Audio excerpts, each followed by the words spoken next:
know you guys moving up to the Big 12 was cool, but I mean, one game, really? You feel like you've done something? Plus, I mean, you guys are way behind in that game anyway. Got lucky. No, I know there's no such thing as luck, of course. Hey, man, I gotta go. See you guys. Seriously, tell Christian. Hey, guys, what's going on? It is your boy, JG. I'm the publisher / Commodore at Auburn Sports.com. Looks like my mic's a little hot there. It is awesome to be here as part of your Saturday, and my Saturday, too, I guess. The Tigers taking on the hated Hornets from Alabama State University here in Montgomery, Alabama. A team that I covered when I first started in my journalism career, professionally. The first team that I covered. Honk, if you coached for Bama, does not understand that we have kind of like this pregame thing where we go for 5 minutes before we start the show. But anyway, it's cool. Taxman already jumped in with a super chat. Appreciate you, man. It said, never forget American flag. It is the anniversary 20 years ago. 20 years ago when the 9/11 attacks occurred in New York City, also in Washington, and a plane went down in Pennsylvania as well. Big day for America. A lot of bad things happening on that day, but ultimately, I think some good things came of that. Brought out a lot of patriotism and a lot of national pride eventually that is good for us. Word. So, guys, word. It's an 11 o'clock kick. You know, it's kind of, we got to kind of grind through it a little bit. We do have some news today that looks like Shivers V8 Blazin is not going to be available for the game tonight. He has not been warming up with the team out on the field. So you're looking at Tank Bixby and also Jarquez Hunter, also Sean Jackson involved in that, number 44, who I thought played well last week. I imagine we'll be seeing him some, and I would not be shocked to see Jordan Ingram get a chance to play a little bit today as well. They weren't mad at him last week. He's just kind of down on the depth chart, and I think some people just can't grasp the concept that, hey, man, there's a walk-on from Hewitt-Trustville who had a great senior season, who's a good football player, and just beat the kid out. People just can't figure that out. Honk says, get J-Head drunk. Is that even a thing? Yeah. Oh, I want to tell you guys. So we're going to be drinking today this Blue Note, this juke joint. So I think this is a delicious bourbon. It's a 3 or 4 year. I didn't have a chance to look that up. So to me, it's kind of like the lesser version of the traditional Blue Note, which I think is a terrific bourbon. But hey, man, it's cool. You know, you're not paying a ton of money for this. And since it's, ASU week, I didn't feel like we had to go special. But I did want to tell you guys, my wife had a birthday, administrative assistant had a birthday the other day, and so I've been working behind the scenes to get her something special. She is a bourbon enthusiast. And AU Taxman, I got her something a little special you might have seen before. Look at what she got, yo. Birthday bourbon on her birthday. Pretty sweet move, huh? I got a guy. And, yeah, anyway. So that I'm not allowed to drink that on stream. It's not mine to drink. It's administrative assistance. What are you doing? Oh, okay. She's working behind the scenes as usual. So we'll be drinking this Blue Note today, even though I don't have anything to drink it in. And, again, it's an 11 a.m. kick, and I'm not as together as I should be, guys, so I apologize. I'm sure the team won't be like that, though. Eric E. says, notice Brad did not make the 10:30 drain. We're absolutely devastated. Devastated. So, Brad actually won the cup last week. The tumbler at my main man Chip made for us. Every single show we give one away, and he got his, and I sent it to Madison, Alabama. Not Huntsville, Madison.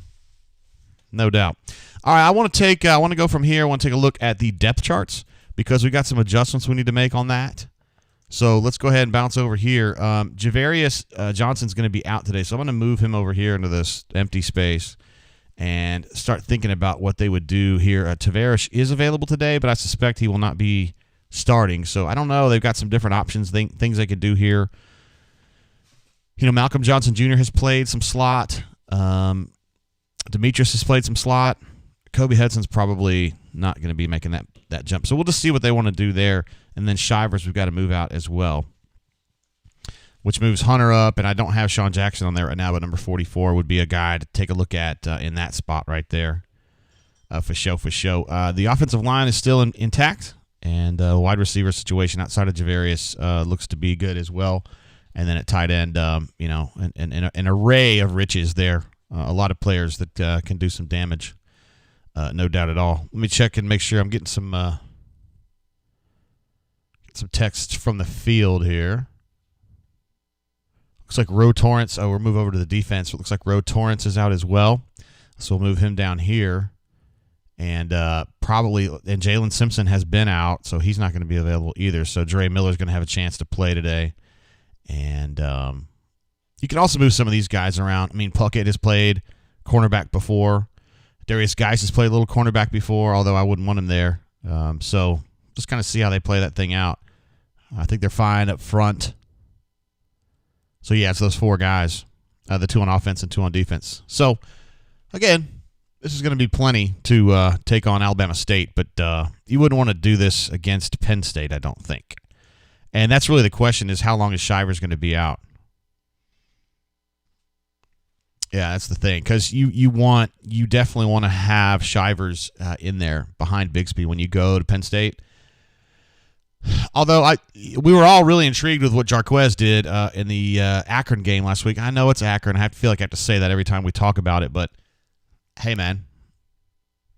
He played well. We'll see what he can do today. So the Tiger says Tennyson will be back today. Absolutely. Let me bounce over to defense here real quick. So Tennyson fits in either at safety or nickel is really where he fits. He's not a corner at all, so I don't know if he helps the depth at corner, but yeah, he's a guy we'll be seeing a little bit today. Number 13 was out for the Akron game due to he was a contact trace situation, so he's fine, and he'll be going. Let's see if I missed anything else. Let's see, Ryan S. My man, what's up, bro? I was in Huntsville. Well, no, I wasn't. I was in Madison recently. Miss seeing you, bro. Hell of a choice. I've been big into the Prohibition lately. That is a delicious bourbon, by the way. He's talking about Prohib style. On the Old Forester lineup, which is muy delicioso. Kilgore says that's a nice pickup. Appreciate that, bro. I've been working on that one. My wife loves some Old Forester.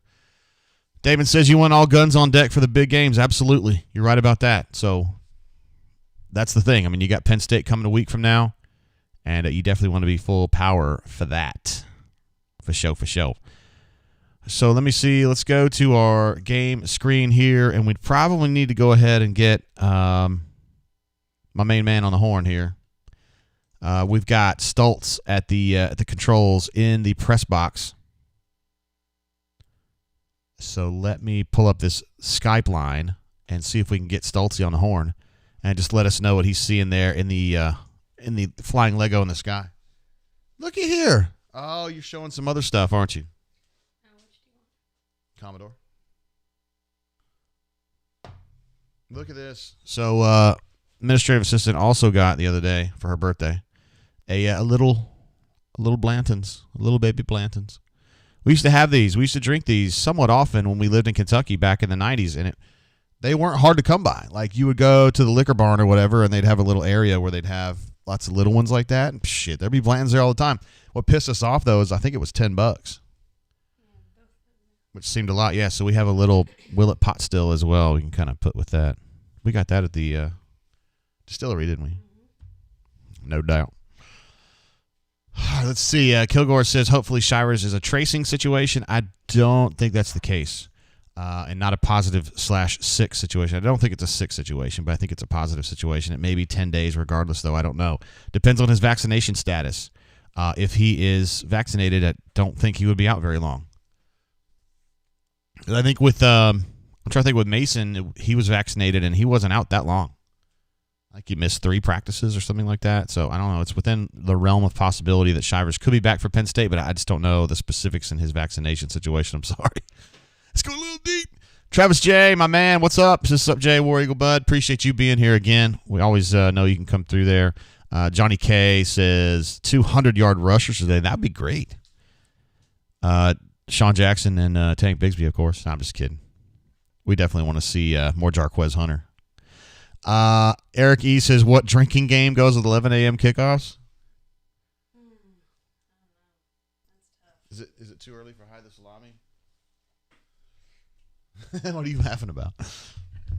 Hey. We got a super chat coming through from Ravine, my man. There he is. Ravine the legend. Of course, he's actually been on the show when he's been driving.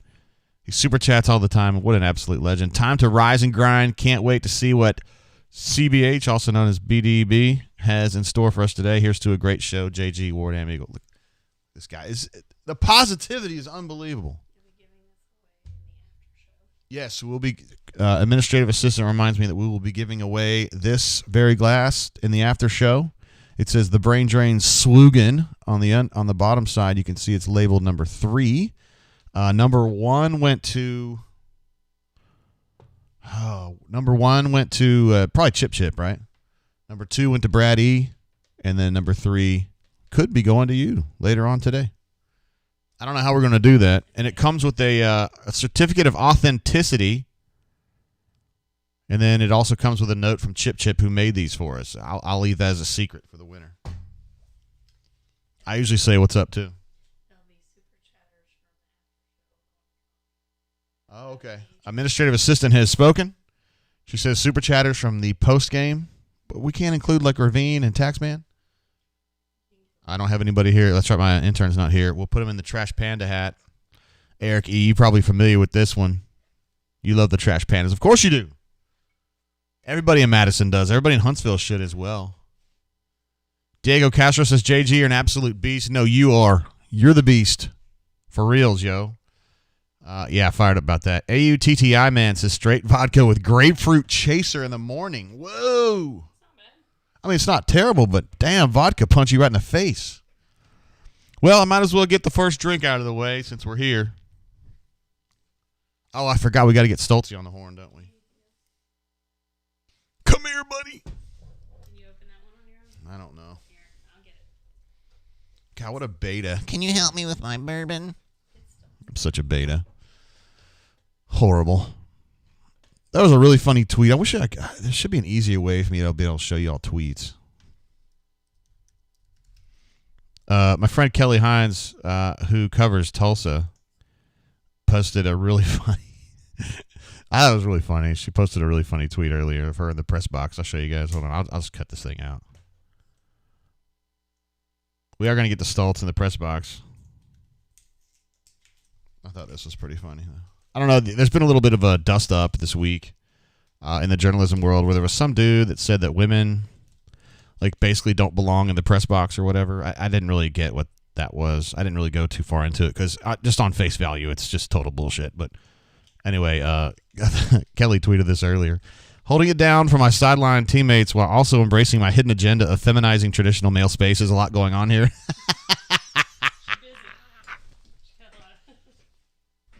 I tweeted back at her and said something about, there's a lot of soft alpha males out here. Don't marginalize them any more than they already have been.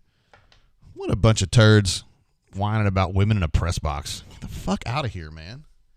It's so stupid. Kelly busts her ass just like anybody else. Why are we worried about it? It just baffles me. Caddy Wampus comes in with a super chat. That was Jay Lee's favorite handle on the whole bunker. It's just rally to 1 a.m. Let's go. Whoa, now. Whoa. That's going to be a long one, Caddy Wampus. I probably have to drink that whole Blue Note juke joint. By the way, did we go 7 hours last time? We might have gone 6:45 for the last game, and I did not take a pee break. Honk says, Stultz, if you don't fart in the double wide, you'll never become an Auburn man. Dude, he already is an Auburn man. He is a graduate of the great school of Auburn University. Your team scored.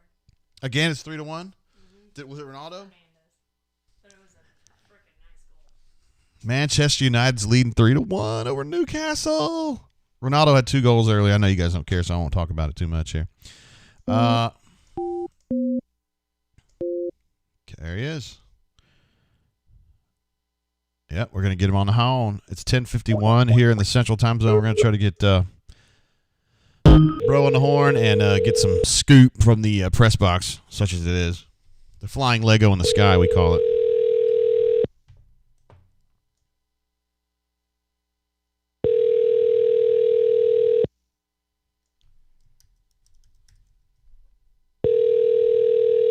question mark next to that.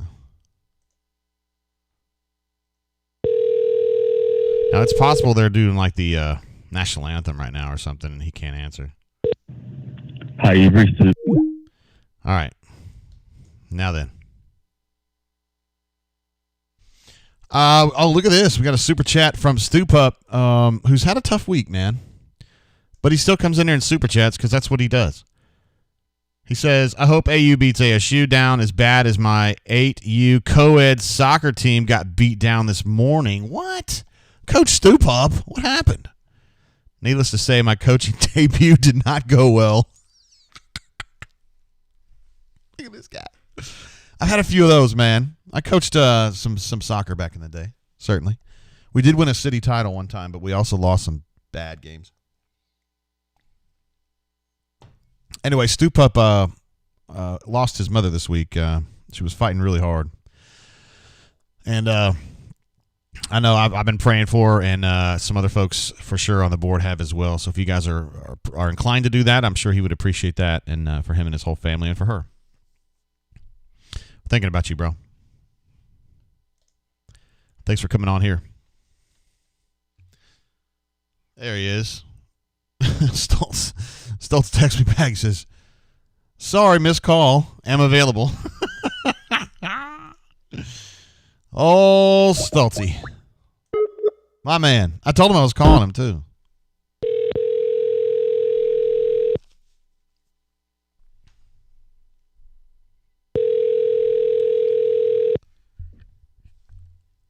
Hello? Is this Brian Stoltz? Yes, it is, sir. Hey, this is JG. I run a website called auburnsports.com. Oh, I've heard of it. I heard it's a pretty good site. What's been going on, brother? Not much. I'm in the press box. Well, I'm just steps outside because I play the national anthem right now. But, yeah, so I'm in the press box watching. What's just a couple of players are out. Taylor Simpson and Tavares Dawson, the freshman wide receiver, are out. It doesn't seem like Rhodes Lawrence is going to play either. And the big news is Sean Shivers has not been seen during warm-ups. Oh. So it's Tavares is still out, but Javarius Johnson is available. Javarius Johnson is available. Okay, very good. I got that mixed up. Yeah. There's Tarvarius Dawson, who's out, and then Javarius Johnson, who's it's difficult to keep those two names straight. Yeah, whatever. Yeah. What is the? Can you feel the energy in the stadium? Is it crazy? Not really. I mean, the upper decks have seen better days, but the student section is full, so that's good to see. And they've been full since about 30 minutes ago. And the marching band just took the field, and pretty electric, but not as much as it will be for future games. Right. You're talking about Penn State specifically? Well, no. Well, Penn State, Georgia, when they come here, and that little team from Tuscaloosa when they come here, I'm sure it'll be electric. I'm not familiar. All get out, so I'm not as familiar with them. Yeah, but I'm looking forward to seeing Alabama State's band. That's my favorite. That might be the highlight of the game, besides the actual football on the field. Right, the first quarter. Have you seen the honeybees yet? I have. I was staring at them through my binoculars. Yes. Yes, and I feel, and they make their tuba players stand the entire time, which I feel like is counterproductive because they have to carry those things the entire time. So you're very and they're thoughtful. standing in the aisle. And they're standing well. That's the heaviest instrument, is it not? So, and they stand in the aisle, which blocks a lot of people's view. Which anyway, that's just what I saw about an hour ago. Yeah, word. Okay. But yeah. And your expectations are you're expecting Auburn to win by at least 50, right? I would say, I forget what I predicted. I would say 56-13. All right. 50. I think they give up 13 points today. Well, that would be devastating. That would. All right, sir. I know you're probably in. I know you're choking. Sorry. I know you're probably in the stairwell there, so I want you to be able to get back to your perch. Okay. All right, I appreciate it, and always a good time on this. And I hear auburnsports.com is amazing, so I'll have to look it up. Okay, very good, very good. Thank you, sir. All right. Bye-bye. Bye. There he goes, Brian Stoltz, ladies and gentlemen. He's kind of in a weird situation there because, like, when you're in the Lego and then I call, like, it's literally pin drop quiet in there, so he has to answer the phone and be like, yeah, man, what's going on? And then he has to get in the stairwell, and then it's just weird in there. So, I don't know. Weird things happen in the stairwell, guys. I'm just saying. So I got that wrong. I do want to bounce back to the depth chart. Where in the world is my offensive depth chart? There it is. Why does it look like that? And I got this wrong. So Tavares is still out. He was out for the last game, but Javarius is available. So I got that wrong, and I want to correct that. So my fault on that one. You're missing Tavares, who was out last week, and then Shivers is a new removal.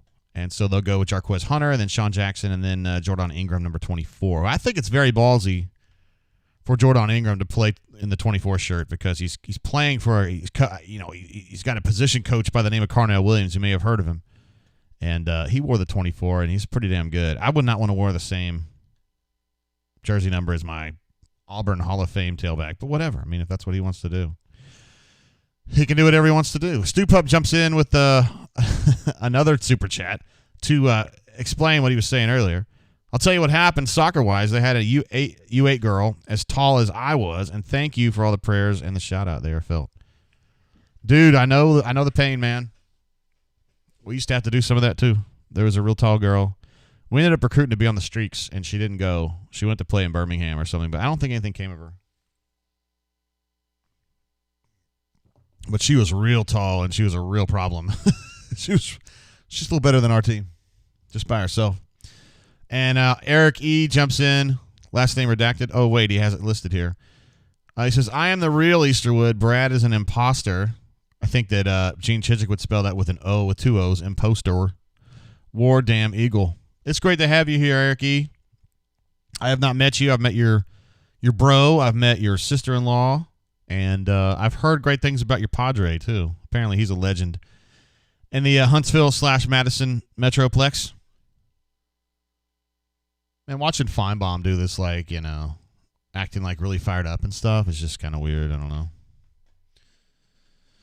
Whatever. Spicy P in the house. So sorry I'm late. Gents, seeing War Rapport stream from the press box was awesome. Oh. Word. Well, we're going to do this stream from headquarters. We love War Rapport. I was just talking to Mike G the other day. I was trying to come up with a way. They do some really cool giveaways on their stream. And we do our own here, but they have a great method for doing that. They have like a spinner, and I don't have that. And so we were trying to figure it out. But it hasn't happened. Eric E.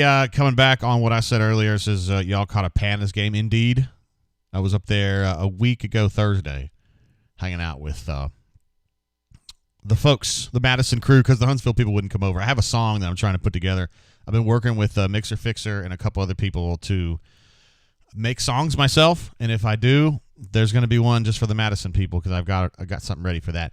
On ESPN, on the SEC Network, we have moved over to the Auburn-Alabama State game. They're showing the Nova flight and the football team coming out with the American flag, which some people think is a political statement. I don't understand.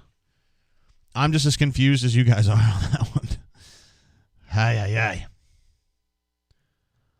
Let's see. We missed Bourbon Bowl says Virginia missed a field goal. Still a tight one in Charlottesville. All right, that's good. I like Virginia's colors at least. Anonymous is back for another one. What's up, bro? Says OMG, who told Tebow that haircut was a good idea? Yeah, I just caught it here like out of the corner of my eye. I was like, what? Why are we looking at Deuce McAllister? He's a fine player, though. Stephen L. says, ooh, JG, let's get this Saturday going. Let's do it. I need 60 points, man. I'm thirsty for 60. Oh, it's because Deuce is actually doing the game. My bad. I didn't realize that. I actually did a couple spots years ago. I think it was with Fox or something. I don't remember. And I was on with Deuce. It was 3 spots, I think. And he's really cool, man. I liked him a lot. Actually, it was me and him, and one time it was me and him and Tim Hudson. And I was actually, Tim Hudson's a cool guy, but I was impressed more with his wife because she's really cool. Her name's Kim. And she's a very, very bright person. Like, I like those people when you just meet them and you know right away those people are super, super sharp. Love it. Deuce is more nice than sharp. Not to say he was dumb or anything. It's just, I didn't He just seemed like a chum kind of. Burberville says Deuce isn't old now. I know. What does that say about us, right? I remember when he played, like for the Rebs. Yeah.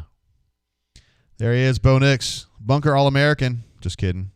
Well, Bunker's been pretty hot and cold on Bo pretty much since he set foot on campus. Not much to say from last week, though, right? He was pretty damn good.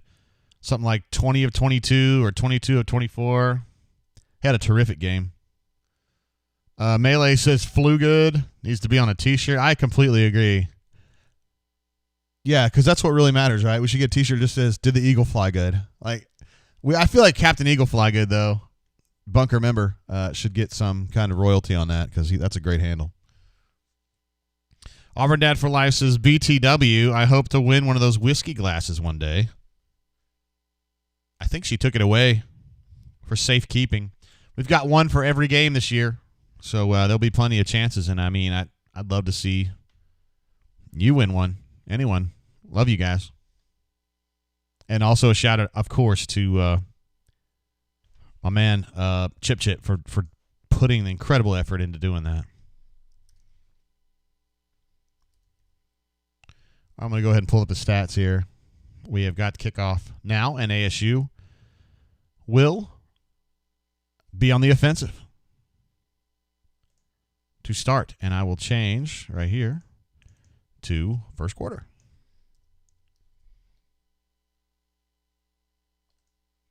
Game is now underway. Not the first time I've seen Alabama State play Auburn, but it's kind of weird for me because, again, I started my career covering Alabama State.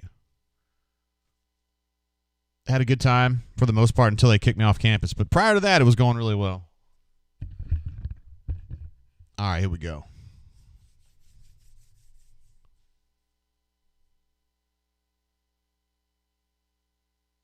Okay, that wasn't supposed to be a screen, but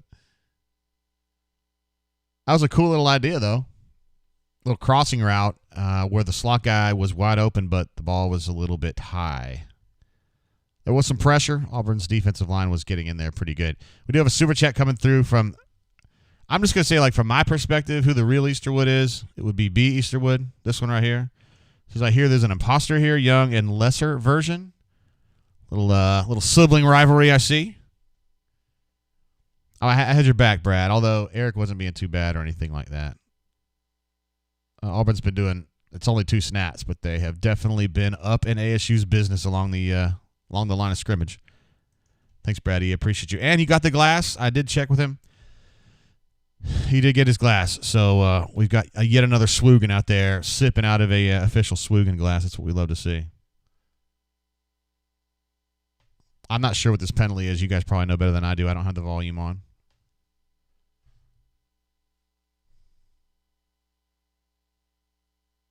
It's like an encroachment on Auburn.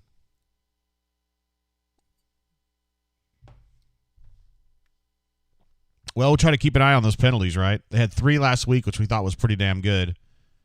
Oh, I didn't even see that. Marcus Harris was encroaching for sure. And I know Harson's got a big thing about penalties, man. Penalties. It drives him crazy. So, yeah. Love Marcus Harris. Only had 1 tackle officially last week, but I thought he played a hell of a game. Bago says, is the game streaming anywhere? Could you guys help him out maybe with a link or something like that? I got to believe with the internet as it is that it's available somewhere. ASU is now facing a 3rd and 2. They had a little belly play. Just a little inside run there. Got a couple yards. Zacoby filled that and got to it pretty quickly. Let's see. Ravine says he wants the next Swoogan with a fancy. He wants to be the next Swoogan with a fancy glass. Ravine, you're definitely going to be in the running for that, bro. So incredibly supportive of what we do here every single time. Let's see. Witcher D says it's nice having a game not behind another paywall. Oh, that drove me crazy last week. All right, ASU's going to throw the ball a little screenage on 3rd down, and the ball lands incomplete. Marcus Harris was literally killing the tailback when the ball got there. You can't have pass interference behind the line of scrimmage, so.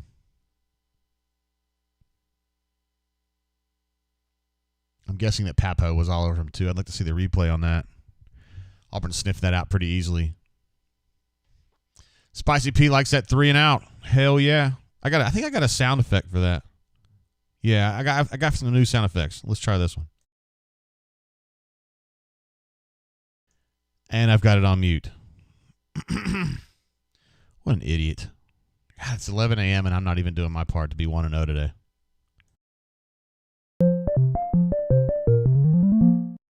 There we go.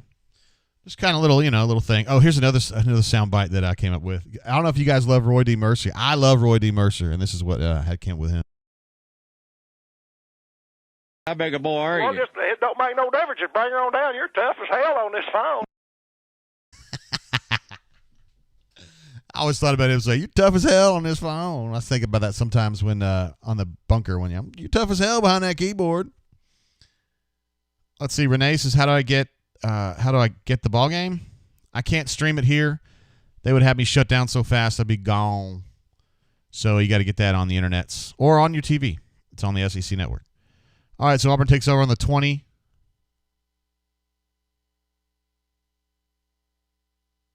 And Tank Bigsby doing what he does, just driving people backwards. He ran over a linebacker there to get it. That was probably an 11-yard gain for Tanksky. Already got a first down. Crystal says hello from Phoenix City. What up? How you doing? Glad to have you back. And I did not see him, but apparently Alan Green was on TV there for a second, and he was dressed sharply, as he often is. He's great at that. Boy, Tank Bigsby against this ASU defense. Dude, he's bigger than most of these dudes, except for number 94.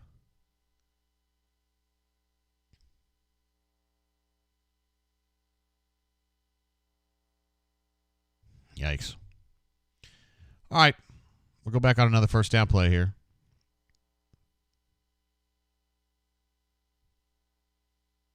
So that looked like it was going to be a slant to Shed, and just the coverage situation wasn't great. I thought he kind of forced that one in. Interesting to see Jackson McFadden getting the start. He's playing this entire series. Number 84. He's playing, I guess, the inside. Well, they're in like doubles, but he's on that inside spot right there.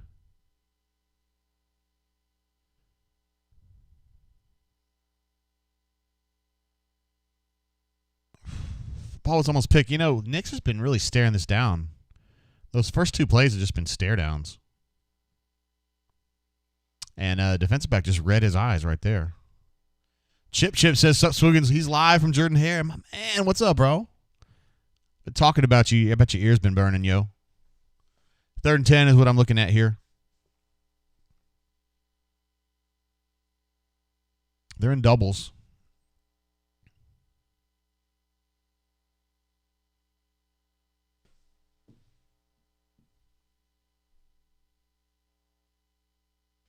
That'll do.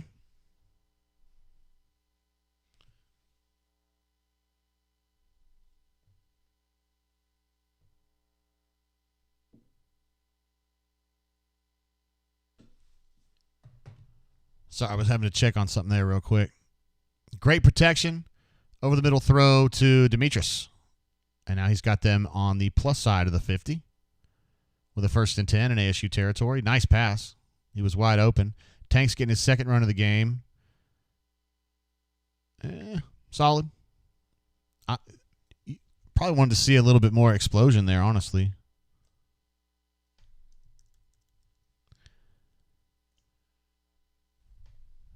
Uh-oh. Looks like they got a 3-tech down.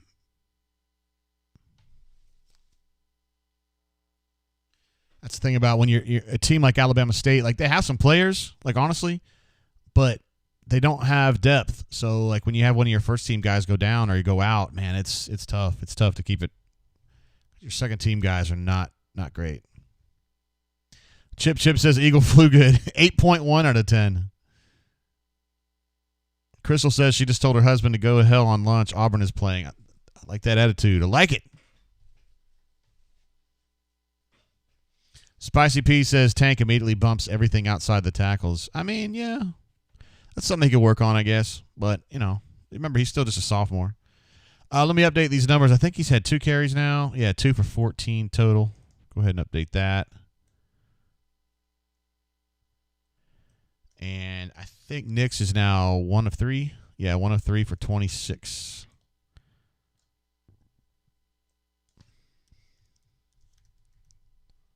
All right. And Auburn is definitely, they converted their lone third down. So we'll go ahead and chalk that one up. And ASU did not. And ASU's rushing totals so far are 1 carry for 3 yards. All right. We're squared away now. There you go. Spicy P says, remembering all those who lost loved ones and fought for our nation 20 years ago today. Hashtag never forget. Good stuff, man. Spicy P. Kind of a solemn reminder, man. 20 years ago. Whew. I mean, really, for me, I'm almost 50 now. It doesn't feel like 20 years ago to me, but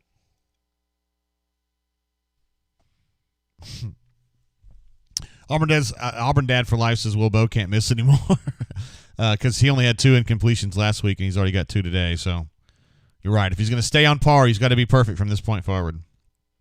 Absolutely. It's been just kind of a mediocre game so far. I mean, the defense was good enough on the first drive to hold Alabama State.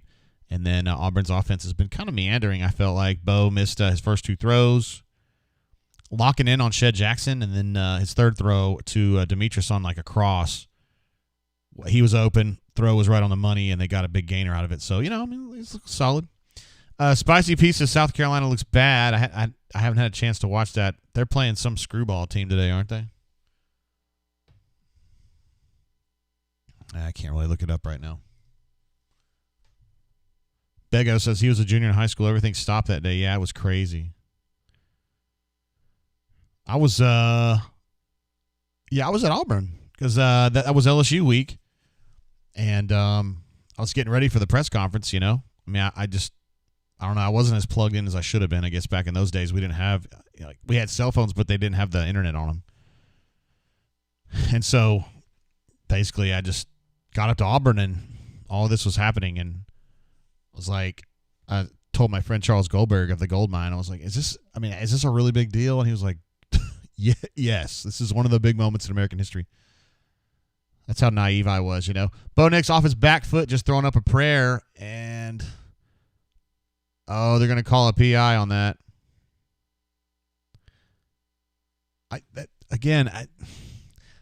Kind of an ill-advised throw, I thought. Like, back foot, trying to throw the ball 40 yards downfield. It was actually pretty accurate. My initial thought was that the defense was just really good, but the back judge saw it differently and threw a flag. Oh, okay, I didn't see that part. So when Shed made his move, the defensive back grabbed onto Shed's belt to try to pull him, let Shed pull him along. Can't do that. So Auburn's down to the 25 now. Auburn in an I formation there. I like that. Tank shoves off a tackle. Tank shoves off 2 tackles. Oh, he damn near bulldozed his way in. There is a flag. Probably going to be a hold on that, but that would have been a 23-yard run had they not come back. Crystal says her husband was on active duty in Fort Benning, so she was on Fort Benning when it happened. That would be kind of a scary place to be when it happened. Just because I'm sure things got heated up there real quickly. All right, so we got a hold. Auburn now has 2 penalties in the first 3 minutes of the game, which I'm sure Harson's not fired up. As you can see, he's not fired up about it. This stuff really, really frustrates him. I don't know. I was talking to somebody the other day that really appreciates the way that Harsin goes about his work on the sideline, that, Gus was very animated and seemed just incredibly tight. And Harsin does not seem that way, and I feel like it plays pretty well with the Auburn people. There you go. Let's saw a little run from Tank over there off left tackle. Probably got 3 or 4 yards. By the way, it was Malcolm Johnson Jr. on the hold earlier.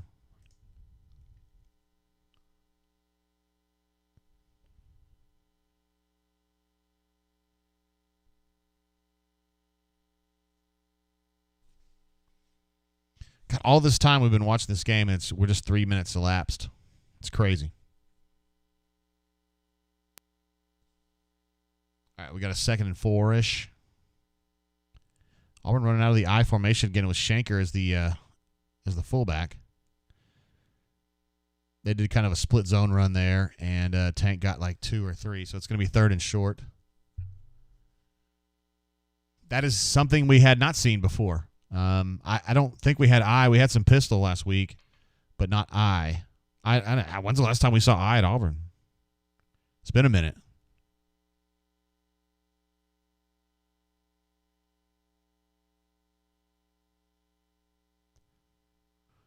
Let's see what they dial up here.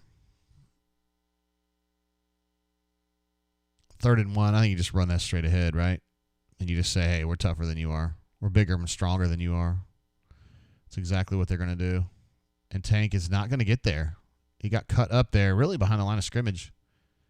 And probably lost a yard on that one. I would go ahead and go for this. Well, they're going to probably kick a field goal, aren't they? Yeah.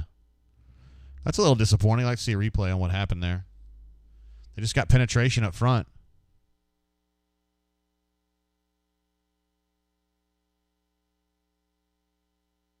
I was a linebacker that was filling into a little hole there. Want to watch that again.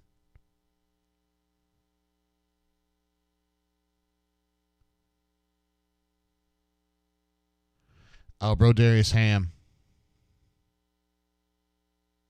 Brodarius ran right by that guy. And the way that he turned around so quickly after the guy got through made me think he probably made a mistake there. No? Okay.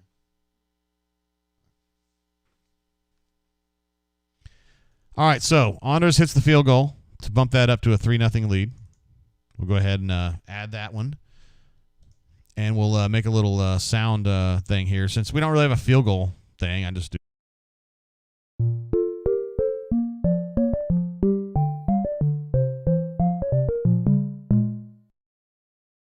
We'll give that a field goal. That's the Anders sound. It's it's kind of satisfying, but not really. That's what a field goal is in an Alabama State game. That's for sure. It was a 34-yard kick, by the way. Update the numbers. Bo Nix is now 1 of 3 for 26, still the same. Of course, that pass interference did not go against him. Tank is now 6 carries for 32 yards.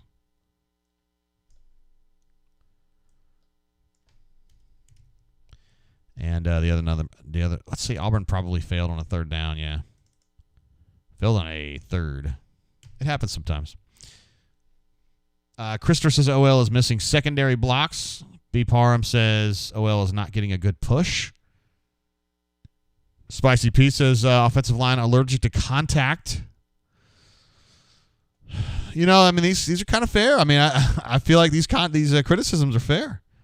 Melee says our 4th and 1 mentality is to give up. I don't know about that, but that's tough. Chip says non-epic first drive. Again, fair. We've said, man, I just felt like the offensive line is probably the area of the team that just doesn't look as good, Cleveland, my man, says, "Sup, JG? How's it going? Glad to have you on the stream, brother, and also on the site. Love what you bring, brother. Hope you're having a great day here in, I don't know where you're located, though, but I know that I'm in central Alabama. Or maybe some would say it's in L.A. I don't know. And it's mostly sunny. Surprisingly solid temperatures, like, mid-80s. It looks more overcast in Auburn. I'm about, you guys know, I'm like 45 miles away. Corey Green, winner of our Harsin hat a couple weeks ago, says Tank is looking confused, like the blocking assignments are being missed or pre-snap communications is off. I don't know if I'm ready to go there just yet, but I agree that he has not been as effective maybe as we would expect. He did have a 23-yard run called back on a hold by a wide receiver, so. And Cleveland says he's in Murfreesboro, Tennessee, home of Middle Tennessee State. Crystal says, yes, L.A. would be anywhere below Birmingham, so there you go. Good stuff. For me, like, L.A. is more like south of Montgomery, but I'm not the one making all the rules around here, okay? Like, if somebody lived in Whitehall or Hayneville, I'd be like, that's probably lower Alabama. But in Montgomery, like, we're around the border. I guess we're like Kentucky people. They think they're really southern, but when I go up there and I meet my friends and they're like, yeah, man, Southern. You know, I'm like, yeah, you guys are real Southern. I don't know. Whatever. AU Taxman says team does not seem to be playing with a ton of energy or focus. I have to agree. It's just kind of mushy. It's kind of a mushy drive. Defense was hitting, though. And again, Tank had an explosive play taken away from him by a hold on Malcolm Johnson Jr. So, I mean, if that play goes, then they're right on track. We'll see. Let's see what this second drive looks like. We got TD out there and Colby Wooden.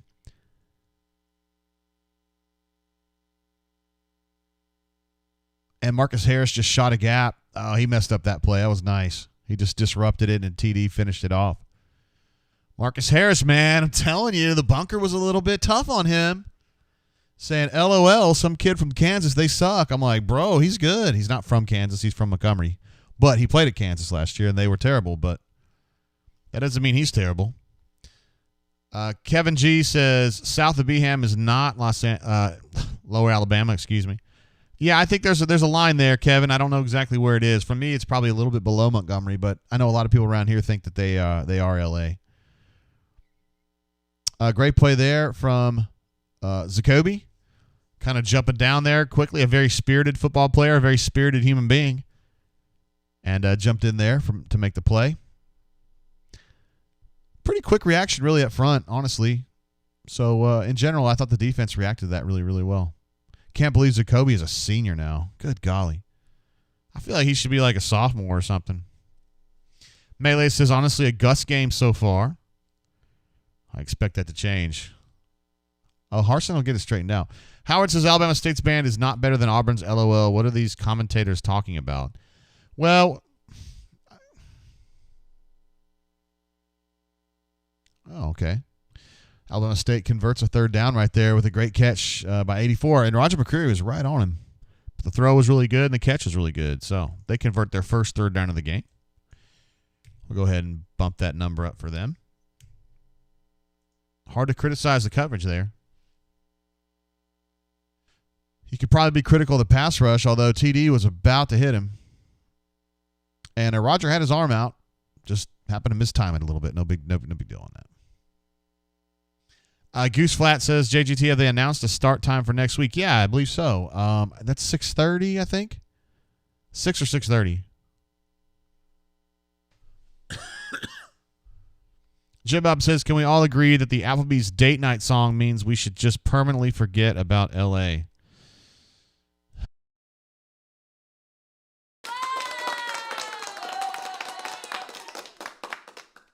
Yes. Anything that gets anything fixed over this Applebee's stuff. Yikes. Stoop Up comes in, making things very relatable. Zacoby McClain's cousin was my waitress at a Steak and Shake.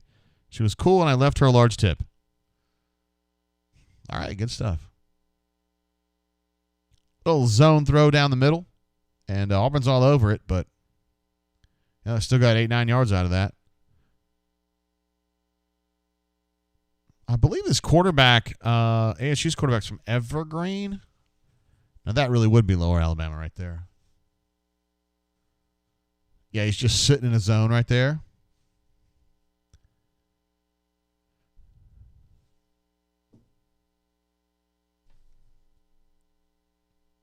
Third and 1. I think they're going to try to run this, right?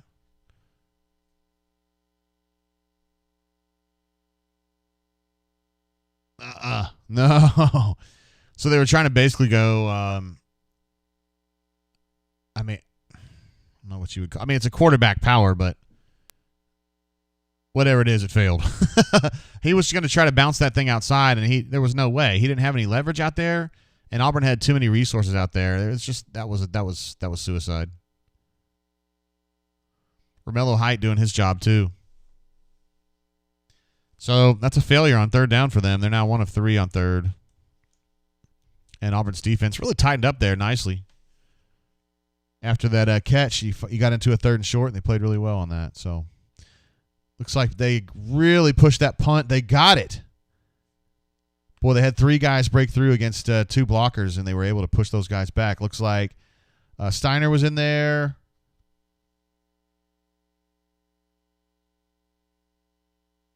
Boy, you know, Brian Harsin loves him some special teams stuff. Yeah, I think Wesley Steiner got that. Good for him, man. I really like that kid from Warner Robins, Georgia. It's like Barton Lester also might have gotten a mid on there. Oh, they're going to give it to Barton Lester. Okay. Young man from Montgomery, Alabama. But excellent effort on that. Excellent effort on that block. And I tell you what, Brian Harsin loves him some special teams, shit like that. Loves it. Super chat coming through for Blake R. Our man. I'm a little late to the drain, but I'm here. War Damn Eagle, JGT. Love to have you here, Blake. You kind of look funny with the with where I put your super chat, and you got the hornet tail right above you. Sorry about that. All right, so Auburn takes over the 25. They're going to get a little play action. And then, oh, man, that's tough right there. Really nice, casual, easy throw. Should have been a walk-in touchdown, and it was dropped. That's a tough one. You can see that goes down for a bow miss. And that was well done. He was going to throw it early. He held himself back, waited.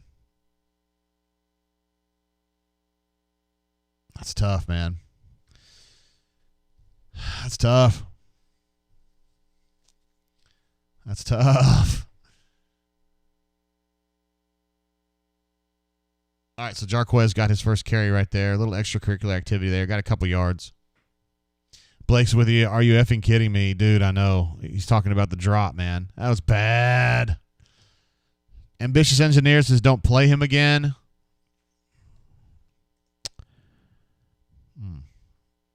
I'm just saying. Kalen, that might be it for Kalen today. That was Kalen Newton, by the way, on the drop. All right, so we got a 3rd and 8 right here. Auburn in a doubles formation.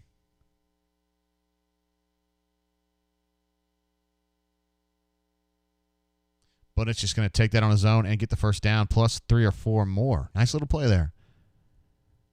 Hey, man, I know we don't necessarily love to see Bo Nix out running the ball on the perimeter, but if he's going to do that and it's just going to be straight to the point, get what you got to get and get out of bounds, hey, man, I don't have a problem with that.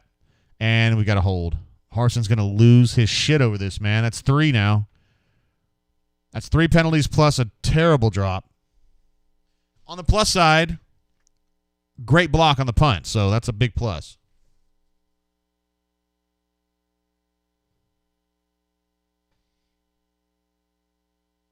Stupep says very vanilla game plan. It has been very vanilla game plan. Are they trying to tell me that's Mike Bobo right there? Yeah, move it down a little bit. There's Mike Bobo. There you go. Now they said, hey, Mike Bobo played at Georgia in the 90s. Not the young guy. 3rd and 18. Sweet little run, though. That was like a I have to look at it again. It's either a draw or a counter. And Tank got a big old hole and just was juking dudes, man. He made 2 nice cuts, throwing ASU off, and actually converts the first down. What an absolute beastly run right there. That was great. Yeah, so that's a counter.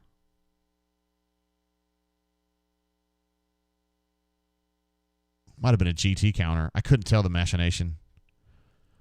So that was a nice play right there.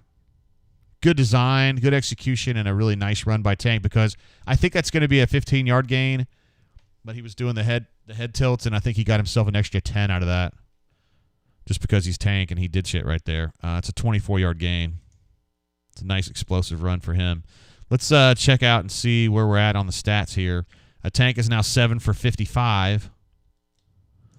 And again, he had a 20-something yard run taken off the board.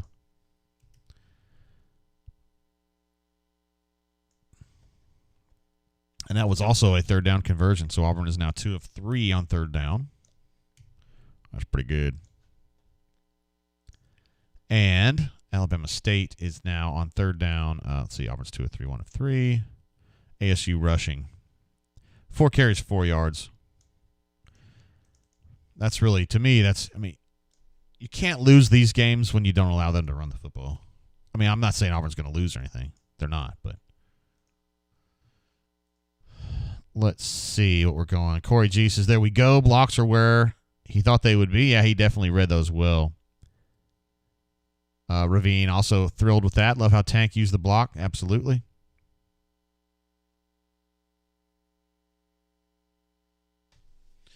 Good said O-line is definitely looking ahead to next week instead of focusing on the task at hand. I think that's a possible explanation for sure. I think they've been okay so far. I don't think it's been an abject disaster.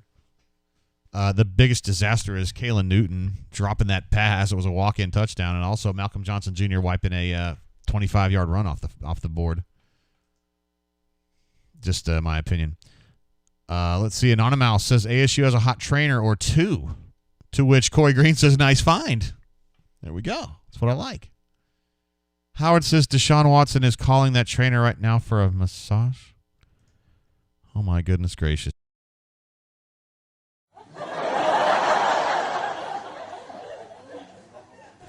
Oh, the Deshaun Watson jokes. They're going to stay fresh for a long time. Crystal says I need to stop getting the holding calls. We agree with that. Yeah, and I promise you that BDB feels the same way about it. Christopher says Kalen has some alligator arms, LOL.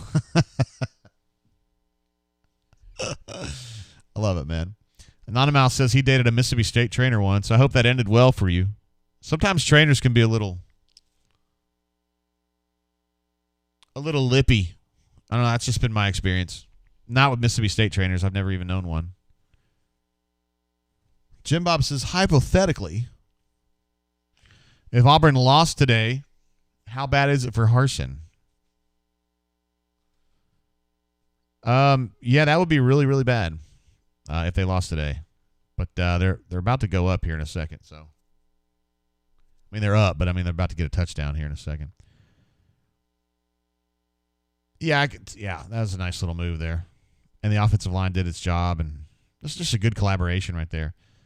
Tank has now surpassed 1,000 career rushing yards. Good for him. Oh, Kobe Hudson with a slide there in the backfield. It's not going to matter, though. Oh, maybe it does. Nice play by Alabama State on the perimeter there to catch Kobe. I don't know if his slide there hurt him or helped him. It's kind of a cool idea, though. Honestly, it was a kind of a Gus look, though, right? I mean, I'm just saying. I feel like Tank Bigsby is the path to bludgeoning this ASU team right now, and then they're kind of getting away from it a little bit. But that's okay. Looks like they're running like a trips look out here, but it's inverted. Still have Kalen Newton back out there, though. Look at him. He's the inside guy, number 25.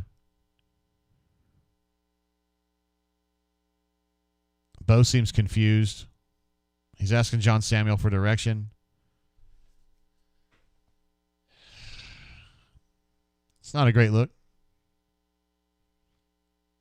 So they had Kalen, Elijah Canyon, and Demetrius in that trips formation, but I don't know. John Samuel, I don't know what was going on there. I couldn't really tell.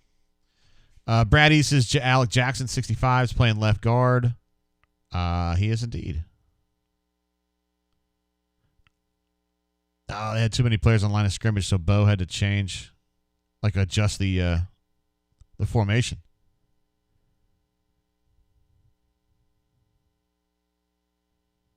Interesting. Is Alec going back out there? Yeah, he is. It really surprises me, man. I really thought Tayshawn Manning would be a better blocker. You know, I mean, like in this situation, but they're going to go with Alec. A young man from Montgomery, Alabama.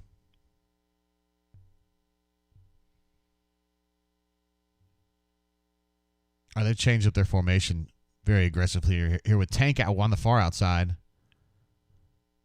They're going to run a little bubble. I should say that's probably a tunnel, actually. To a shed. Hey, it worked. Got him like 5 yards. They're looking at a 3rd and goal from about the 4, something like that. Brady says Brandon Council got hurt. I did not see that. I missed that. Damn, that sucks.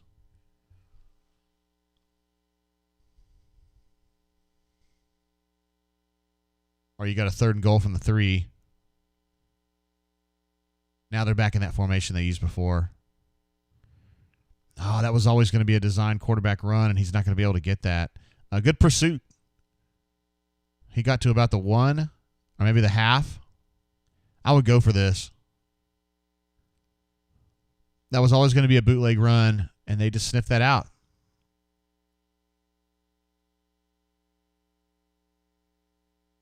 Harson seems frustrated, but I would definitely go for this. I'm sure y'all agree with me on this. D. Lucky says, this is what I expected to see last week, not clean at all today. Absolutely, man. It's been kind of raggedy. 3 penalties so far, I think. Costly ones, too. And all right, so they're going to go for it on 4th and goal from, we'll call it 1. They're going to load up in the eye with a Schenker and then Tank.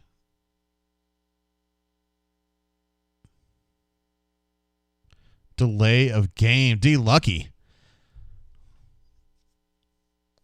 Further accentuating D. Lucky's point there. Boy, he's mad. That's the first time I've seen him mad. Talk about Harson.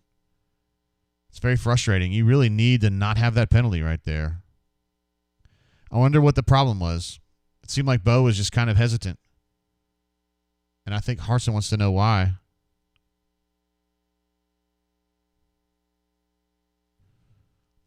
All right, so they're going to go for the field goal. Yeah, Ravine is definitely right. He says Harson equals pissed. Absolutely. That's a missed opportunity there big time, man. That's a real mistake. All right, so Honors goes ahead and puts that through and moves Auburn ahead to 6-0. Again, very messy and uneven so far. It doesn't mean that the day is going to be a minus the whole way, but so far it's been not great.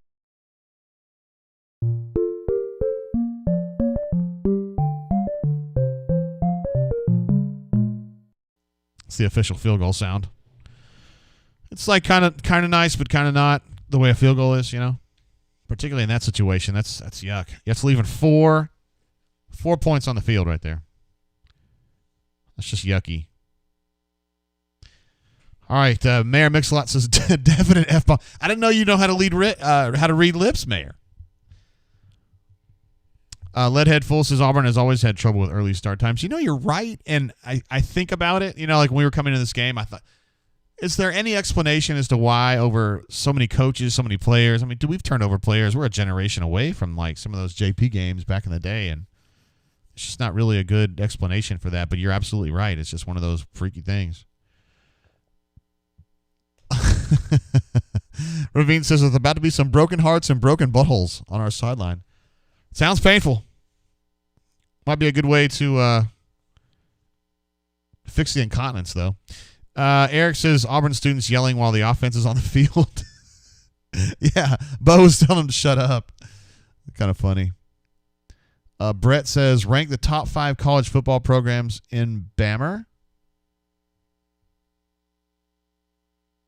I guess in the state of Alabama, I guess. Probably go... Well, you got to go Alabama right now, for sure. Auburn, probably UAB next, and then Troy, and then, I mean, I guess South. Well, our North, UNA is pretty good at their level, but I think that South Alabama would beat UNA. Alabama State is just kind of so-so in the SWAC. Like Alabama and A&M is probably about the same as ASU. You know, Miles is okay in their level. I mean, they wouldn't beat like any of those other teams. Who else we got? Yeah, that's probably it. Let's see, Solo Tiger. I got it. Hold on. I want to get to this question. I mean, Auburn's tackling really well. You got to give him that. Boy, Tony Fair's a big boy, isn't he? Number 90 right there. No. Is that Marquise? I got the numbers wrong. I'm totally off my rocker this morning. I'm telling you, at 11 a.m. Default name says O-line is horrible, I guess is what you meant. He says online, but I think you mean O-line. Yeah, they're not playing well today. Absolutely agree. Keeping him eligible says, isn't 4th and 1 mentality our whole thing? That was pathetic. Great point, keeping him eligible. One of our smartest and quickest posters on the entire board. Brett says, South Alabama not better than Troy right now? I would say no. No. I have a vested interest in this because my daughter goes to South, and I feel like I'm kind of a Jags fan now. But no, I would say that, I mean, Troy generally beats South's ass. So let's see. An AU Taxman reminds me that Sanford is, I neglected to take them into account. I don't know the specifics on Sanford. Typically, they're very good. So I apologize to my Sanford fans out there who know that. Diego says 90 ate too many Oreos last night. I think he eats too many most days. They're going Rabbits right now, though. They're going quick inside with Colby and Zacoby playing up. Uh-oh, pressure. Marcus Harris giving him trouble. Who was it that had the initial pressure on that? Marcus Harris, though, was definitely making a play there. I still can't tell. Oh, it was Romello Height. Romello Height. Isn't that amazing? A freaking rush end, like a quick twitch guy, knocks a tackle. He's just absolutely just killing that guy. Good for him, man. Good for Romello. Great play. So Romello, Marcus Harris, both were just all over them and just winning their guys one-on-one, as you would expect them to do. Man, Auburn's defense really is pretty much taking care of business today. I mean, if we're being real about it. It's the offense that's been sloppy. Let's see, Cleveland says Tony Fair is plugging gaps well. That's what he does, yo. Let's see, War Eagle 0008 says Owen was just playing man coverage at corner. Holy shit, is that true? Looks like Brandon Council's coming back out for this next series, which would be great news. I'm going back to look at this real quick. I wish I could get the all 11,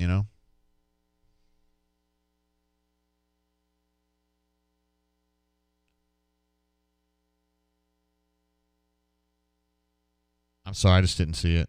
And I can't sit here and spend too much time on it. They're back on the ball.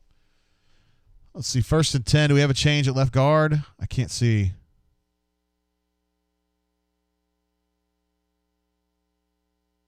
No. Look at Jarquez. Nice, thirsty run. I love it, man. Was not exactly the way that the play was designed, but it works. 9-yard carry right there.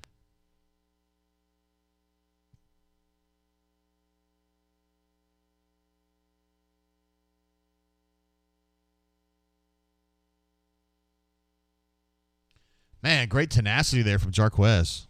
You love to see that. That's some Carnell kind of running right there. I mean, you remember that those days. Carnell just refused to go down. Like he took it as a personal affront. All right, so we finished the first quarter. It's still 6-0, which you'd have to say is probably a disappointing result for the first quarter. It's just been kind of mishmash, wishy-washy. Not on the defensive side. Alabama State has a total of 24 yards.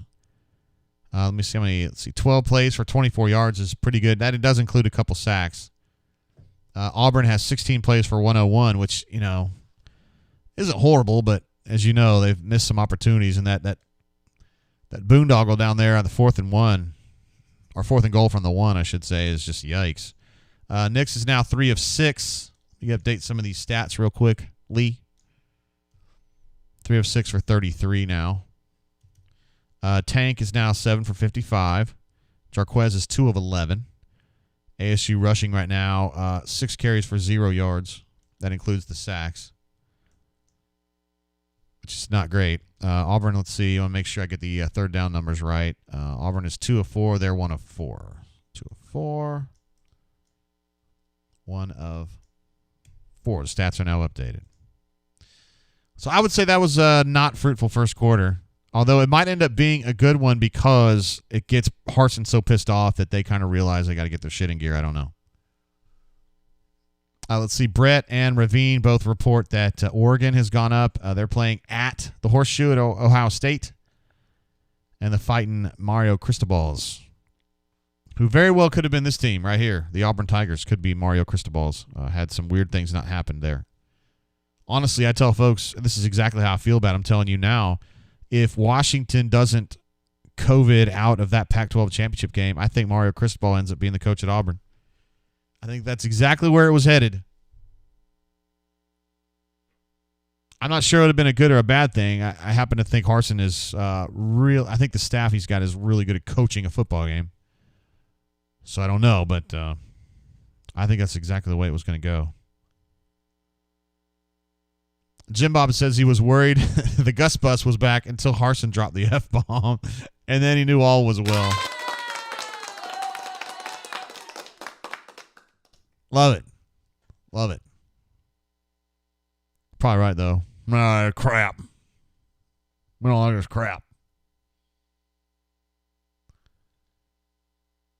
Ducks, man. I'd like to know what how they did that. That's good. Nothing else really standing out to me, though. Time of possession's about equal. The sack-adjusted rush yardage for ASU is 4. Auburn is 68. Yeah. Jarquez 2 of 11. Tank 7 of 55. So the tailbacks for Auburn are 10 carries for 68. I mean, that's good. I mean, you would take 7 yards a carry all game long. But it's just the execution and the penalties, man. They get you. They kind of ruin that first quarter for the offense. Again, defensively, I don't have a single complaint. They've been doing their work. So I'm with Roy on this. Roy says, like seeing a little adversity in this game for us. Get it corrected early. I agree. You'd rather do it now than at Happy Valley in a week.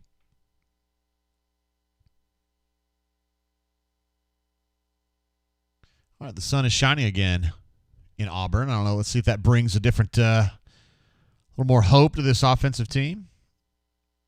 Shanker in motion. Bonix is going to go deep. Did get some space, but number 4 for Alabama State made a really nice play on that. Played the ball just exactly the way he was coached. Got his mitt up there and knocked it away. Good play. Shed did his job too. And I thought the throw was good too.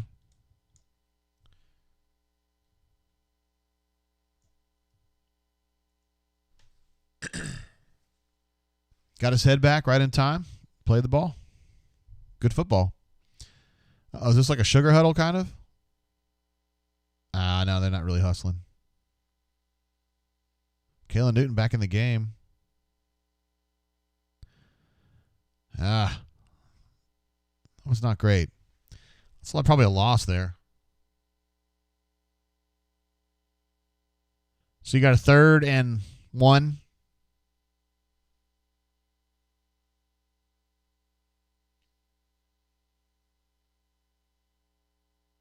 We'll call it 3rd and a half.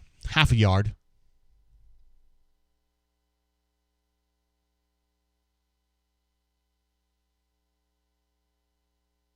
So do they go just standard here and run the ball up the middle and get that half yard, or do they try to get a little thirsty? So they got Jarquez back there. It's a good, tough run. Gets about 4. Converts that 3rd down. We'll go ahead and mark that one up on the board here.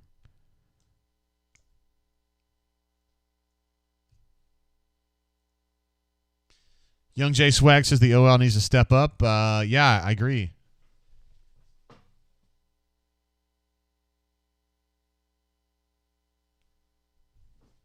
This has not been a great game for them so far. Howard jumps in with a super chat. My man says streaming the Auburn game for free on YouTube on my big ass TV. That was not a great throw right there to Demetrius. I'd rather give my money to JG instead of paying for ESPN. Appreciate that sentiment, brother.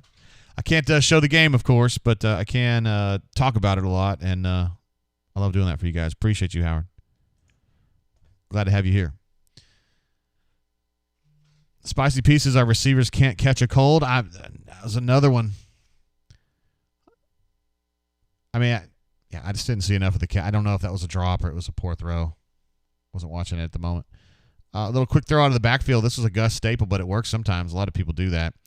Throw to Kobe Hudson. Hey, wait a minute now. Remember before the game started, and I had to make an amendment to say that Tavares was not playing, but Javarius was? Dude, I just saw Javarius on the sideline. He's not playing. So I guess they're down 2 slot receivers then.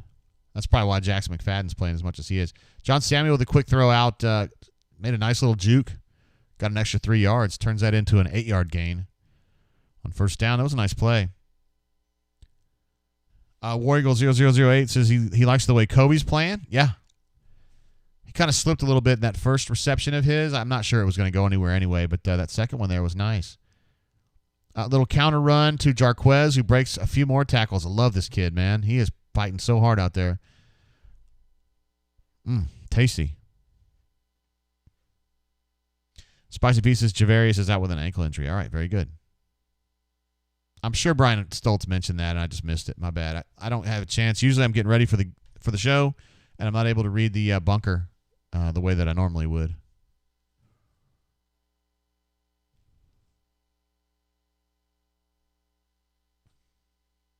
Again, just out there kind of grinding, man. I mean, it's nothing real sexy out there. They're just kind of pushing through. And you do want to be vanilla, to some degree, because you got this game against Penn State coming up. So I think they would rather just go ahead and be vanilla, but I think they would prefer to be up, 17 right now instead of 6. And really, I mean, just penalties. Penalties are what got you here.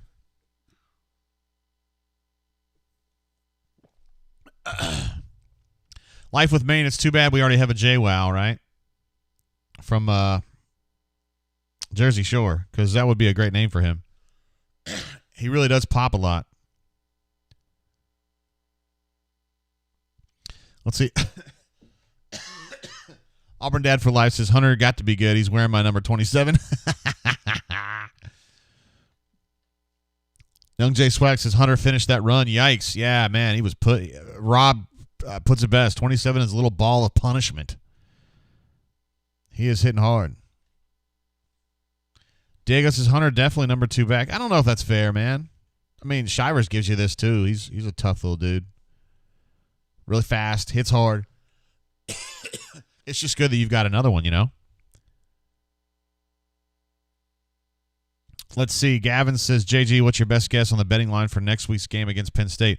I would say that Penn State, this is just me spitballing it here, I would say Penn State would be a 2 or 3 point favorite. Typically the home team, if it's an even game, usually gets 2 or 3 points, so that's about what I thought. That's about what I would think. I still, even based on what I'm seeing today, I still think Auburn's going to win that football game. I do expect this game to turn a little bit here in a minute. So let's see. Spicy P jumped in and he thinks it'll be PSU minus 3.5. Let's see. Rain says he's about to post, is Hunter better than Bigsby on the bunker? I'm sure it will go over well. I don't think so.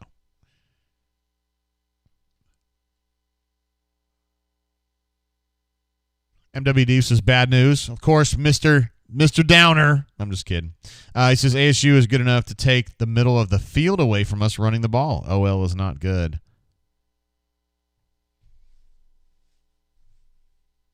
Yeah, let's give him a little more time. We're still in the second quarter. But I agree. So far, I've been surprised by that.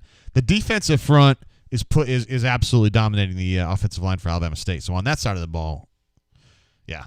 But on the offensive side of the ball for Auburn, when Auburn's attacking, you just haven't seen that. You haven't seen that domination at all up front, which doesn't shock me. I just don't feel like it's a dominating group. I mean, Broham is the best of the group, I think. But that's just one dude. Now, see, I think that's a really nice throw there. And I don't know as though it'll be remembered, but he took a lot off that throw. Kind of a looping throw to Jarquez, and it worked out great. I mean, that's a really nice throw right there. You always want to see, like, the good quarterbacks know how to make different kinds of throws and take some pace off when it's needed, and that he did that right there and put it right where it needed to be. It was nice. First and goal from the 8.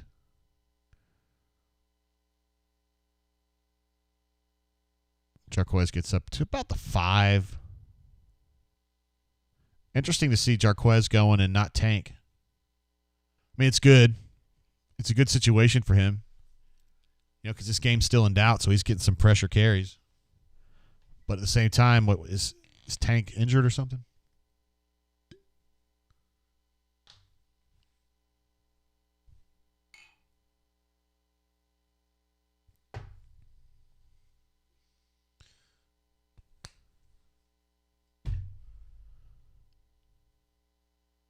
Young Jay says, Hunter's got better hands than Newton, LOL. I'm with Eric. He says, a slow start against ASU doesn't mean we suck. I agree, but like the thing that we liked about last week's game, right, against another inferior opponent was they just got on it and just went at it, and you're not seeing it right now. That's the thing. Let's see. Jim says, Jay, if you got a player to promote the brain drain, whose NIL would you want? We've been talking about that. I mean, obviously you would want Tank probably, but the kid I've got my eye on, well, I better not say who it is. There's a kid I've got my eye on. He's not a star yet, but I think he's got the personality that would work really well for us.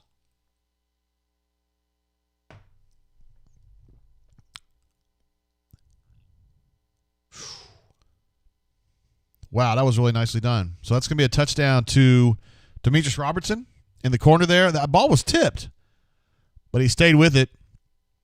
And you know what that means. It's time for Jim Fife. Touchdown,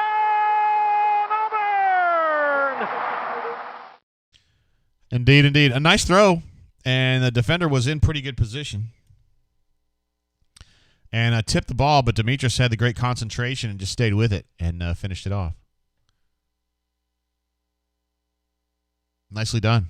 That's a couple of really nice throws back to back. The looping throw to Jarquez and then that one to Demetrius, again, had a little air under it.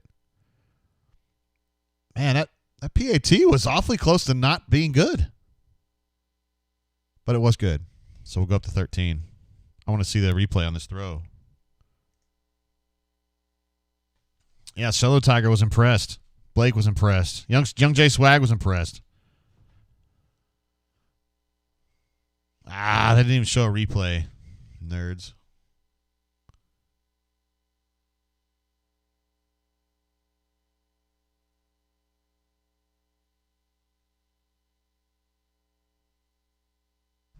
I took a lot of concentration on Demetrius Robertson's part. That was nice.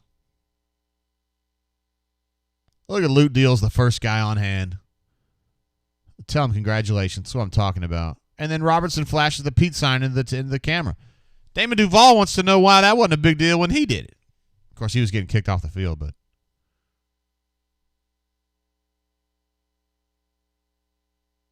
Anyway, good drive. That was a good drive. Let's get some of these numbers updated. Bo Nix is now 7 of 12 for 75 and a touch.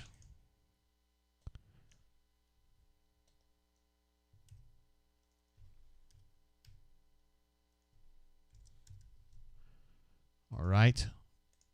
Let's see. Tank is still at 7 of 55. For those of you counting at home, Jarquez is now 6 carries for 28 yards, which is a little surprising because it seems like he's been getting more yards than that. Yeah, whatever. And then Auburn on third down is 2 of 5. Wait, what? They were 3 of 5. It says 2 of 5. Interesting. All right.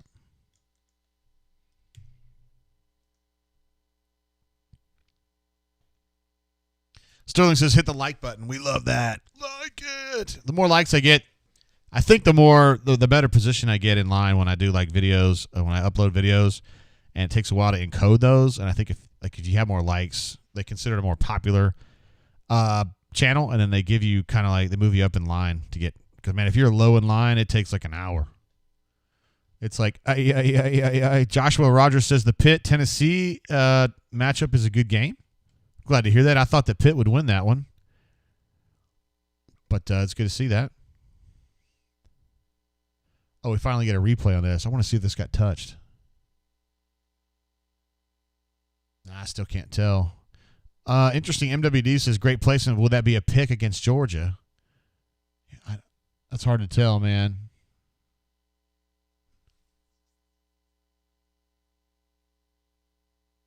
I don't know how to answer that. I mean, I feel like these ASU cornerbacks have been good today, and that was pretty good coverage there. It'd be hard to,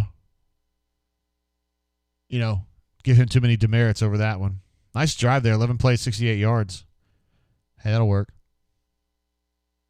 Jim Bob says, doesn't matter how bad AU looks today, at least we aren't South Carolina. Apparently South Carolina's having a rough day of it, huh? I don't have the scores in front of me. I probably should. Word, we got a super chat coming through from War Eagle 0008. Says, thanks for the show, JG. Ward and Eagle all. Let's stay healthy today and go roll on PSU next weekend, 3 a.m. beaches. Well, I don't know if we're going to make 3 a.m., bro. It's noon in the Central Time Zone.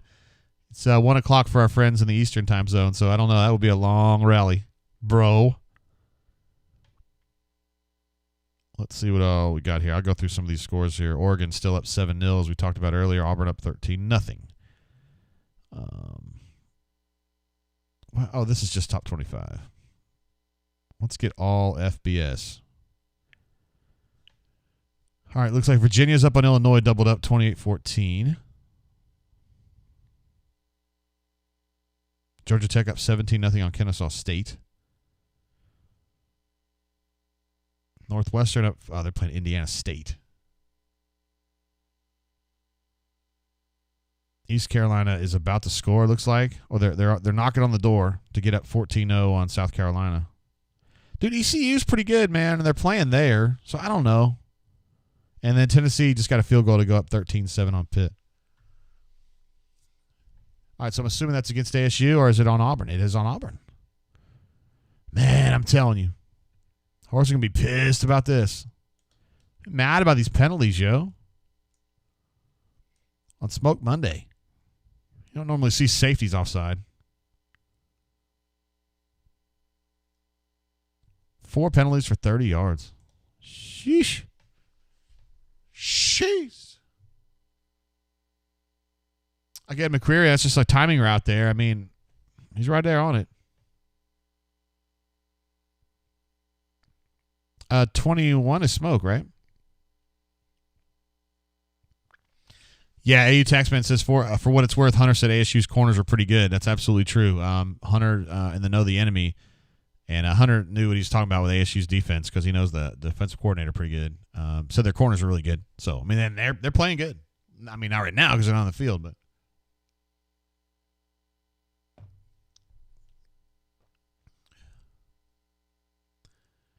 Man, Zacoby was right where he needed to be. He got perfect penetration, and then there was a great block coming in from the outside, from the inside to get him and just kind of pinned him out. It was a really nice play. It's good execution, man. You'll see Zacoby, number 9, is going to make a lot of. He's right there in there, but he's going to get boom. I mean, it's good pursuit, but an even better execution on the offensive side there. Terrence says, every first down hurts me. I know, man. You're like, hey, man, it's Alabama State. This should be absolute domination, but looks like a little draw there. Still got 6 or 7 yards on that. It's a little surprising. See, Crystal says, when I was in Germany, we would wake up at 2 a.m. to watch the Iron Bowl on Armed Forces Network. How about that? That would be tough to be up from 2 to whatever 6 to watch that game. Hey.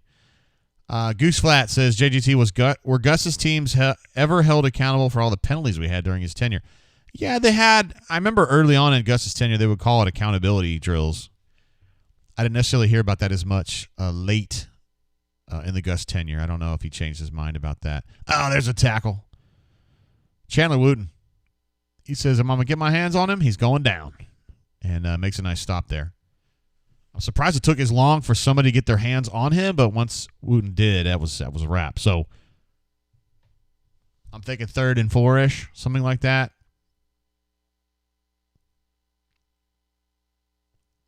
Smoke gives it the old boom. 3rd and 6, excuse me. Look at that. ASU's in what Gus would have called a 40 formation. You don't see that every day. You got 2 H-backs split out like that.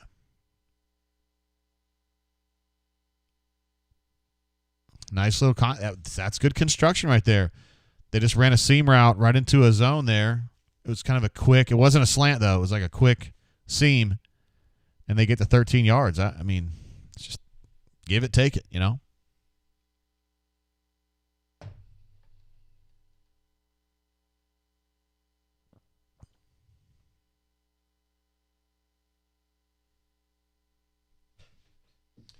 All right, so they've got a 1st and 10, and they're now on the Auburn side of the field. So they're going to throw a PI on that against McCreary. I was surprised the quarterback did not have good body position on that throw, but it was enough. It was enough because McCreary was in a kind of a compromised position defensively.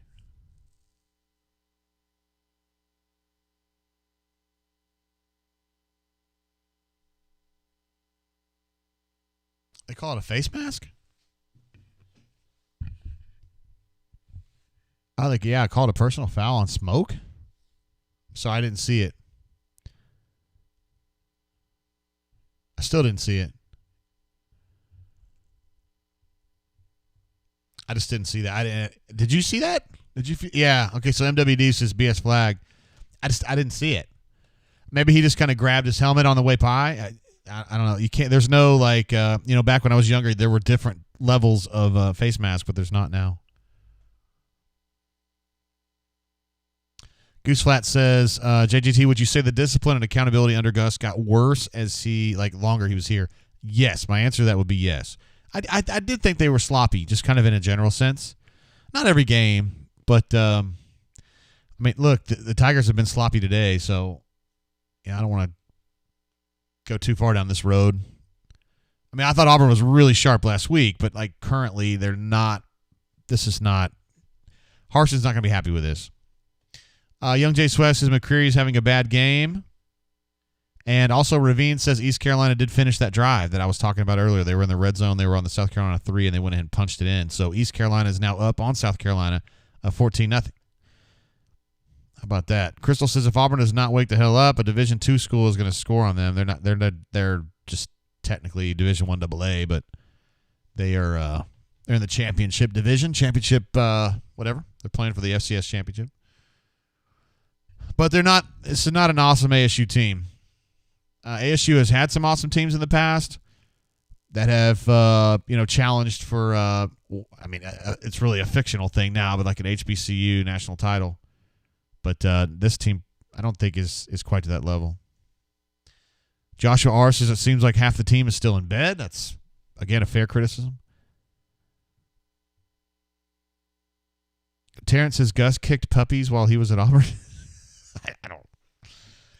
Are you talking about what? Can you elaborate on puppies? Because on the bunker, when we talk about puppies, it probably has a different meaning. MWD says he's watched the tape. He's got the receipts. Smoke did not commit a personal foul face mask on that play. Hey, I trust you on this. Cam says, why are we not in man more? It's a good question. The reason is that, in general, Derek Mason believes in zone. He's just kind of a zone guy in a general sense. And I realize things are not going super well right now, but that's just kind of his basic idea. They don't always run zone. That tends to be what they do. Well, man, Diego Castro says Pitt has scored a touchdown, so I would imagine that's going to get them up, 14-13, because I think Tennessee was up 13-7 going into that drive. So that's big. I think Pitt is better than Tennessee, so I would be surprised to see Tennessee win that game, but we'll see. Still got a little ways to go. Jason M. says Auburn can lose this game. This team isn't that good yet. Interesting.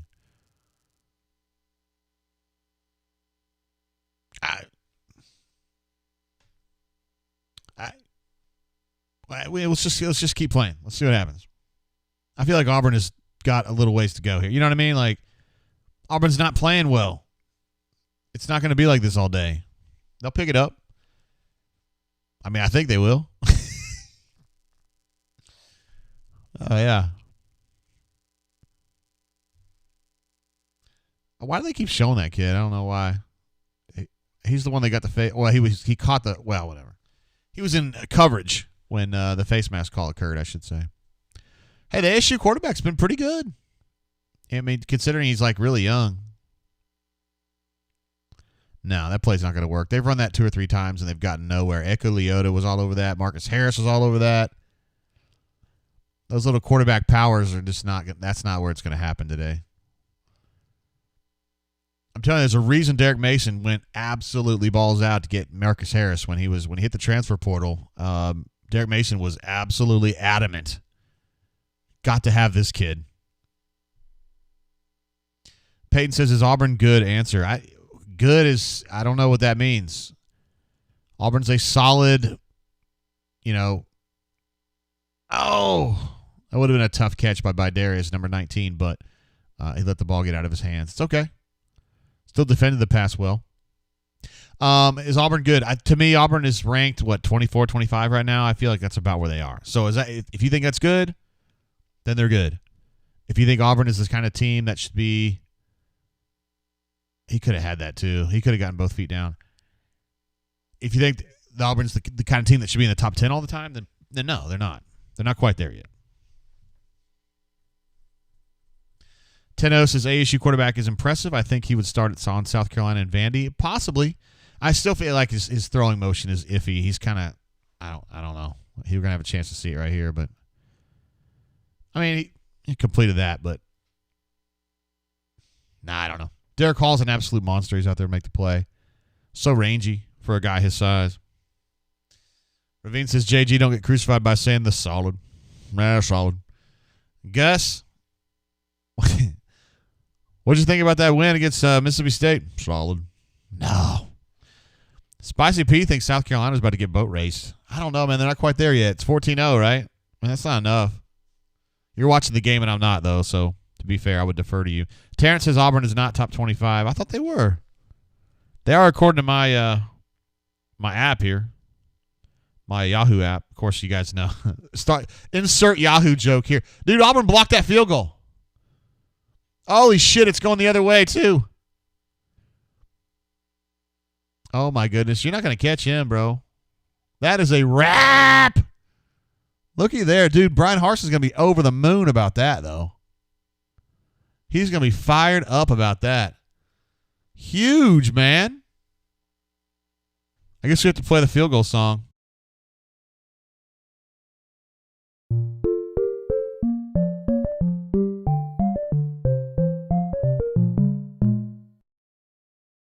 I mean, it's 3 points.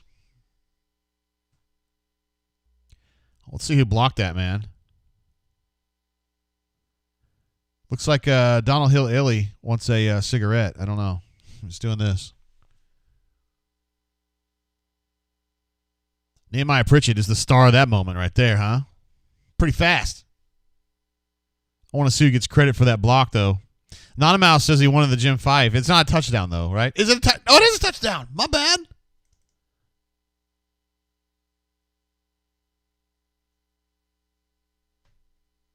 Mouse, you get what you want, brother. You came for it. You're going to get it. Touchdown, Auburn! Horrible oversight on my part. All right. 20-0 now. Of course, there will be haters out there to say, yeah, special teams made a big part of that. Like, hey, man. MW Deuce's 10-point play. Absolutely. Perfect. Look at Terrence is like bloodthirsty. He says, go for 2. I don't know. Maybe now that I think about it, I might have done that. Auburn Dad for Life says special teams saved the shutout. Good point. And Blake R says special teams is stepping up when our offense and defense is lollygagging. What does that make them? Lollygaggers. All right, so Colby Wooden gets the block, according to Young J Swag, which he's probably right about that. Melee says ASU coach said puff, puff, pass. Pass the Dutchie to the left-hand side. AU Taxman says A-plus special teams today. Absolutely, man. Huge. Blocked a punt that set up some yumminess. Ended up being some humptiness. And then got the block field goal that goes back for a TD going the other direction. So, and your boy right here thought it was a 3-er. Well, I don't know what I was thinking. I guess it's PAT. I got no excuse. Eric E is also on board. He says special teams A+, A+.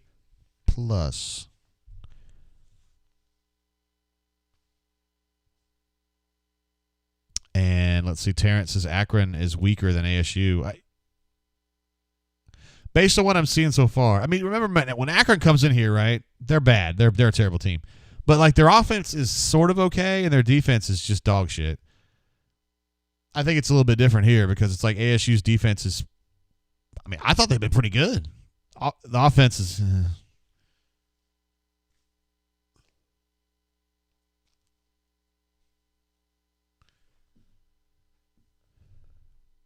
Let's see. MWD says Oregon's about equal with Ohio State so far. They don't seem to be intimidated by the road environment. How about that? Eric E says, that's good. I like to hear that. I like Mario Cristobal.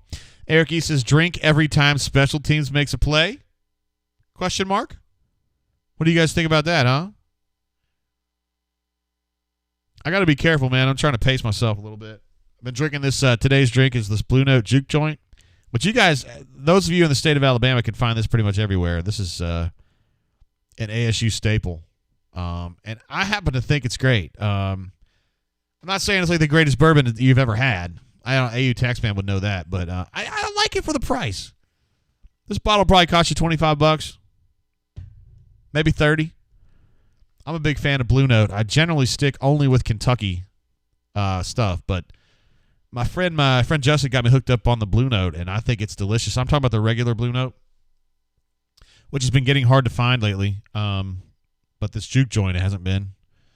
Eric E says weak, chug it. Eric, man, look, man, I'm glad you're here.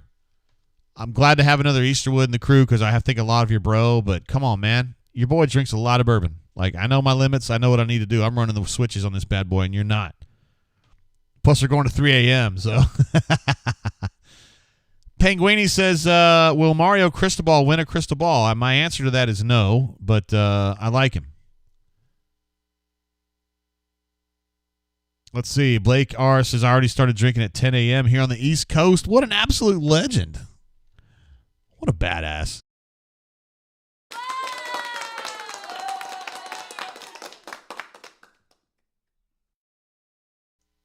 $10 a.m. is impressive. Spicy pieces off sides on the kickoff. Yeah, you don't see that every day, do you? Yeah, you don't see that everywhere. Auburn currently at 5. Nope, 6. 6 penalties in the first half for 41 yards.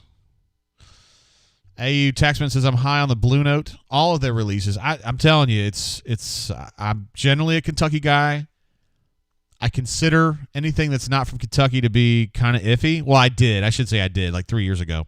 Now I know there's good stuff out there. I had the Nulu the other day. My friend Cuz hooked me up with that. That's from Indiana. That's delicious. The Magnus is good. That's from Washington, D.C. So I'm trying to be more open-minded, but generally don't like Tennessee stuff, but the Blue Note is good. And I'm glad you're on board, AU Taxman. It makes me feel better about my position. All right, so the offsides call is going to just reset it further back down the field. So ASU's definitely going to get the ball in a decent spot here when they get this. They'll probably field it around the 15 and be able to advance it from there. No, actually, Allner's got a really nice kickoff there. Great kick. He kicked it out of the end zone. Great job. Hey, man, way to come back on that. Fix what Jarquez Hunter did.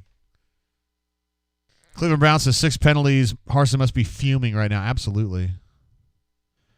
I would say Colby Wooden got that. They're showing replays of the blocked field goal right now. Yeah, it looks like Colby Wooden got it. Owen Papo was right in that area, too. And then Pritchett got a hold of it. And he's getting some help from Smoke, who was out there. Could have blocked for him had he needed it. Little RPO action. Whoa, he picked him up and threw him backward. Nice play. Who was that? Was that Jacoby?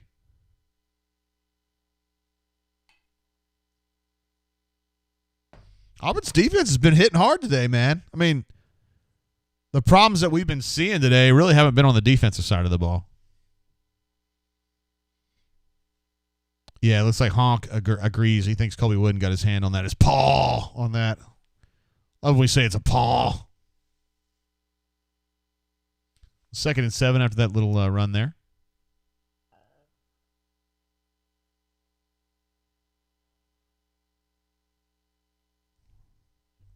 That's the kind of play that gets picked off when the quarterback starts doing this, like kind of going to throw it and then not really going to throw it. I'm not talking about the pump fakes that my man from the Saints used to do all the time, Drew Brees. Not down by that, but he just looked like he was kind of like, that's when you get yourself into trouble. I've seen it happen a bunch of times, but he got away with that one.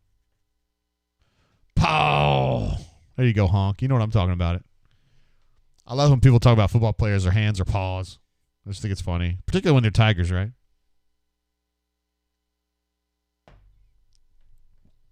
ASU in a doubles formation right now with the tailback flaring out. They were going to try like a little bubble, I guess, but that wasn't going to happen. Derek Hall all over that. Derek Hall is so good. He's so good. He's so rangy and he hits hard, man. Got a flag on that play. Let's see what's going on here.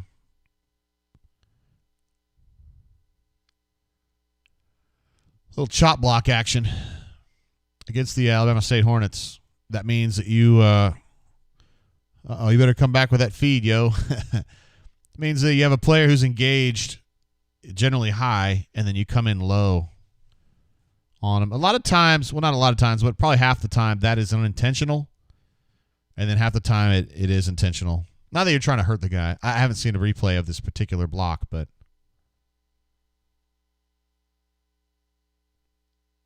that line judge was like, nah, yeah, man, that was a foul. All right, let's see if they can get. Uh-oh. Roger McCreary was a little concerned about whether he should be on the field or not. Auburn damn near got to that kick again. They're about a half second short. So they're going to take over on a 33. 4:48 to go in the second quarter. Let's see. Chip says Shivers is definitely out. Yeah, we have not seen Kaufman today either. Well, what's going on there? What's Demetrius doing? It looked like he was like throwing up or something, or I still can't tell what's going on with that. Yeah, you guys saw y'all's feed drop too, huh? Cornelius Williams right there in the foreground, working with his wide receivers. The assistant coach, formerly of the Troy Trojans, former Hoover Buck. Terrence W says, "Go Browns tomorrow." I still kind of like the Browns, but I am now a Raiders fan as of this season. I know the Raiders deserve to have a lot of scorn. I get it. They're a frustrating program.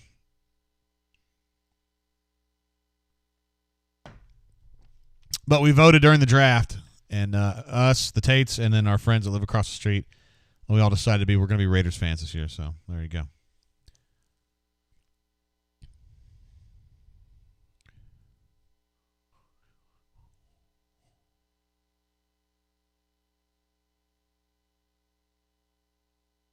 Oh, interesting. Were they switching jerseys there in Allen Mouse? I just didn't quite pick up on that. I see he's back on the 0 now. Now, see, I really like the construction of that play. Nice play by number 89 to knock it down. I love how they had the guy in motion, had Demetrius in motion, faked the screen to him, and then threw back inside to a Tank on an inside screen. It just happened to have one guy that had picked it up and made a great play on that, because otherwise Tank's going to get a big gain out of that. Number 89, great awareness. Like, really good awareness. Also good to see Council out there. Number 71 is back out there at left guard. Quick throw to Shed Jackson, little hook play. Curl, whatever you want to call that. Oh, you guys thought that was a dropped Tank. I couldn't quite tell. A lot of times I can't tell, guys. I'm kind of running the switches, checking on the chat. I don't necessarily see it all. Jordan definitely thinks that was a TD. Dropped by Tank. That's frustrating.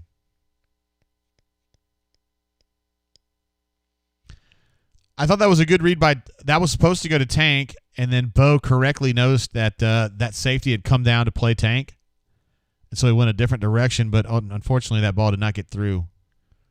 It may have not been a sound throw.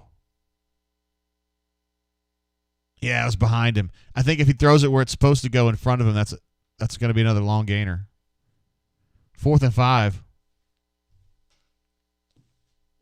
Yeah, they've just kind of been. Defense has been good. Offense has been kind of dog shit. I know. I told Will we were going to kill him. He likes Newcastle. Great punt from Oscar Chapman, the Australian. It's going to put ASU at the 15 with 4 minutes to go. Another just kind of not great drive there. Yeah, we've seen better. We've definitely seen better. MWD says throws it behind guys when he moves laterally. certainly did on that one. And FJ Tab says he could have run for the 5 yards needed for the first down. I think you're right. A stereotypical Auburn fan says that tank pass was not a drop. It didn't look like one to me. I was just deferring to the people at home that maybe could have gone back and we've lost our feet again. These damn Russian hackers. I bet this stream has been vaccinated. That's the problem. Look at this shit. What a bunch of amateurs. They go to commercial. Great. I mean, I'd take something to eat probably. Oh, you do? Not right now. Thank you. Administrative assistant, ladies and gentlemen. We love her. She's doing great. Wizard Dragon says it's not all on Bo. There have been several drop passes. Absolutely. Today, in general. Now, I thought the throw to Kobe right there was on Bo, but a lot of the other ones have not been. Let me update some of these stats while we're on a commercial break, an inadvertent commercial break, I might add. Bo is now 8 of 15 for 80. Not a good first half for him. Again, not necessarily helped a bunch by his wideouts, but, whatever. I'm not going to get into who this, he said, she said. Tank still at 7 for 55. How about that? Jarquez is still at 6 for 28, so they haven't been running the ball much lately. Alabama State is 11 carries for 0 yards. You can't make on a comeback doing that. I mean, I'm just being real about it. And then on third down, Auburn is 2 of 6. They are 2 of 8. All right, so we're updated there. Let's see, War Eagle 0008 says, is administrative assistant bringing lunch for the Commodore? Yes, at some point. I don't like eating on stream, man, but we're gonna stream right through the lunch hour, and I'm drinking this Blue Note, and I don't want to get stupid. I don't want to get Ole Miss drunk.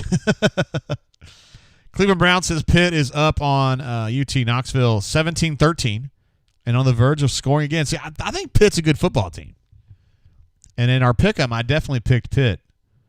Look how quick they broke on that. Great read and a great tackle from Roger there in the open field. That's a great play right there. He's not had a great game, but that was a great play right there. All right, so Auburn's going to try to they're going to successfully get this ball back, assuming this punt reception goes okay. And they're going to have, a good 2+ minutes to run this offense and maybe just try to, get out of this half with something positive going on. I'm already thinking ahead to Hunter being on the horn, and he's not going to be very complimentary, I don't think. He is out on the lake, though, so I don't know how much. I know he's listened to it on the radio. I don't know as though he's been able to see much of it. There have been better punts. Demetrius has fielded this, and he is going to take this a long way. He's got Auburn back to about the 33-yard line. Great return. Kind of a shitty punt, and then he just took advantage of it. So, Spicy P says we need a 2-minute tutty right here. That'd be nice. Leadhead Full says Mason has the D on point. I completely agree. Defense has been good all the way through. I mean, the ASU hadn't rushed for shit. ASU's been terrible on third down. I mean, if there's a criticism, I don't even know if this would be a legitimate criticism, but they're not the turnovers. You're not creating the turnovers. The special teams are, but defense hasn't so far.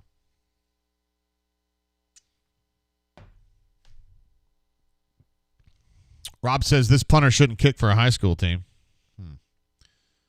Yeah, agreed. That it's not been good so far. Diego says SEC cameraman had too much to drink last night. How about that? By the way, I had a chance to, because the administrative assistant's birthday was on the 9th. So it'd be 2 days ago, right? Thursday. Yeah. We went out to eat for her birthday last night with our friends, our friends that live across the street, and went to Central in downtown Montgomery. Really enjoy going there. Great folks there.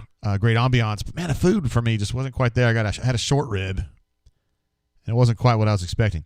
All right, Auburn takes over 1st and 10 on the 33. They were faking the split zone run. Bo's looking deep. Did not have it. And essentially just throws that ball out of bounds. They're hoping that split zone machination underneath in the run game was going to clear somebody out deep. Either Capers or Malcolm Johnson Jr., I couldn't tell, and that didn't happen. This view is not going to help me understand that, ESPN. Thank you. Hey, I think they've been pretty enterprising in the pass game. It hasn't worked out very well, but they've been trying some different stuff. Ooh, that's a good lick right there. Tank Bixby. He's back on the field. I guess he's not hurt after all. All right, Cleveland Browns says Pitt has gone ahead, consummated that last drive. They're now up 20-13. How about that? Ryan D says, I turned off the audio on the SEC network just listening to the brain drain. I hope that I keep up, bro. Hope that I keep up. Thank you for tuning in, bro. Young Jay Sweck says, wow, who threw the trash can? I don't know what you're talking about. It's funny. Oh, no. Oh, boy, that's a problem there. Oh, that's a bad one. So Bo was pressured.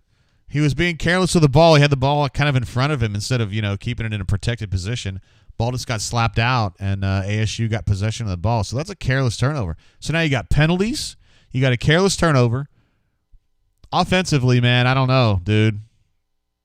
I don't know what you guys are thinking on the letter grade here. I'd say C. I mean, you still have 20 points on the board, but 7 of those are from the blocked field goal. That's just poor. That's just poor ball protection right there. That's just poor. That's poor. Yeah, again, Auburn has 20 points on the board, but 7 of those are from the special teams play. So, I don't know. Offense, I don't know. What are you thinking, guys? C-? D+? Defense for me, Auburn so far has been A. I mean, dude, they're not getting anything. They did have a chance to burrow down pretty deep, and they had a field goal attempt there that got blocked and run back. But other than that one drive, they really haven't pissed a drop today. So, I don't know. Panguini says one offensive touchdown, horrible. I have to agree. I was trying to give them a D, but I'm telling you, Auburn's defense has been all over them today, man. The pursuit's been great. The play up front's been really good. I mean, we thought about this going into the season, right? We thought this was going to be a team that played really good defense and ran the football. They're playing good defense. Auburn's running the football okay. Let's see what their rush tallies are. I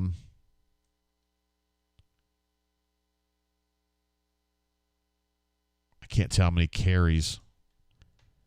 Let's see. Tailback carries is only 14 for 83. I mean, it's still pretty good. I don't know what that average is. It's something like getting close to 6. But,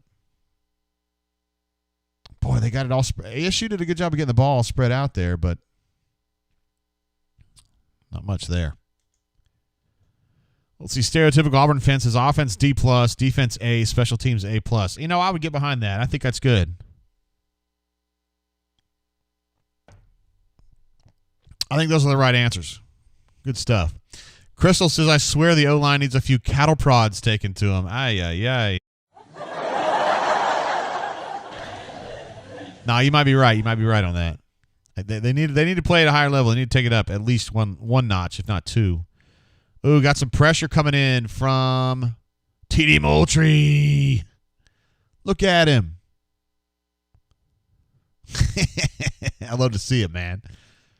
I love to see a young man like TD Moultrie who, probably made some bad decisions with his personal life the last couple years. Not doing that anymore. Appreciating what football means to him, the opportunity it gives him, and coming out here and playing some better football. I love it. I love to see that.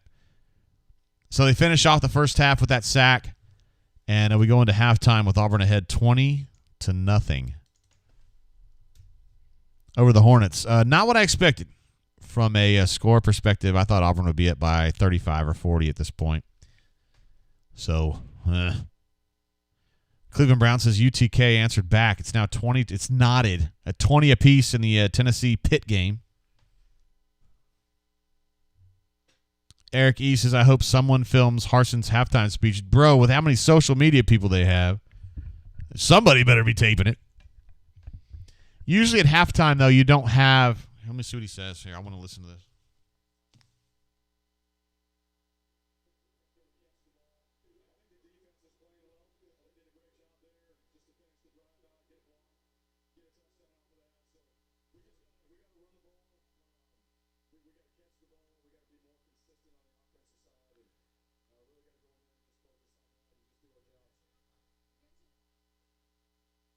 He basically just said, the offense just needs to do its job. It needs to catch the football, need to run the football. Usually at halftime, the way that halftimes work, or they have at Auburn in the past, and this isn't just with Gus, but before that, it's usually broken down more into like position groups than it is like a team. Usually you have team before the game and then after the game. Usually at halftime it's not, because the coaches are conferring and they're trying to make adjustments to whatever they're going to do. You usually have the offense broken off and the defense broken off. So I don't know if you're going to get that like big halftime speech from Harsin. You don't normally see that at halftime. Now, he might come over to the offensive group, right? Because defense I don't think really needs any cattle prodding, so to speak. I think you get on the offensive side with Bobo and the wideouts and the tailbacks. Well, not necessarily the tailbacks, the offensive line, and you say, it's time to step the shit up, man. Come on now. This is not good enough. You guys are sloppy and your execution sucks. So, yeah. That's kind of how that works. Greg says Harsin is pleased with the D. He did say that in his halftime interview there. Of course he is. I mean, they've been playing well. Let's see. Cleveland says offense was sloppy, defense and special teams were clutch. I completely agree. Spicy P says we got to block the right people, which is he's quoting Harsin. If Harsin said that, it's like, yeah, guys, come on. Bego says, do you think Harsin gives out participation awards during the halftime?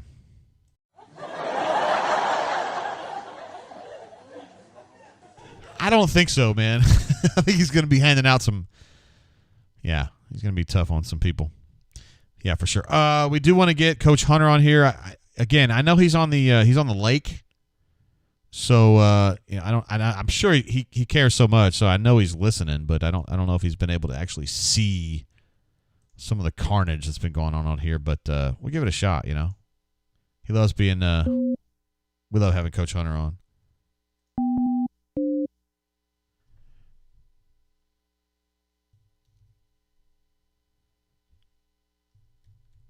I do have a sound, a special sound for my main man Hunter when he gets on here, and he knows it's coming too. So maybe I'll just get him on first.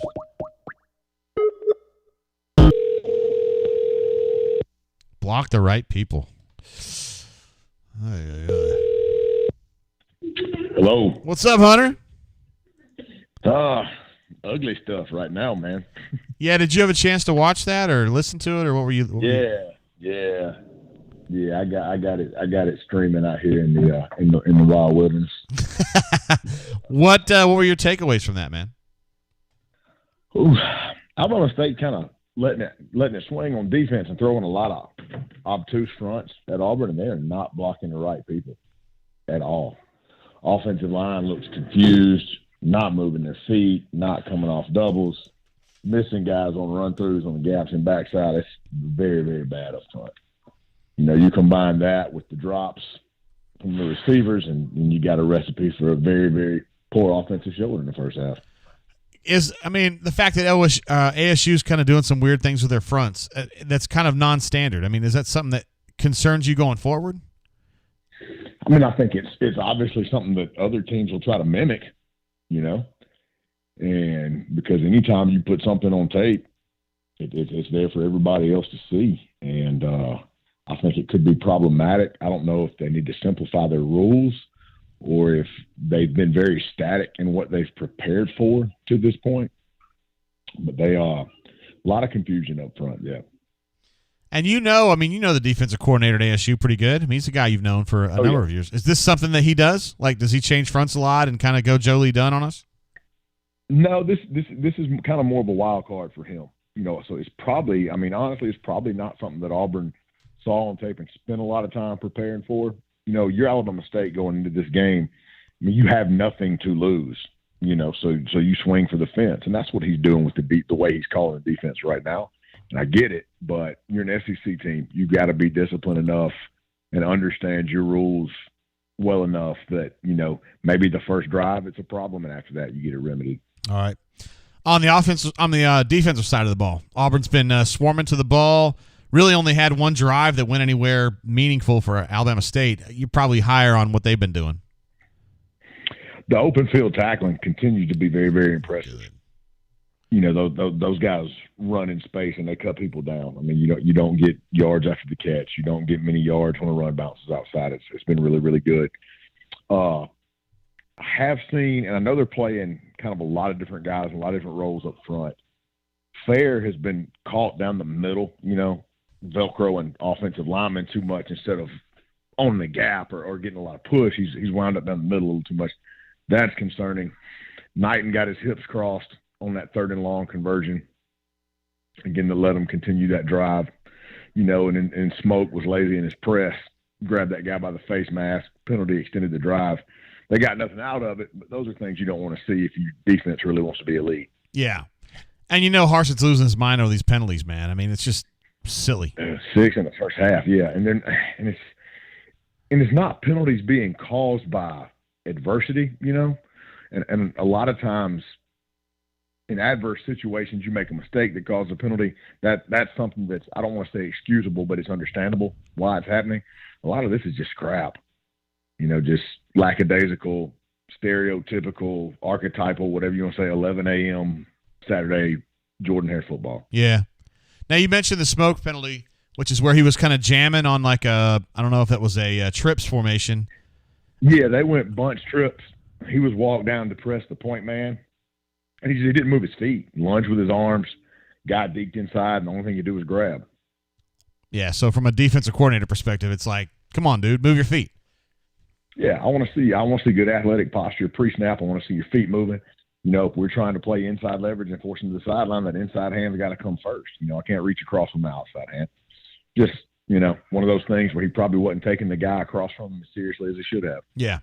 That's a problem when you're playing a team like ASU. I mean, if you're Auburn and you're facing Georgia and Alabama and LSU all the time, it's hard to kind of get in gear a little bit. Plus, you got the 11 a.m. thing. It is. And the thing that, you've got to realize about ASU is they have nowhere near the depth that Auburn will ever have, But their ones, when they're on the field, are good enough to compete with you. Shouldn't be good enough to beat you, but good enough to compete with you. So you got to keep your game up. What do you think Harsin is telling his team right now? You think he's pissed? Oh, I think he's saying a lot of stuff that the FCC would get on to us for saying, like if you got this on YouTube. Yeah. But, yeah, there's no way he's happy. No way, because this is a just polaric shift from what last week was. Yeah. With the execution against what should be Akron should be on paper much better than Alabama State. That should have been the better team that you played last week. And they played with much more focus, much better execution, a lot cleaner. And I don't know if they were feeling themselves, if it was the prototypical look ahead. I don't know. But it was a very, very flat and sloppy first half of offensive football. In high school, you guys play at, 7 o'clock most of the time. If you were having to play a game at 11 a.m., I mean, would you be concerned, like every time you did it, that your kids wouldn't necessarily be up for it? It's any time you shift your routine, and it's certainly an issue with 15 to 18-year-olds, and it's an issue. I mean, I've been as a player, I hated those morning games, because everything's accelerated. You kind of split your day in half. If you're kicking off at 6 o'clock, your pregame routine is going to start that morning about 8, go throughout the day, multiple meetings, a stretch period, treatment, meal, a hydration period, a chalk talk, all those things. You kick off in the morning, you got to split that in half. You do it before you go to sleep. You wake up, you do the second half. Routine's kind of busted, but it's that way for both teams. Yeah. You can't let that be an excuse. It's something that you've got to work through. Word. The Troy Trojans, who you played for in your college days, are taking on the Liberty, whoever the Liberty are. They are, man. They are, and I got 3 Stanhope Elmore Mustangs starting for the Trojans Saturday night, so it's going to be big. There you are. There you are. Liberty was staying at my hotel last night, so I did what I could to sabotage them. Yeah? Yeah. I don't wish ill on anybody, but, historically we've played really well when ranked teams, come into our house, so I'm hoping the Trojans can pull off a big one tonight. All right, Hunter, hope you enjoy the rest of your time out there. Maybe we'll catch up with you after the game and see if they're able to fix some of these problems, okay? Good deal, JG. All right, see you, Hunter. See you, brother. See you. There he is, Hunter 48 from the bunker, who is also he's a coach at Stanhope Elmore in Millbrook, Alabama, and they have a very, very good defense. Yeah, and he coaches defense, and he was a linebacker at Troy back in the day. I guess it was Troy State when he was there. I did have a sound bite for him that I had curated just for him. I just didn't really have a chance to play it. I want to play it now because I think it's awesome for him. This is normally what I would play before he came on the air. Ladies and gentlemen, this is the main event. Introducing in the red corner, the champion of the world, Mr. Sandman. I don't know. I love it. If you guys are my age and you used to play Punch Out in the arcade, like the big guy you would come up against, like the most fearsome boxer in the whole world is Mr. Sandman. And so I thought that would be good. MWD said administrative assistant made you sleep in a hotel last night. That's good. That's good. No, we actually went downtown. I told you, well, you probably weren't on yet, MWD. My wife's administrative assistant's birthday was Thursday. My big present for her was this Old Forester birthday bourbon. I'm thinking ahead, bro. I was able to get this secured. And she's an Old Forester fan. Old Forester, of course, is like a symbolic of like old Louisville. She's from Louisville. And I think it went over really well. Anyway, so her birthday was Thursday. We ended up going out Friday night, last night, downtown. We went to Central here in Montgomery, and then we stayed the night at the Renaissance. And then I was over here, obviously, to get started for the show early. But, yeah, so we were downtown Montgomery last night and had a great time hanging out and seeing what's going on. Also had a super chat coming through while we were on the horn with Hunter from a man, Auburn Unit. Says, JG can't tune in today because we've got company. I understand. But continue to add me to the pro drain portion of the bunk. Oh, you had a chance to see that, bro. Appreciate your support so much, man. We do have some people in the bunker that think that their brain drain kind of sucks, but that's fine. I still love those people anyway. They just, look, man, everybody has their different ideas about how stuff, they want to digest information. Some people want to read it. Some people want to hear it. Some people want to see it. We try to do as much as we can in all the different ways to try to, to get up with all of our folks. One way or another. By the way, are those numbers right? Third down. ASU finishes 3 of 9. Auburn's 2 of 7. So I need to update those. 3 of 9 for ASU. 2 of 7 for the Auburn Tigers. Yeah. So Hunter had some interesting things to say there. Particularly about Tony Fair velcroing a little bit with some of the blockers. Obviously, when you are a gap plugger the way that Tony Fair is, you have some... they'll give you some latitude as far as how much pressure you're getting upfield because he's kind of two-gapping it, and his goal is to try to stem inside runs, period. But he thought that he was kind of getting Velcroed a little bit, which means that he gets stuck to blockers and he doesn't get away. You can't two-gap when you're getting Velcroed. So he saw some of that with Tony Fair, number 90. Interesting there for sure. Ravine jumps in with a super chat to say, happy birthday to administrative assistant. Thank you for that. I know she watches the show, so she's going to appreciate that very much. And I think we only ended up having a little sip of the birthday bourbon, though. Yeah, we just had a little sip, though. Let's see. Melee says, what channel is the brain drain on? It's behind a paywall or something. What? I don't get it. Crystal liked the bottle. That's good. It is a tough bottle to come by. I had to... It took all the resources I had available to me to get that one. That was a tough one. Let's see. Ravine says, need to hear Coach Hunter on Bo's performance thus far. Yeah, I wish I'd asked him, right? Yeah. Solo Tiger says, I always like the drunk Ruski Soda Popinski. Absolutely. That is another one.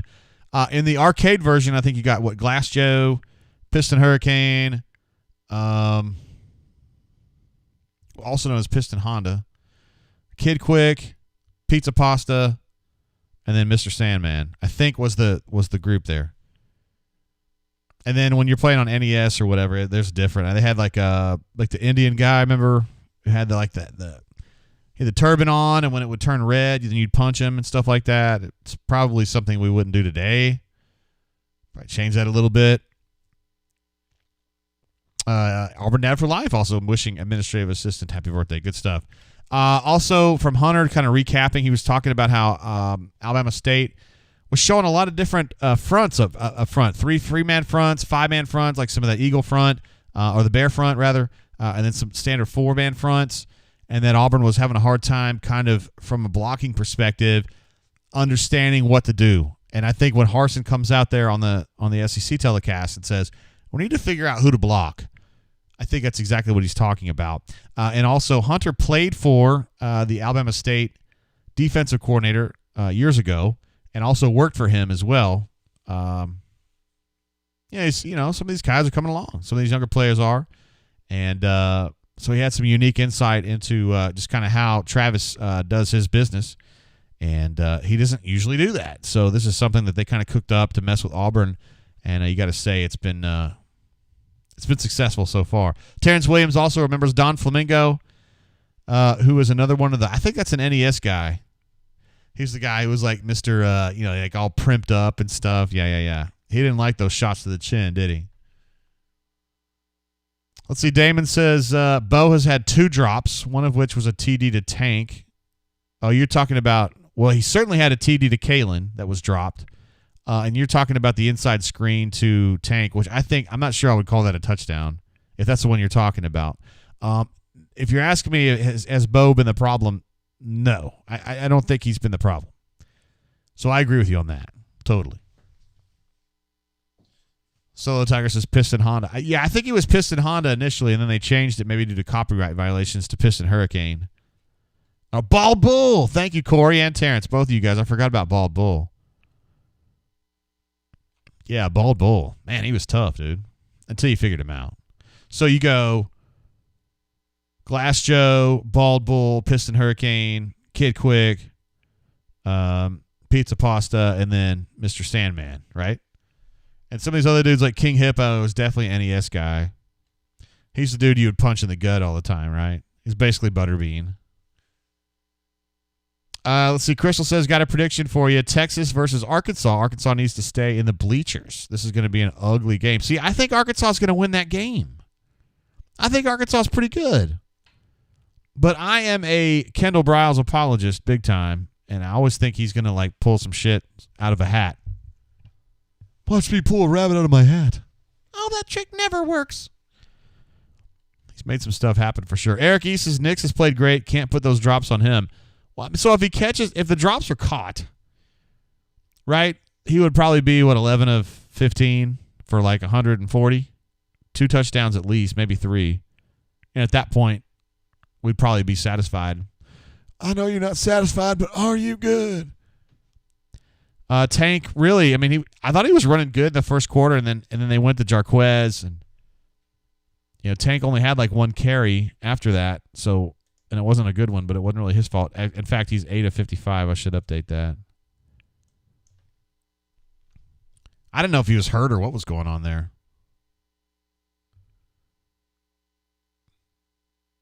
Corey says, who was the guy you had to counter and then hit him in the stomach when he dropped his pants? That was King Hippo, for sure. Crystal says, no way in hell Arkansas wins against Texas. All right. Just saying, I'm wrong sometimes, for sure. Chip says, ASU band greater than AU offense, biggest cheers of the day, not close. And somebody was making fun of it earlier and said, LOL, Auburn's band's better than ASU's band. I don't know, man. I did cover the SWAC for 1 year. That was a long time ago. It was 1998. So I can't, I'm not going to sit there and tell you that my experience in 1998 has any real applicability to what's going on now, but those bands back in those days were incredible. Just saying. AU Taxman says we used to play Ring King arcade during lunch at Huntington baseball camp. Ring King. Man, that's one I hadn't heard in a while. Spicy Pete says our spread was 49. If we cover, I'm happy.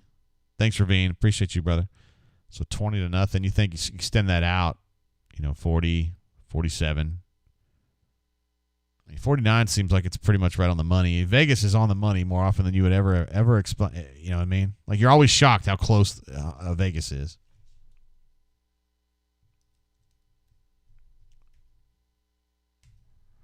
Changing the on the horn here.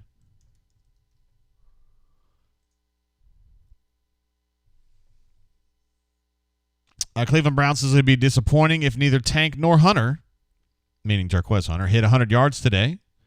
They're not very close right now, but we'll see what happens. Ross G says, better that the offense play chitty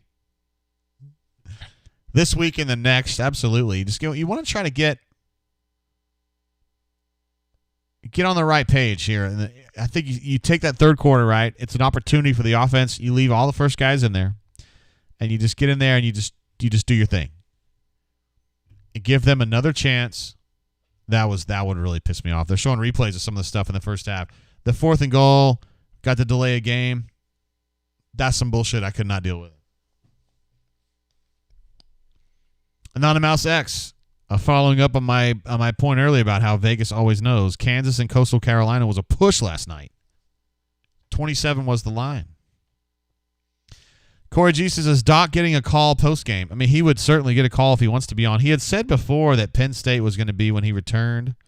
I do have – well, you already heard me saying Hunter's going to come on after the game, and I've already talked to J-Head, and he's going to come on as well.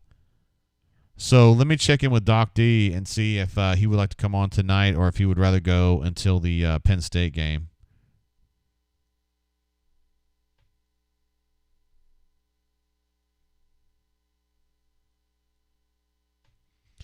All right, I got to text out to Doc D on that. Christopher says Jay Lee found the Honeybees LMAO. Did he really? Was this on Twitter? Jay Lee and the Honeybees, they got along really good last time. Although anyway, let's see what Jay Lee's got.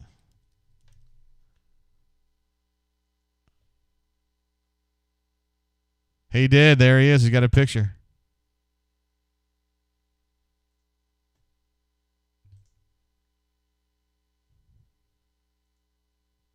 He's got a picture with the Honeybees. He says, my girls. And he also got a video. It says, front row, son. My man. He's doing great, man. Stoked for him. Yeah, he was surprised by them last time. I don't think he was ready for that. Wait, I don't understand. Didn't ASU have the ball to start the first half? And then ASU has the ball to start the second half?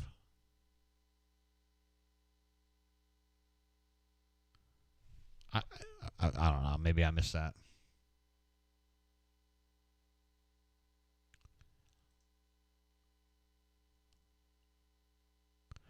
Auburn won the toss and deferred to the second half.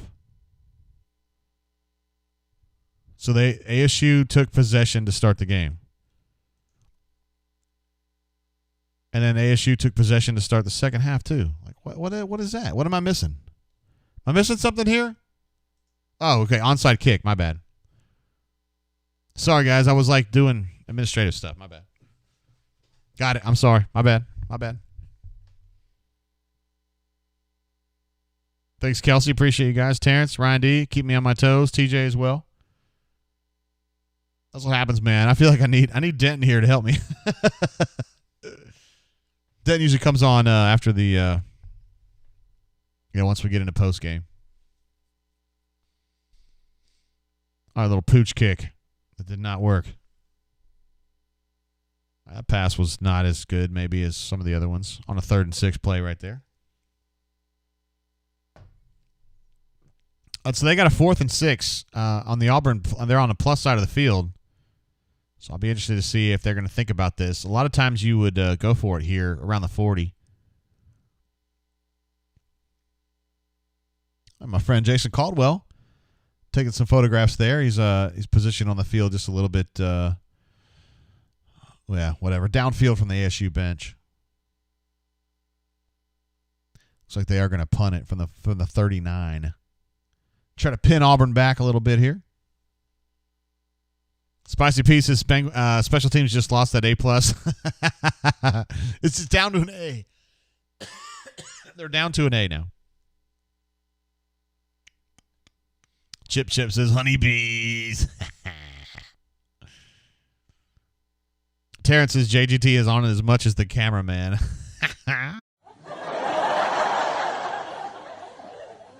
You're not wrong, Terrence. You're not wrong. I definitely missed that one. MWD says special teams just dropped from an A+ to a C+. That's a huge no-no. Wow.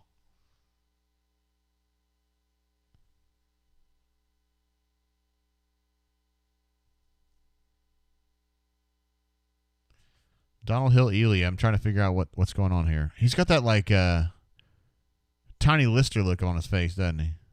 He almost looks cross-eyed, kind of. I'm not hating. I'm cross-eyed too.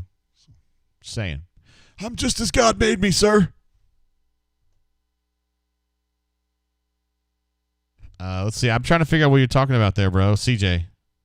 Talking about literally, it's literally my career, and I've had multiple conversations with people on both sides about it. I don't know what you're talking about. I would like to know, though.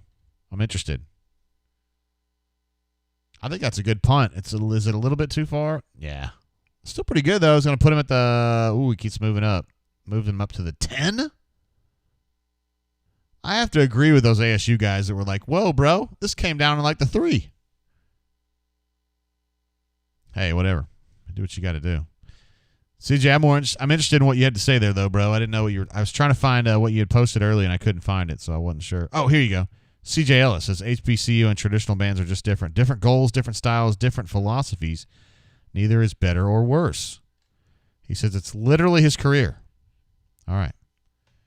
There you go. It is. I mean, it's just a different genre. Like HBCU bands, in a general sense, are going for kind of entertainment in a way. Like it's more than just the music. And then for like bands like Auburn's, a lot of times it's the music and the formation. I mean, it's yeah. I know what you're talking about. I mean, but the Honeybees are pretty cool, right? And that's not something you get at Auburn. See, Crystal says it would be nice to see Coach Harsin pull a Pat Dye right about now. I don't know what that means. Like, just get really, really mad, because he would definitely chew ass on the sideline for sure. But I don't really know what else you mean by that. There's a lot of ways it could go. All right, so Tank had kind of a modest run there. That's not a modest run. That's a good run right there. About a 15-yarder. On a misdirection play off what they were trying to disguise it as an end around, and then Tank was able to squirt through, I guess, that 4 gap. Yeah, the 2 or the 4. That's basically just a counter with some window dressing on it. A very effective run there, though. So they got a first down now at the 26, digging out from that position bank. And that field goal pushing them back.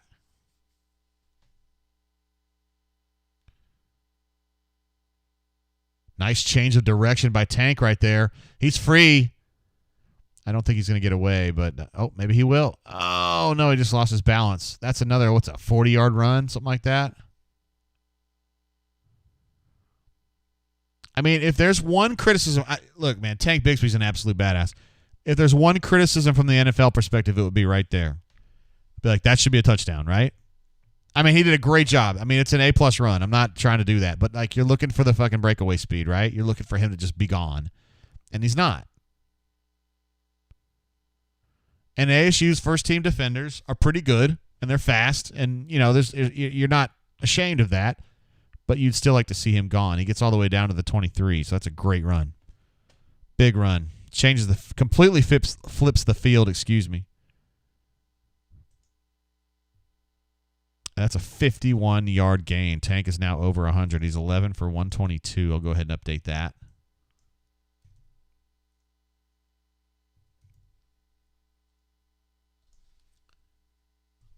Yeah, almost stayed up. He did. Yeah, I mean, he had a nice cut there. And if he'd been able to keep his feet, keep his balance, I think he's gone. But he just lost it just a little bit too much, you know. They just got a little bit enough of the arm and the hand on him to knock him off his balance enough. Jordan W. says, best player on the field doing his thing. Absolutely agree. Let's see. Cleveland says same. Oh, CJ. Let me see. I got to play off this. See what CJ was saying earlier. Anyone else watching on Hulu? I'm live and I'm about to play behind. Cleveland Brown says, same here, CJ. I actually have to listen to Jay with a 20-second delay in this live feed. Okay, cool. That's what I do for basketball a lot of times. Listening to Andy and Coach Sonny. I have to put them on a delay. I think those guys are so good at basketball. Matthew Monson, Matthew M. says, he probably means in. We're glad to see you, bro. I'm late, but I'm here. Sorry, JG. You never apologize, man. We're glad to have you. We tend to be online for a really long time, so we're always here for you. We're casting a wide net, as the kids would say. Oh, I don't know if you saw this. I'm trying to taunt you with it a little bit. Monson, but look at that. That's what I got Miss Courtney for her birthday. Little birthday bourbon. We've only had like half a sip of this bad boy. Maybe she had a full sip. And I'm not allowed to drink it on the stream, but so I got her for her birthday. Get it? Birthday bourbon on her birthday? Yeah, you know what I'm talking about. Bego says, is Hunter faster than Tank? Does Auburn have a burner? I mean, V8 Blazing is definitely a burner, right? I don't think V8 Blazing gets caught right there, but I mean, Tank's fast. I mean, but he just got run down from behind there, and I think some NFL teams might look at that and be like, Look, Tank basically gonna make a lot of money. I mean, I'm not trying to hate. It was a great run. I'm just saying, just like to see him pull away there. Matthew M says, damn, I'm so jealous. My birthday is the 1st, and I can't find it. I did mention this to Miss Courtney earlier, and she said she would be willing to give you a sip due to, let me think of the right way to put this. Due to your CV. We'll put it that way. So if you want to figure out a way, I mean, it's not like it's going anywhere, so. Let's see. Chip says honeybees were on for Jay Lee. I'm so stoked. I love it. Jay Lee loves the honeybees. All right, we're back to live action here on the Plains. Auburn back 1st and 10 at the 23 going in. Another carry for Tank Bigsby. Nice little cut there. Another 10-yard gain. He's going to actually go for 15 or 16 right there. He's absolutely killing these guys. Officially a 14-yard gain, and he is now up to, you guys could probably do the calculations on this bad boy. He's up to 136. So now, statistically, he's having a nice little day. And remember, he had a 25-yard gain wiped out earlier. Uh-oh. Womp, womp. That one's wiped out, too. Dang. Illegal shift. Crazy. Penalties. What is that, 7 now, I believe? Yep, 7 for 46 so far. Yikes, man. 11 for 122. Got to move him back.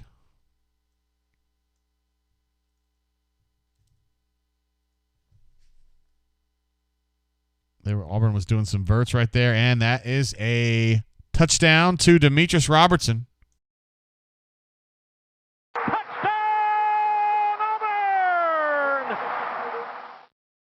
Auburn had at least 2 verts on that. May have had 3, and Demetrius just got behind his guy, and Nix identified that and put it right on the money. It was a nice play. Let's see what they do here on the All-11. ASU's tied up on Tank, and that's a terrific pass right there. A little bit of an adjustment for Robertson, not too much, but he's up to that.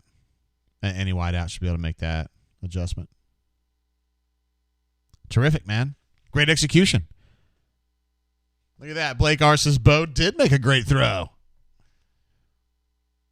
Auburn Dad says drop in the bucket to D-Rob. Absolutely. Skylar says go Ducks. Yeah, you're changing me there, Bo. Well, they just scored. The Auburn Tigers did. 27-0 now for the Tigers.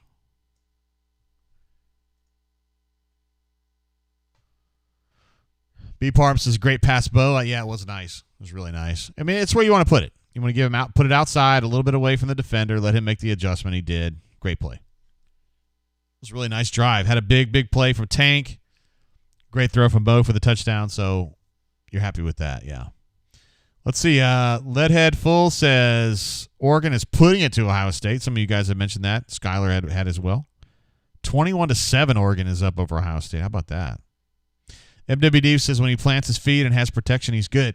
That's definitely something that Harsin and Bobo have been talking to him about body position and kind of where, like, what is your body state when you when you initiate that throwing motion? Like, are you falling backward? Are you falling sideways? If there's not a reason, then you should be, balanced and making the throw, and that's exactly what he did right there. All right, so a little pep there for the Tigers coming back in. Cam says, does Tank look to hurt you or fatigue? That's good. he does a little bit of both, man. He's a very aggressive runner, though. A lot like Carnell in that way. Carnell was not as big as Tank, but Carnell had this kind of very valorous approach to carrying the football, to toting the rock, as Jeffrey Lee would say. And I think Tank is, he's always been a tough runner, but I think working for Carnell, it's been even more like that. Let's see. Doc Dumpster says, Corey Green, I know you asked about this. He says he would love to be on the show, but probably better wait till next week. Dog is at a shindig, and it's loud as hell in here. That's what he said. So I just have to skip on Doc. Now, to be fair, Doc said he would be here for the Penn State game and not before. So it's not like he let us down. He's right on target for us. So. Dad of 3 girls says Tank walked up and down sidelines a time or two, pulling it right hamstring slightly. Just didn't look exactly right. I guess this is after that. You talking about like currently or like before that drive? Nice adjustment for Demetrius. 2 touchdowns for Demetrius today. Now, also I need to update Bo's numbers. He's now 9 of 17, 108, 2 touches.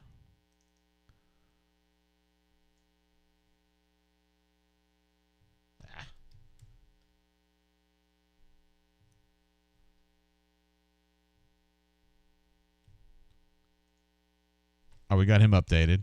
And Tank, I think, is currently he's accurate. Yeah, 11 for 122. So, and let's see if third downs have been changed at all. Third down, 3 of 10 for ASU, 2 of 7 for Auburn.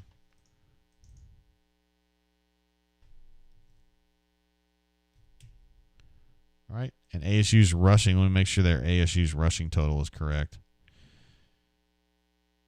They have 13 yards on 14 carries.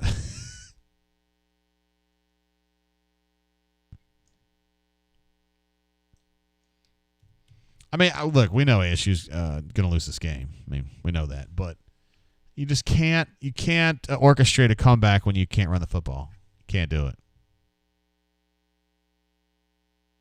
Little split zone run, and Jacoby McClain was not dissuaded. He was ready to eat that.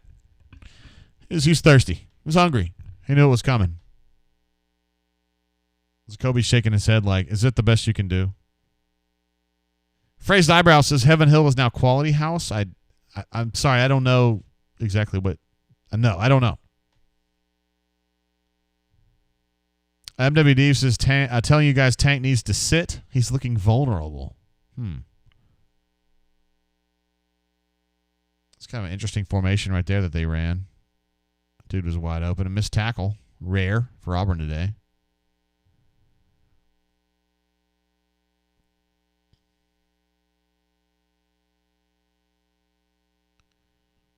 Romello Height getting on the scene very, very quickly to support, though. Things you love to see.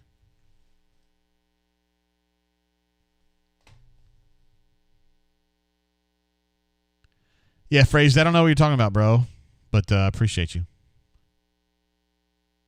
Yeah, Jordan says 9 is a freaking missile. Yeah, it was a great play on that. Look at Owen Papo dropping in on the Tampa 2 look there. Little bubble screen to number 6, and Auburn's a little slow getting to him. Again, as Hunter said, once he gets to the ball, he's good. I noticed that Pritchett's wearing 11 now. I don't understand why. But he is. He usually wears 18. I don't know if he had to change jerseys or what's going on with that.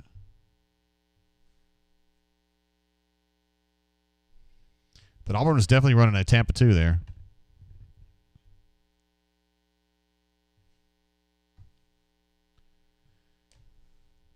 Nope. Pritchett's wearing 18 now. Am I seeing things? Yeah, I am seeing things. I'm an idiot. Dude, you need to stop running. That wasn't that great of a run. Wasn't worth all that. In my opinion. Yes, ambitious. Thank you. That's not Pritchett. That's Puckett, JG. Thank you. Thank you. I misread the jersey. My bad. I'm not used to seeing Puckett out there. He doesn't play as much. So who would he be playing ahead of? They got Darius out there who plays a lot. Oh, it's because Kaufman's out and Smoke is out for the moment. So I get it. Terrible snap, and the quarterback's just running for his life there. Looks like Marquise Burks might have gotten that ball back. No, it looks like Colby got it back. Marquise Burks was the player that hit him. We'll see what the call is on the field here. It looks like there's some confusion about whether that's a fumble or not. It was a low snap. Quarterback struggles to get the ball. Marquise Burks is bull rushing, and he got the ball out. And Colby Wooden thinks he got that ball back. So that will be pretty sweet. That would be a nice, looks like it's going to hold. There you go. There's the turnover you're looking for on defense. Nice play by Marquise Burks. Very, very aware to know what's going on, to have your head up, and to get your hand out there, your paw out there. Honk if you're still on here. Get that paw out there. Knock that ball down. All right, so Auburn's taking over now after the turnover on their own 49. Great field position. Marquise Burks getting some TV time. Attaboy.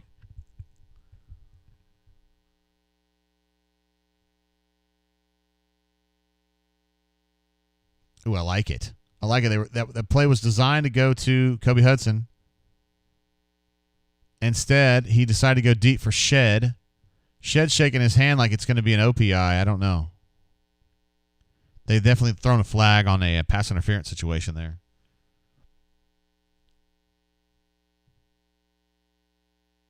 No, defensive pass interference. So that's going to be a first down for Auburn moving down the field, bro. He had a chance to throw that to Kobe, but instead he went, backside, which I think, as a face mask too. Why is 25 upset? He's shaking his arms like, what? Dude, you grabbed him by the face mask. Doesn't really matter, though. I mean, it's a bad penalty either way. Ambitious says, OMG, Shed Jackson needs to attack the ball, and he keeps trying to basket catch it. Yeah, in that situation, you're probably right about that. Oh, I like that play. Demetrius on the end around. He's got a first down, and he's got more. He's probably going to score, and he is going to score. Nice end around. I love it with the pitch, too. Nice. That's tasty. Touchdown, Auburn! That was a tasty-ass call right there. I like that, man. Little end around there to Demetrius. Third touchdown of the day for him. He's having a hell of a day, right? He's thinking to himself, I'm glad I came to Auburn. Nice execution from a bow on that. Little shimmy shake there to juke 25 out. And just outran his way into the end zone. Nice play. Some individual effort required there. Jordan W. says, D-Rob got some speed. Absolutely. Showed it right there, didn't he?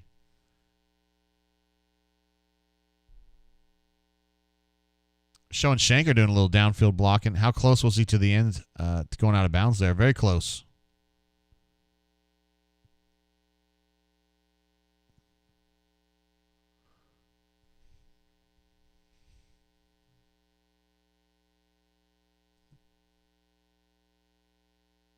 Another PAT. I mean, it's good, but it's like way off corner. I don't know what's going on there. All right, move up to 34-0 now.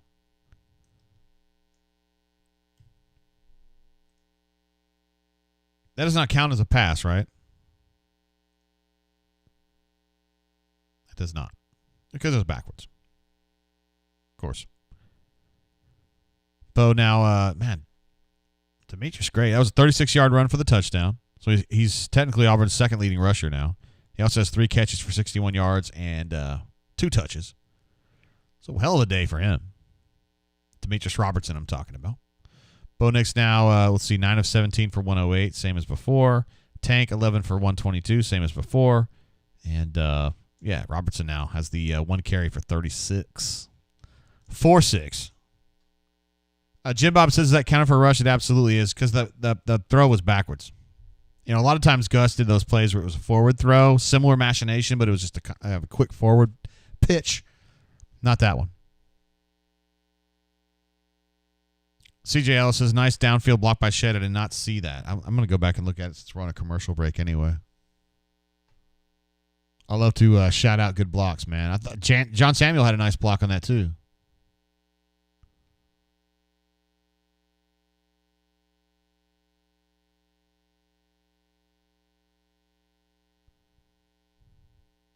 Absolutely. Shed Jackson had that safety locked in.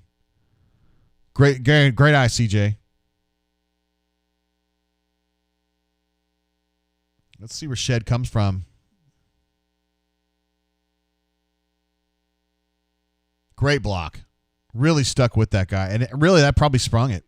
That guy, if he's unblocked or if it's a weak block, he's going to mess up that play. Great eye, CJ. Good stuff.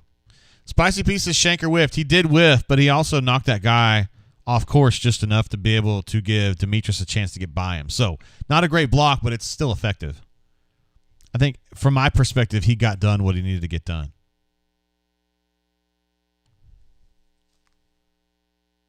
Ambitious Engineer says D-Rob is a good addition. Yeah, he has been, particularly in this game.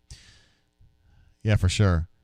Ravine says not seeing the receivers get the separation that they got last week. Yeah, not quite, although, Shed had separation on that pass interference call on that drive. I mean, without a penalty, without a face mask, that's probably a touchdown. The ball was where it needed to be. And then they've had some separation. It's been okay. It hadn't been like jaw-dropping the way that it was last week. There's Demetrius. I interacted with him a good amount when he was being recruited initially out of high school. He's from a school in Savannah, Georgia. And ended up going to Cal out of high school and then transferred to Georgia, where I thought he always belonged at Georgia anyway. And then he ended up leaving, went in the transfer portal and came to Auburn. So, yeah, good to see that happen. Look at you. Administrative assistant has come up with a, I guess technically it's a charcuterie board, but it's it's a board. It's a snack board. It's a snack board, guys.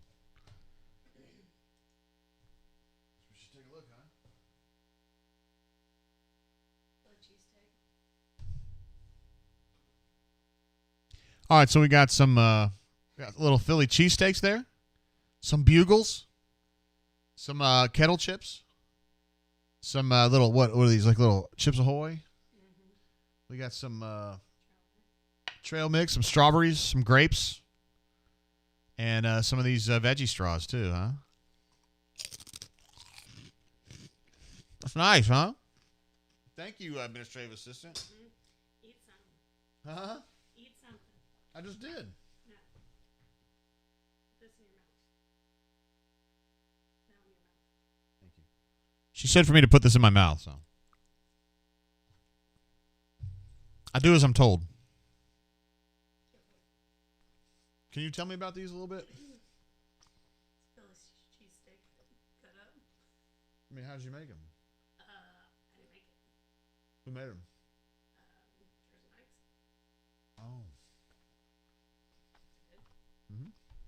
Yeah, I made it. Yeah, it's good.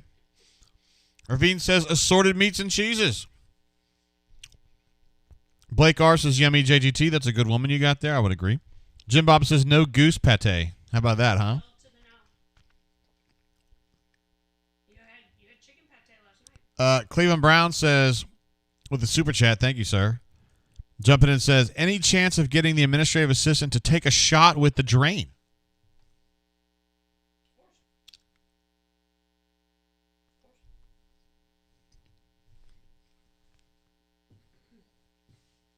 Thumbs up.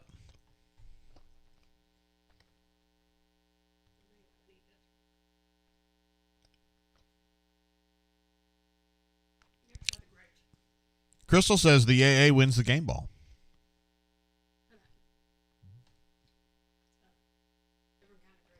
It's a good one. Illegal substitution.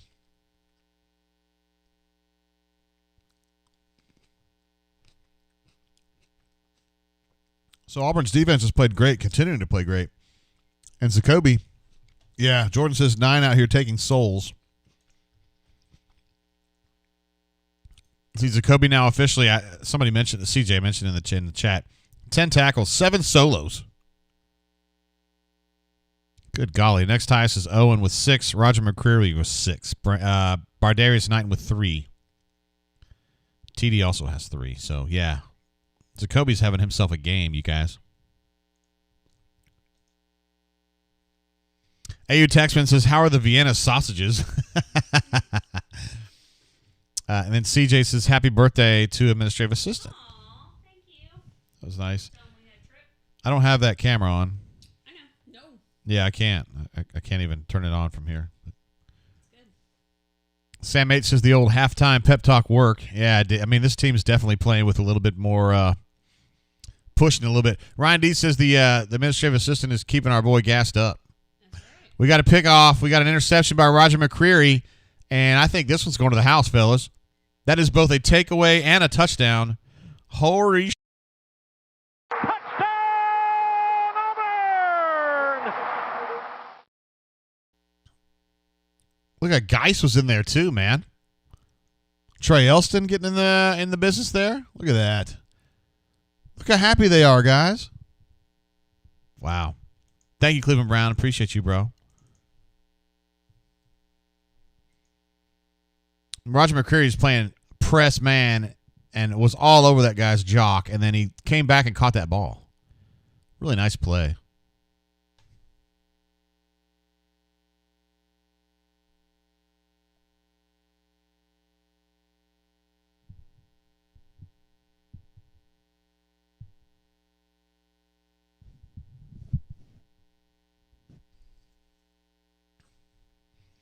All right, so another, unusual non-offensive touchdown. You got a field goal return for a touchdown, also an interception return for a touchdown. So we're doing some work in the margins, so to speak.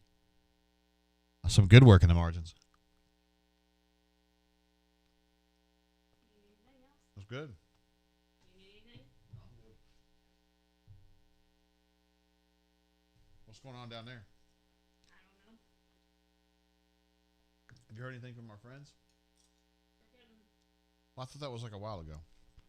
PAT's good. Isn't that grape good? Yeah.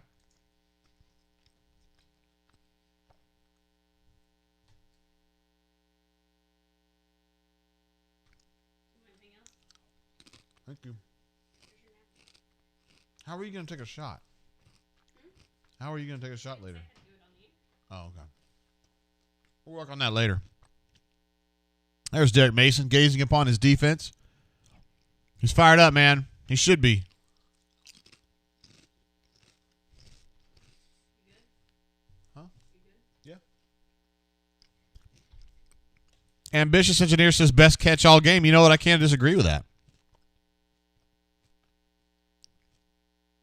Jordan W. says regardless of opponent, you have to be fired up about this defense. Yes, defense has been absolutely smothering all day long. The problems we were talking about earlier, man, we're all on the offensive side of the ball. Defense is they don't have any problems.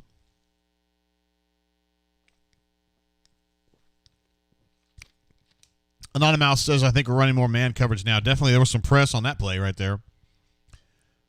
McCreary was all over that guy. And actually, the ball wasn't going to McCreary's guy. It was going behind him. But you have to wonder a little bit about the play construction on that. It's still a great play by McCreary.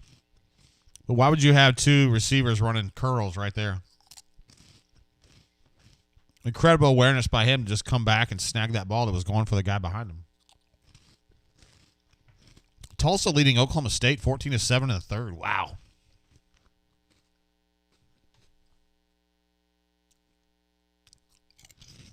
That'd be a big win for Tulsa if they can pull that off.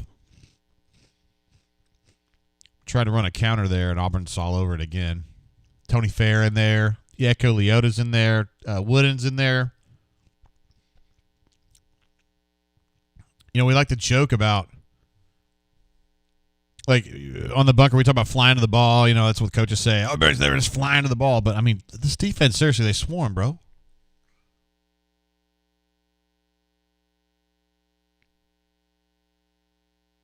Like Eku Leota playing 3-tech in this. Let me see what this alignment is.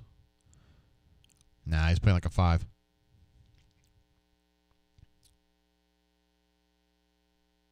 Another nice stop by Nehemiah, though. They get the first down on a good play design and call. Yeah, that guy got hurt. The ASU player got hurt on his ankle. Nehemiah went low to get him and made the tackle, but I think he got him right on that ankle. Ouch. Jordan says, Fair is a massive human being. Geez, he is. Number 90 is massive. He's huge. Yeah, at this point, I think he's like a two-down player. Yeah, I don't know if he can stay on the field super long. But when he's out there, he's a problem. Oh, that looked bad the way he landed, didn't it?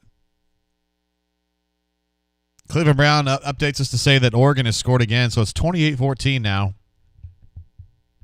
That's a big game because the conventional wisdom on the bunker was that Oregon was going to get killed in that game. We're not seeing that.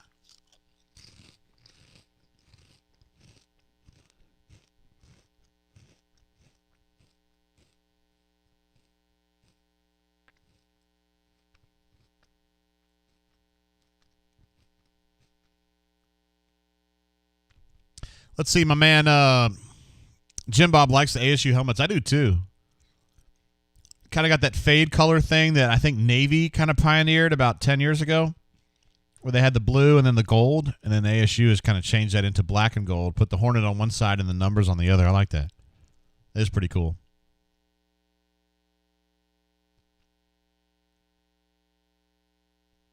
Oh.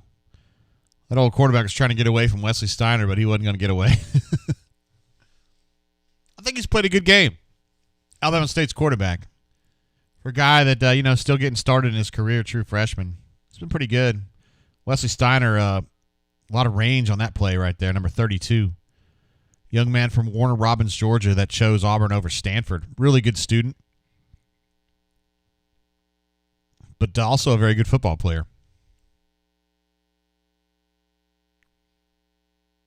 Let's see, Spicy P says, why does our field look so dead? Yeah, it looks a little brown, doesn't it? I think it's probably just the TV. I don't know. I saw a picture of it a couple days ago. It looked really good. Roger McCreary and Chandler Wooten and Aiko Leota all over that little screen pass there, a little swing pass, which is a refrain we've had a bunch today. MWD says, great pursuit by Steiner. Yeah, he looked great on that. Super, super rangy. And I think he fits in really good with these guys, man. He's just kind of another Zacoby with that range, Auburn's still going with some big-time players right now. Romello Heights out there, J.J. Pegues, Tony Fair.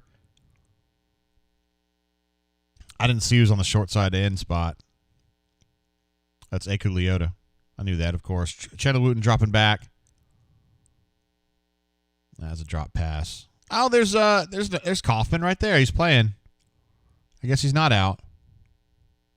Wonder why we didn't see him until later in the game like this.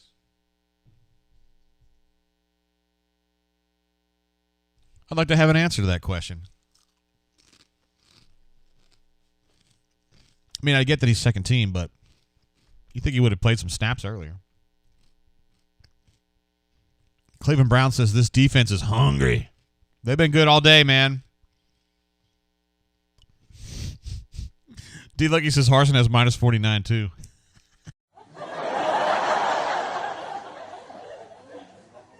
Setting it up, man. Setting it up. Another iffy punt. Oh, this one's going to be effective. Is this Geis? Look at him. What a stud, man. Testament to just being tough, man. Geis has been, working in the margins for years.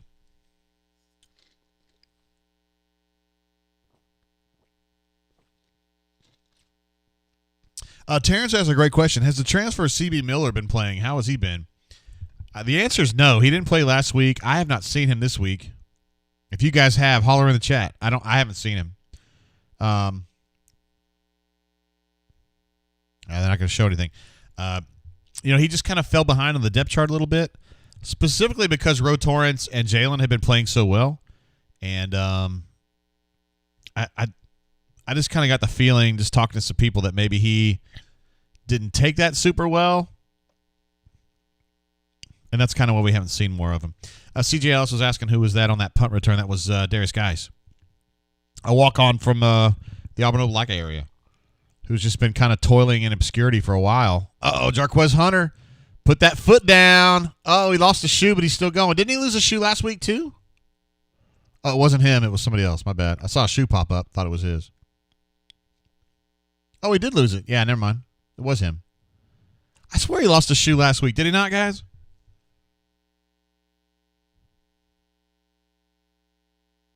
Kind of an impromptu counter right there. Yeah, he did throw a shoe. How about that? Still a great run, though. 20 yards or so. And Sean Jackson in there, right? No, or is that Tank? I can't tell. I see the 4.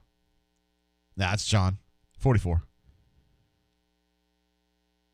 That's a beautiful pass and a really nice catch from Malcolm Johnson Jr. Gets his first Auburn touchdown. Man, that was huge. Great play. Touchdown, Auburn!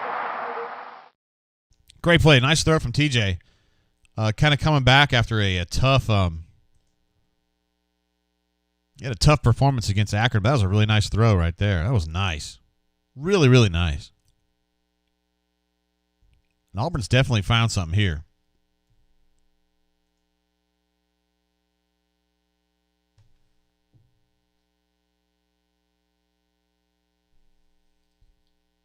Great throw right there. Ravine said, really nice touch on the ball. I completely agree. That was a beautiful throw.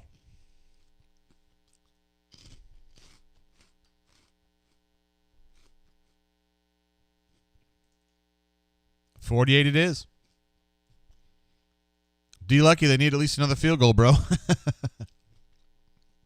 The Spicy Pieces halftime speech flew good. My man. There we go.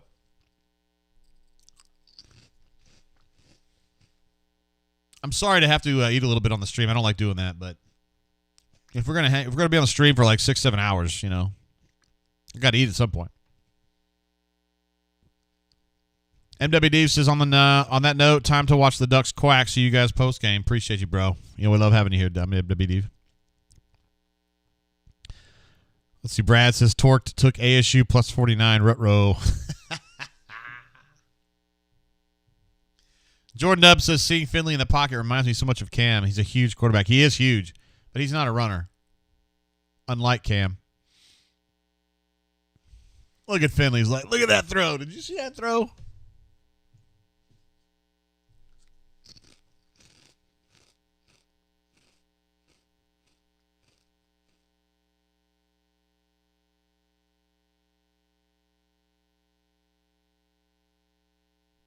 I'm trying to figure out what they're joking about. There was somebody kneeling down there in front of Tate Johnson. I couldn't tell who it was.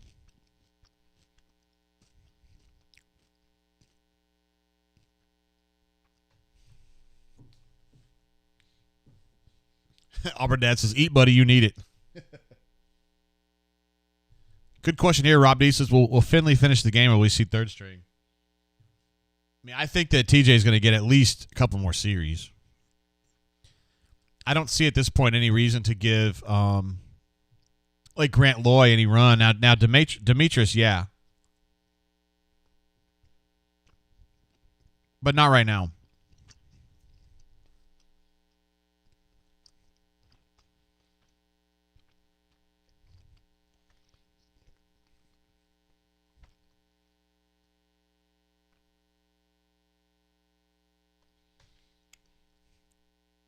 Still got a lot of dudes in there, man. TD's still playing. Derek Hall's still playing. I'm intrigued. This is kind of a mix between first and second team guys. Zeke Walker in there as well.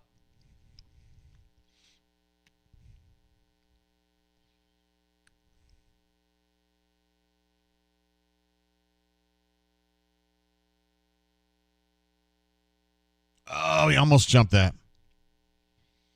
Is that?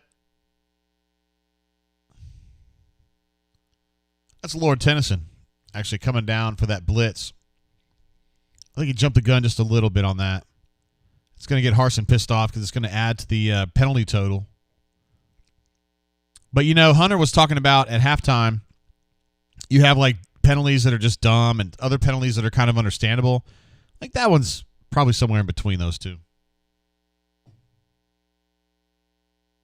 Just a kid being a little too aggressive.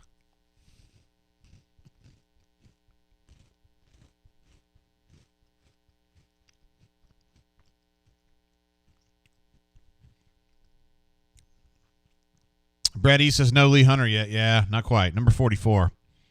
We'll see if he gets in today. That throw wasn't anywhere near there.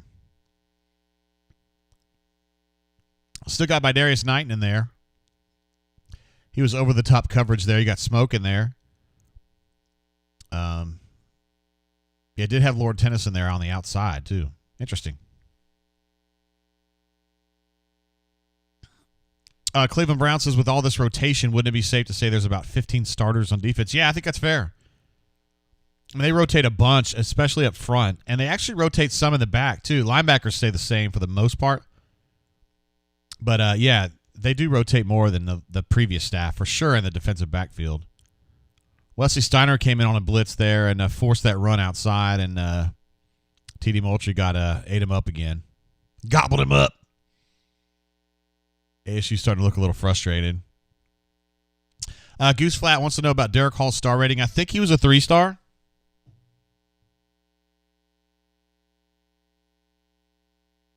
And I think that was more about just kind of where he was playing. He kind of plays in an area where it's not a great area for football.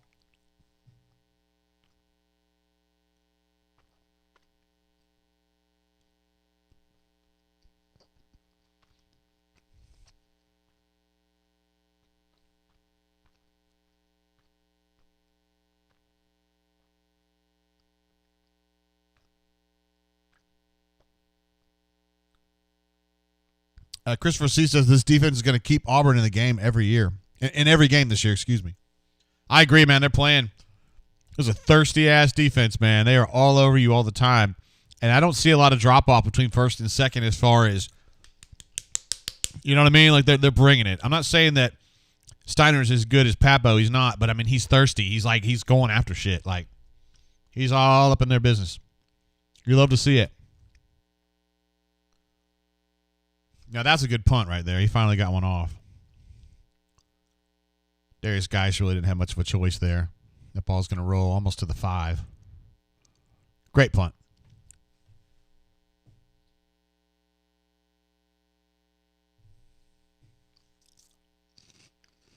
All right, so Auburn takes over deep in their own territory, up 48-0.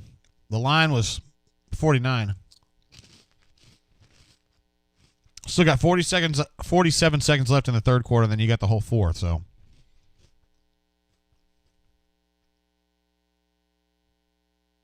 Cleveland Browns says 3-star or not. I always felt that Derek Hall would be a Mississippi monster, like Quentin Groves, R.I.P. Yeah, I miss Quentin, man. Played a lot of Call of Duty with him back in the day. He was from Greenwood, Mississippi, I believe, which is more like in the northern part of the state. And Derek was from, I think, Gulfport, down in the southern part of the state. Still got TJ in there, Jarquez. Uh-oh. Your boy Jarquez is about to take one to the house. They're not going to catch him. Wow. Look at that, guys. Touchdown, Auburn! What a run. He got him a hole, and that was a wrap, buddy. Woof. That's a good 94-yard run.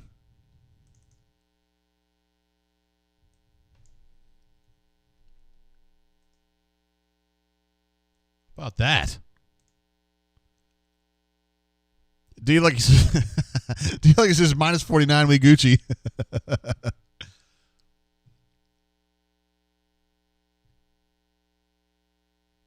All right, so he gets the extra point to go through. So that's 55 now.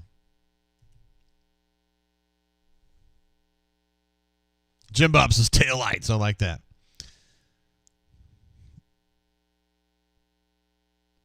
Terrence says Hunter is now the second RB. Sorry, Shivers. Boy, I don't know if that's true. But he looks damn good. He's another one, man. He's a 3-star kid from an area of Mississippi where they just don't, Philadelphia is not an area that's known necessarily for its football. And I think when you're looking at guys like that, like you don't necessarily get out to see people like that. Great play, man. Howard's shocked. He says, holy crap, pouring it on. Auburn Lakers has left at halftime. Wow, 35 points. Yeah, they've been great. I mean, this third quarter's been a mess. They've been killing these guys. Definitely got some things together. But, I'm not trying to be Debbie Downer. I'm just trying to say both sides of the argument here. Now you're going against ASU's first-team guys, which are getting wore down, and their second-team guys, which are just a lot better than them.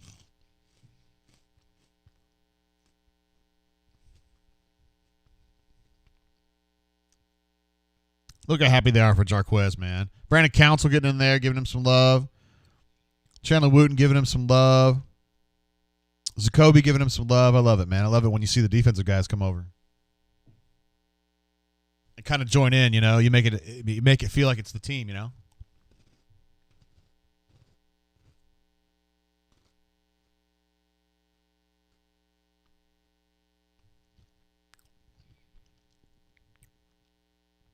Damn, I tell you what, we're gonna make an audible here.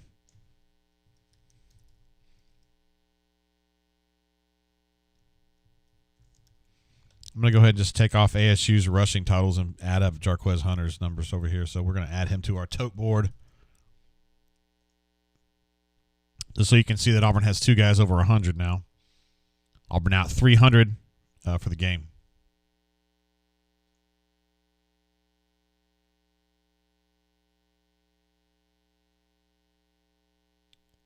Let's see. Christopher wants to know, does Hunter hit 200?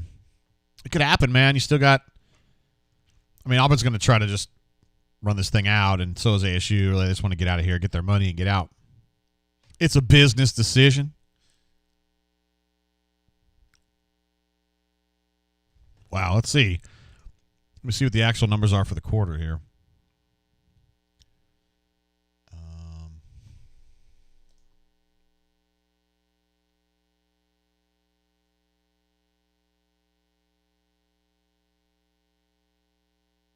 So I'm looking up some numbers here, trying to get the official third quarter numbers for Auburn. Third quarter only. Auburn goes for 299 yards. Wow. On 8 plays. 8 plays for 299 yards in that quarter, excuse me. That's pretty good. That's an average of 37.4 yards per play. Fun with small sample sizes, right? But it's a great quarter nonetheless. D. Lucky says walk-on running backs only from here on out. I think that's probably good, particularly if you think that Shivers is out. For the next game, you're definitely going to need a number 2 guy.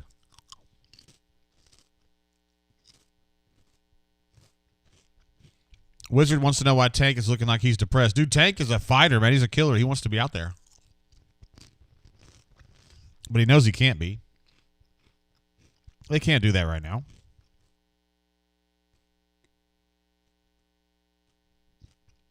Penguini says offense better with Finley. Hot take. Come on, bro. Come on, man. I know you're just teasing. Ravine says Tank needs a TD for Heisman stats. Yeah. Christopher says time to play Sean Jackson and Jordan Ingram. Yeah. It'd be nice to see Hunter be able to get over 200, but he still only has 8 carries. Like, William T says that's the longest TD run in Auburn history. How about that? I did not know that. Or are you asking me? I don't know. It seems like Carnell had one that was really, really long too.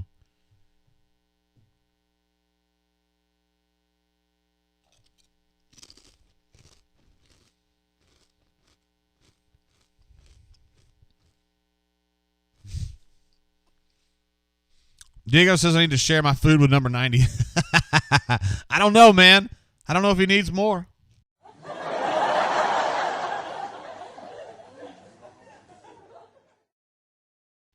Yeah, I don't know if he needs more.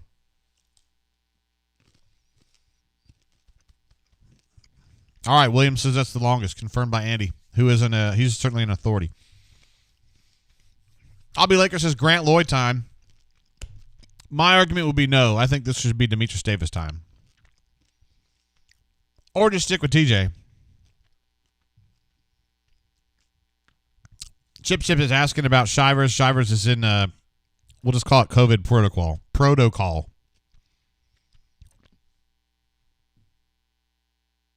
He's in COVID protocol. Not sure if he has COVID or if he's a close contact. If you ask me, gun to my head, I think he had it.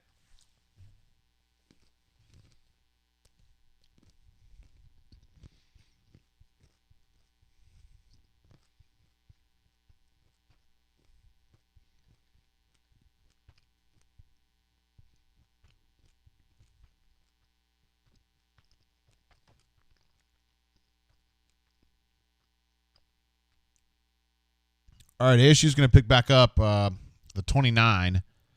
Still got Tony Fair in there. Uh-oh, that ball's out. And Romello finishes it off for a loss. Still got Chandler Wooten in there.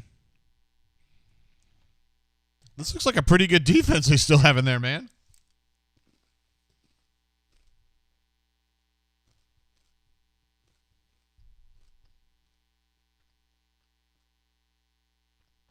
We got some good games tonight.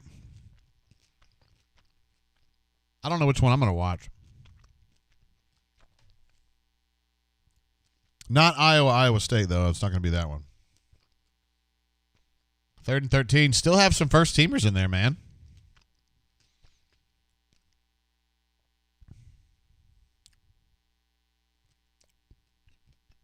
Good adjustment by Pritchett. Oh, no. Romello looks like he's grabbing that shoulder. Shit.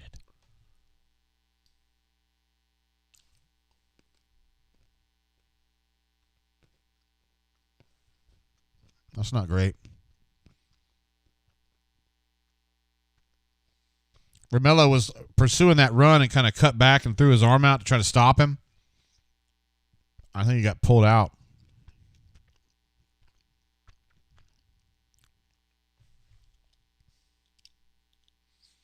I thought Romello's had a whale of a game. He's been playing great this year.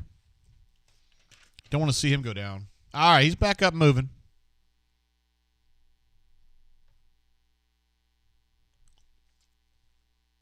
That's good. That's good. He doesn't seem to be holding it or anything like that.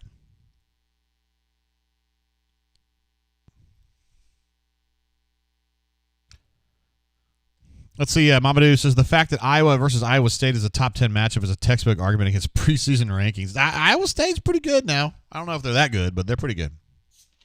They'll be hanging around the top 25 all year.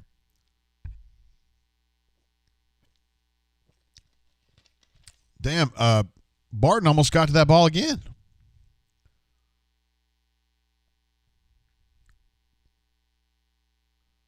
They've been all over ASU's punt block or punting group. They've gotten almost to him. They blocked it once, and they've gotten probably 3 more times. They've gotten within just a foot of him. Rob D asking, please take the first team defense out. Ravine wants to know when the whipping boy, Denton, come out to play. Denton usually stops by once the game's over. I'll be interested to see what he has to offer today. Remember on the show a couple weeks ago when I was like, hey, man, are there any SEC things that might interest you? And he goes, no. All right. Great. Glad to hear it.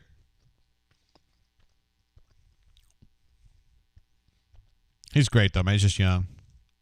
He's kind of new to it, you know. Y'all remember the first time I did my streams? Terrible. I was using OBS. It would crash 6 times a show. Pathetic. I told you guys. I said, I'm never going to have this happen again. Hadn't happened.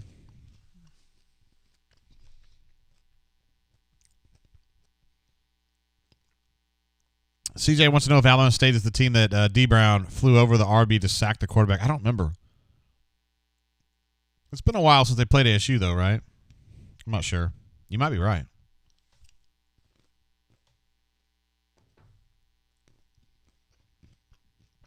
Cleveland Brown says Pitt is now up 34-20 on UT Knoxville.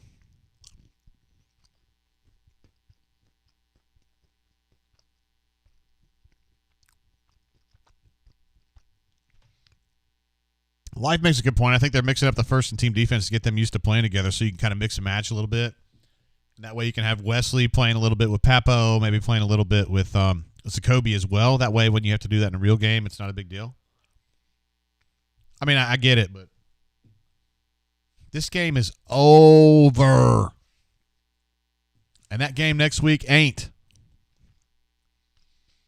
No criticisms to what they've done to this point personnel-wise, but I think from this point forward, if I see guys that I think are really important, I'm going to be surprised.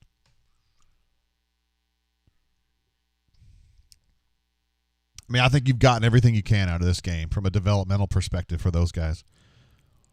Look at that. South Carolina's climbing back in this game at East Carolina. Little touchdown there from their graduate assistant. All right. Auburn's going to take back over around the 37. TJ still in there. Sean Jackson gets the carry, young man from Hewitt Trustville who played alongside Armani Goodwin. And a lot of people felt like he was, I wouldn't necessarily say the superior back, but like almost as good. I mean, he's a different kind of dude. He doesn't have the same kind of shake that Armani had, but he's good. He's effective. He's a big guy.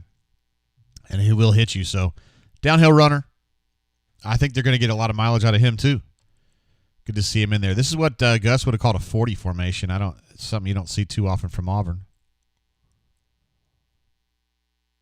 First down for Sean Jackson, another 4 or 5 yards. So, they got the first down there at midfield. Still moving, man. Still moving that ball.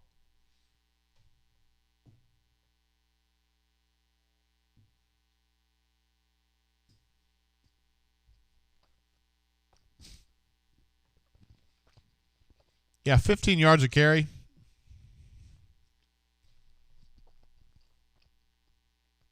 Can make it work.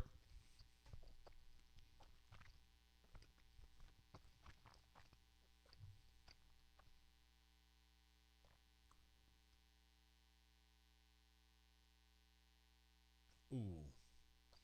It's a good fill right there.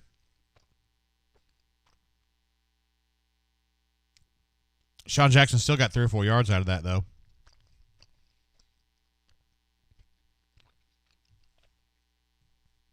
Second team OL in there. I see Zier out there.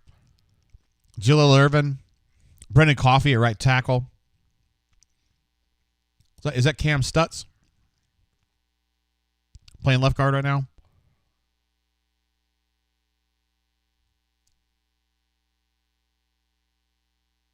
Sean Jackson, another 3-yard carry.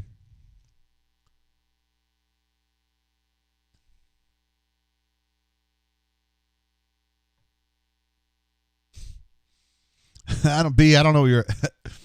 Is it like tweets from last year or something? That's pretty funny, though. Made me laugh. Spicy Pieces, longest rush TD in school history. Yeah, we kind of. Apparently, Andy said that on the broadcast earlier. That's awesome. I'm fired up for him. 94 yards. It's huge. Yeah, Mamadou, you're seeing the same thing I am. It looks like Cam Stutz over there at left guard.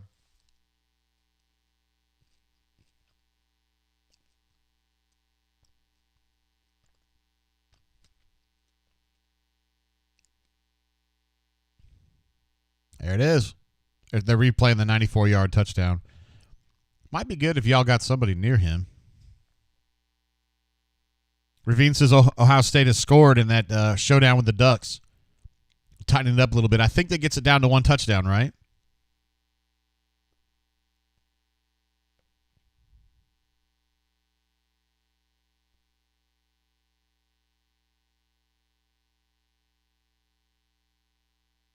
Hey, that's a great run right there, man. Take the first 2 hits and then turn your body around and start falling backward and get another 4 yards. I mean, that's like another 44 I used to know about 15 years ago. Ben Tate. Let's see who comes in now that he's going to call himself off the sideline. Let's see if they go to Jordan Ingram. If it's 24.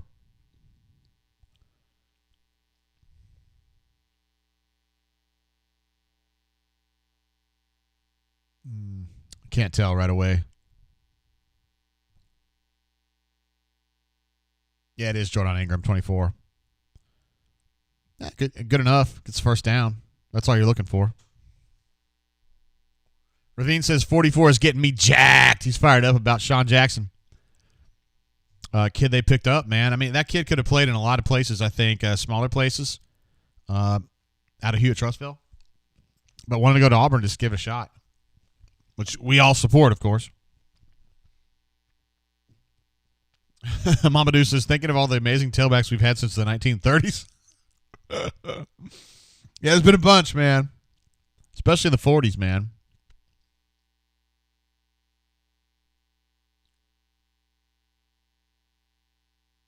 Oh, that should be a late hit there. You know, we've only seen 2 carries, but the things that have stuck out to me about Jordan is the way that his body shape, like he's pointing downfield all the time. It seems like that's a big deal for him. See, look how quickly he turns his body and gets kind of turned like it's a shoulder square. I like that. Going back to Sean Jackson now. There's Carnell talking him up right there. Coach Carnell, Coach Lack. Kalen Newton back in there as the back receiver there. He's in motion right there. I mean, you can't, with Sean Jackson getting the ball, like you're not looking for a lot of cutting, right? You're just looking for basically one cut straight ahead, kind of like Cam Petway, which is exactly what C.J. Ellis said earlier.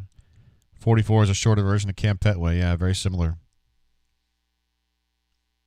Aubrey Lakers says Ben Tate has a son already. Hey, here's another number 44. I like that. All right, now they're doing the stuff where they just do the same formation, same play probably, which is fine. You're at that time in the game. Sean Jackson's still fine. Look at this, man. Boy. Adds another 4 yards onto that carry with some tough fighting. Looks like Tayshawn Manning's now in the game. They're trying to say he fumbled late on that carry. I don't know if that's going to hold or not. Looks like that umpire says no, ball was down. Going to be under review, isn't it? Yeah, Anonymous, I said that earlier. He says Ingram's wearing Cadillac's number. I think that's ballsy, man. When you're a position coach is basically an Auburn Hall of Famer and you're going to wear the same number he did. I mean, yikes, man. You're begging for trouble.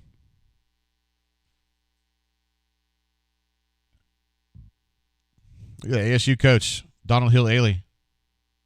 Still fired up, man. He's down 55-0, but he's not going to stop. I like it. Man, you guys got to be fired up by this tailback situation. I know you guys are. I know you guys are. It's a lot of dudes, man. When you're down to your 4th team, hell, shit, your 5th team tailback, and he's still good. You're like, whoa, buddy. You kind of wish your offensive line was like that, right? Jordan W. says, seeing Caddy, Coach Lack on the sideline just feels right. Love that we kept him on staff. Absolutely, man. I think a lot of that was trying to keep Tank. You know, I think that was the initial thought on that because if you keep Lack, you keep Tank. But I think as time goes on, you're going to find, and Harsin will as well, that Lack is the kind of guy that's just, he wants to be really good. I think that Gus hired him a little prematurely, meaning I don't think Lack was quite ready for this job. But, man, he's tried so hard. He's just busted his ass. I think he's gotten better on the recruiting trail. I think he has a very relatable personality for players and parents in particular. And I just think he's going to end up being a huge asset for Auburn just in a general sense. So, and sometimes serendipity works out, you know, and I think that's kind of what you're looking at. Mama Dudat says ASU coach Donald Hill Ellie says he's straight out of Central Casting for, quote, football coach at a Hallmark movie. Got him, man. You know, he's got that intensity. Like, he's mad all the time. Like, he's got the coaching disposition. He's got that all down perfectly. Bourbon Bowl says, remember in the winter we were worried about running back depth. I mean, let's not get carried away. It's really important to have number 4 as your top guy, which was really the concern at the time, right? Because there was a point where we thought, well, there was a time when Tank seriously considered leaving. And we were talking on the bunker the other day. I mean, like, had Tank ever left here and gone to Georgia? Like, that would have just...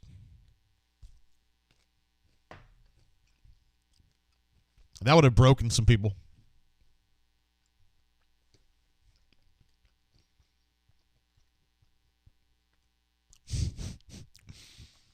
You guys are great, man. Corey says we got Ray Rice and Ben Tate Jr. as backups. Ambitious Engineer says Gus would have still had Carry On in. I don't know if you're wrong on that, dude. Carry On stayed in games way too long. I think we would all agree on that.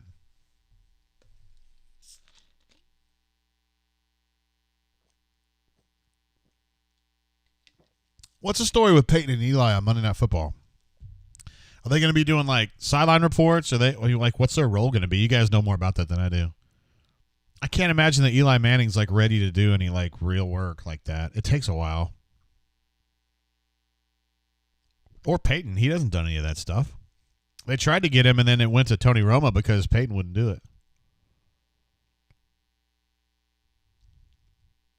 I think Tony Romo's pretty good though. Sean Jackson's still going for that touchdown. It was first and goal from the 4. He got 1 yard. Crystal says, Woot made it back before the next TD. It's coming. Jordan Dubb asked about the betting line for next Saturday. Yeah, we were talking about that earlier. I think it was, I want to say Spicy P was the one that I think looked that up. I was thinking 3. I think he said it was actually 3.5 right now, so.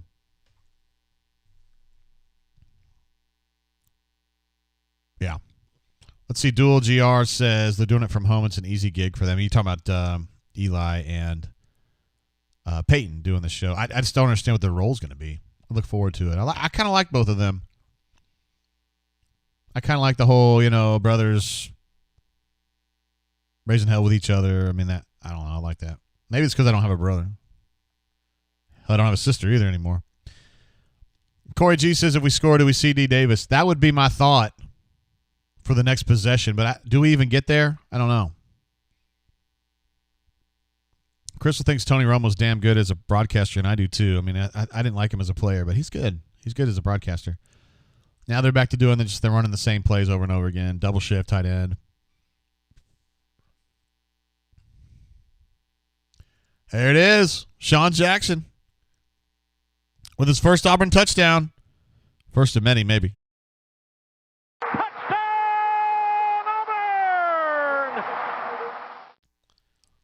Throw another shrimp on the Barbie, you guys. That's 61. Got some good stuff going on. Longest rushing touchdown in Auburn history. Sean Jackson breaks his maiden. Opens his account, as they would say in English football.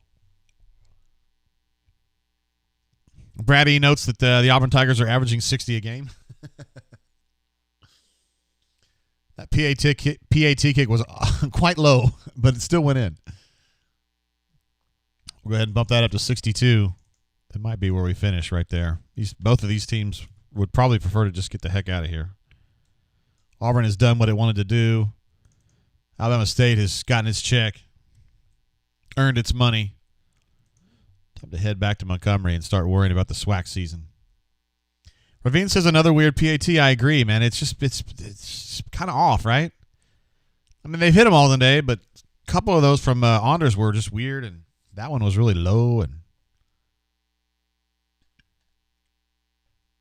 CJ wants to see one more touchdown. And Blake says that Oregon has scored again, so that would mean, by my imprecise calculations, that Oregon is now up 2 touchdowns again. Is that right?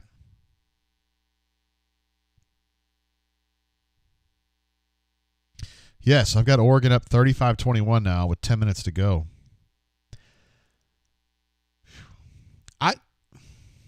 Is that a big upset? I mean, I think of them as being approximately equivalent. Florida's up 30 on South Florida in the third quarter. Notre Dame having trouble with Toledo, for what that's worth. Let's see the best games for the rest of the night, I guess. Let's see. I don't know. Let's see. Texas A&M at Colorado. UAB at Georgia. I mean, I'd be pulling for UAB, obviously. Iowa State's probably the best one, like from a statistical perspective. App State at Miami. I think that'll be closer than some people realize. Texas, Arkansas. I'm looking forward to seeing some of that. Probably will. Well, I'd have to watch it on streaming, wouldn't I? Austin P at Ole Miss. I like watching Ole Miss in general. Utah is going to beat BYU again, I bet you. That'll be, I think, 10 in a row for the Utes. And then Stanford at USC late. Not much, really. Not much at all. Yeah, South Carolina ECU is a dog fight. Dog fight. Young Jay Suez says Texas versus Arkansas. See, I happen to think that Arkansas can win that game. Now, Crystal thinks I'm insane, and she says Texas is going to kill Arkansas, which is probably, she may very well be right on that. I think a lot of people agree. But I don't know, man. I'm just a Kendall Briles believer.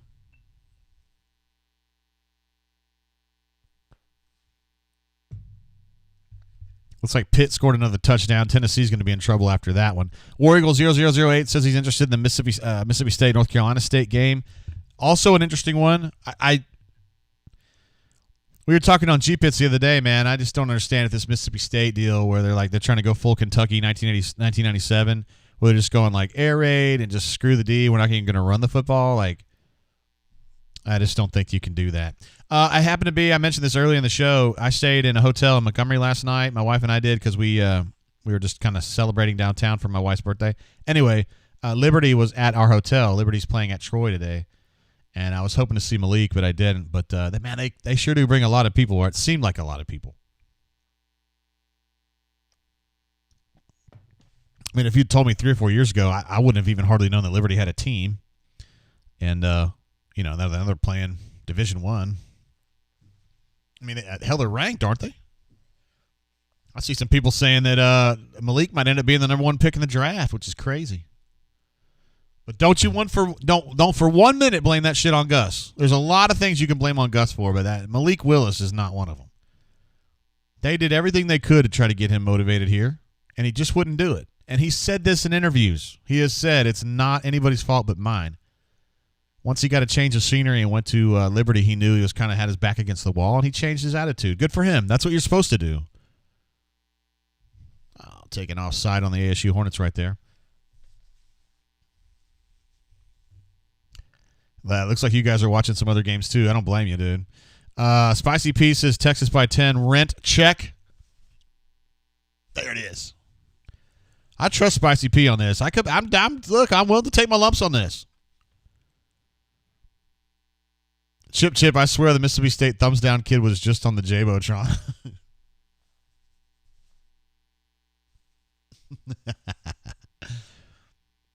Let's see what we got. Oh, man, nice play right there from Joko Willis.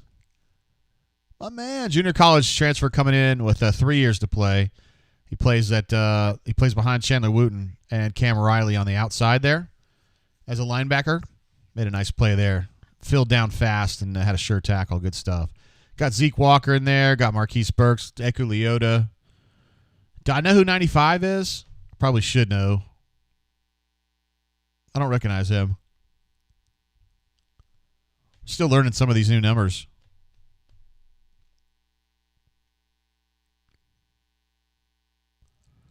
Boy, Marquise Burks got a hold of that kid, and he was like,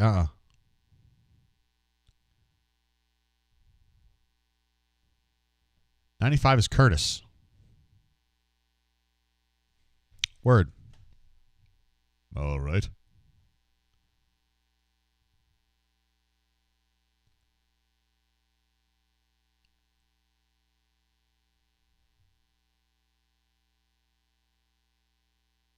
Chris says I know my rivalry games.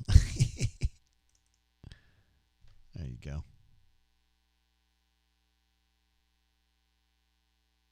Nick Curtis, young man from Birmingham, Alabama. Number 95. He certainly looks the part, doesn't he?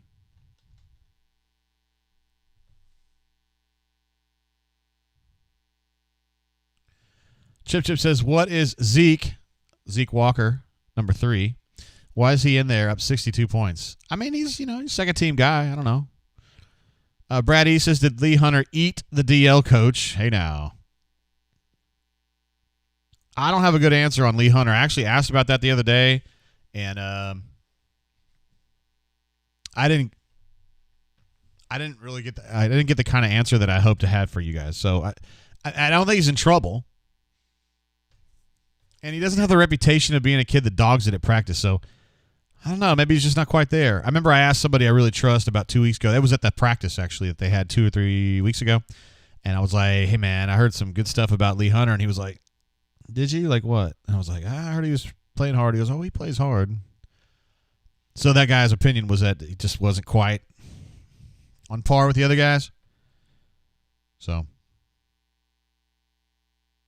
Ravine says, is it just me or does Dan Mullen look like a real nerd today? Isn't that like every day, bro?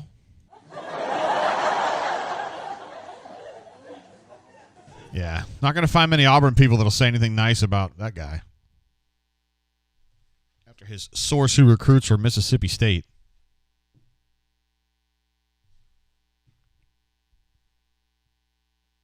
I'm not going to say it.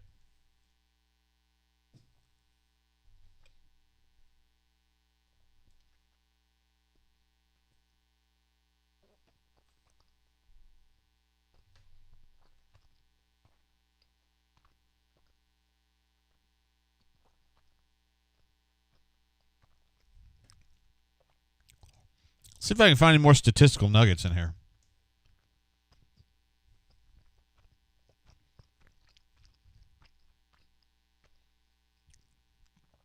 All right, so you know Auburn had a great third quarter.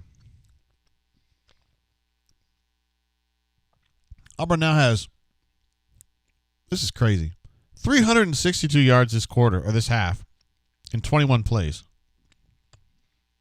So over the course of a half, you're averaging 17.2 yards per play, which is crazy.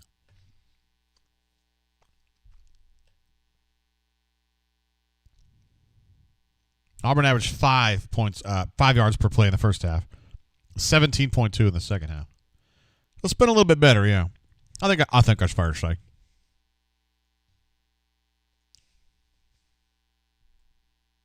EU Taxman notes that Nick Curtis, yes, I should have mentioned that.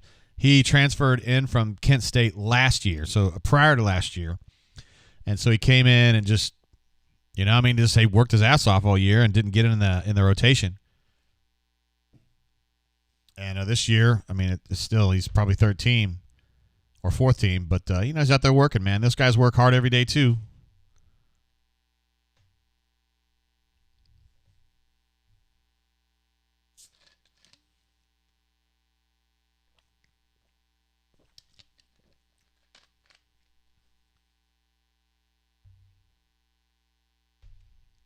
Yeah, I almost feel weird calling some of these plays. Tisdall's out there.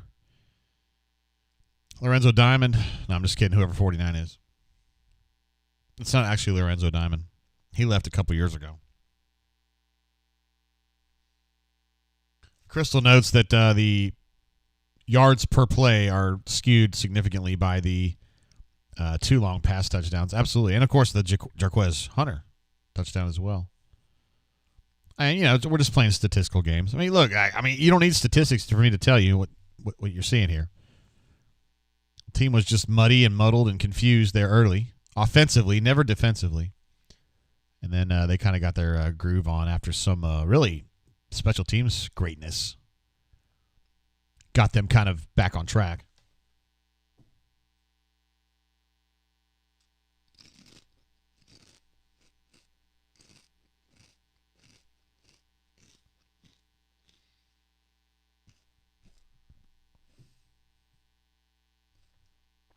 $62-0. Brad East is 49 is Dre Butler. Of course it is. We knew that. It's not Lorenzo Diamond. I know. I was joking.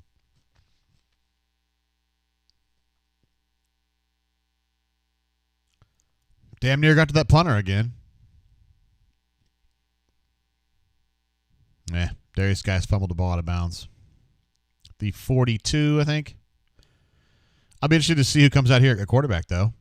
It's about the only thing left to wonder about. See, Bourbon Bowl says, I'm impressed with the defense, also because there hadn't been anything close to targeting called in the first 2 games. That's true. We watched that Louisville Ole Miss game the other day. They had like 5 targeting calls. And Auburn hadn't had any. You almost have to teach. They've always taught kids, even back when I was a kid, when you're tackling, to keep your head up. And it seems like a lot of kids, at least in that Louisville game, were putting their head down. It's dangerous for the tackler. It's bad form, but I don't know. I think kids get in a game, they're like, I'm going to stop this dude one way or another, Grant Loy in there, and first play from scrimmage, he fumbles the ball.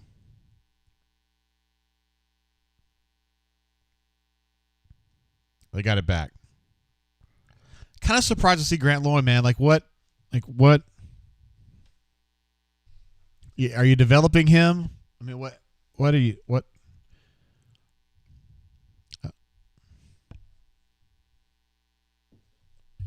Man, I think we can get a little bit more out of Grant Loy before he's, 30 years old.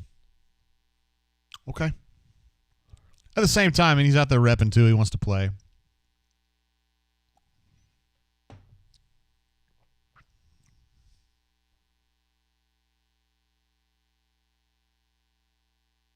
Look at Trey Elston. Nope. It's Reggie Sharp. I'm just kidding. It's not Reggie Sharp. You're getting down the depth chart now. CJ Ellis wants to know why is Grant Loy in there. I don't have a great question for that other than, they're going to go ahead and redshirt Demetrius, and there's no reason to play him. I don't have a great answer for that. Maybe he's not available. I mean, Grant is definitely on the depth chart, the third quarterback, so maybe they're just thinking, let's just stick with our depth chart. But, I got questions too. What are you trying to do?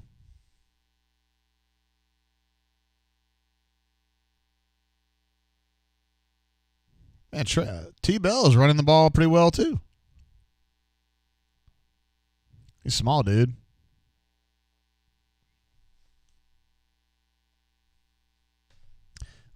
Crystal says, let's see, I can take a nap during the Alabama-Mercer game.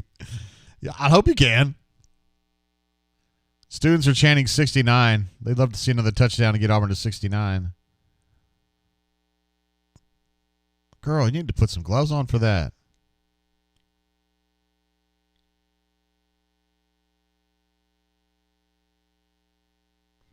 They need to break one right here. Seriously. I don't think it's going to happen. Ryan D says, are we redshirting DD? You kind of have to wonder with that move right there. I'm not trying to make a big deal out of this. We got much bigger issues than what happens to DD this year, but I'm surprised. I don't understand, Grant Loy. What? If Grant Loy's in the game for real, if you're at Penn State and you got to go to Grant Loy, you're in trouble. Rather have there's Tavares Dawson. He's suited up. Oh, nice play there. Couldn't quite get away. I thought they had that play set up nice. Yeah, it is Cam Stutz playing in there right now. Good stuff. Glad to see those guys getting some run out there, getting a chance to be on the field after working hard during the spring and the offseason. So that's going to be the last play from scrimmage. And we're going to go ahead and turn that one final. 62-0. Pretty comprehensive second half. First half, I don't know. We've all got questions about it. Alpha Tiger shows up. Sup, Swoogans? My man. Ambitious says, why wouldn't we redshirt DD? I kind of get it.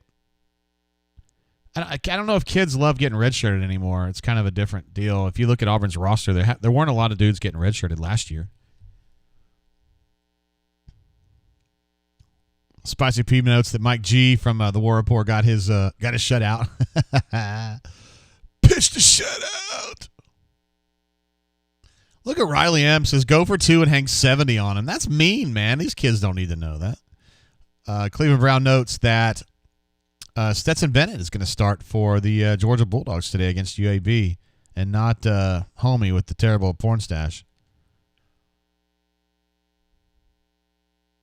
Let's see. CJ says, GG, War Damn Eagle, fellas. Appreciate you being here for the show, bro.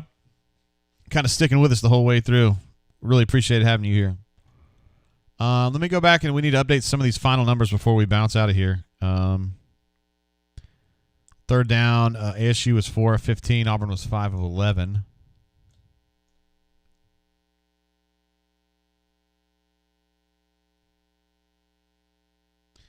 The other numbers, stand. Let me see if I can get some official stats up here real quick. A lot of times Auburn sends these out really, really quickly after the game's over. Not quite yet. I do have the halftime photos from a man, Robin Kahn, who does that kind of stuff for us.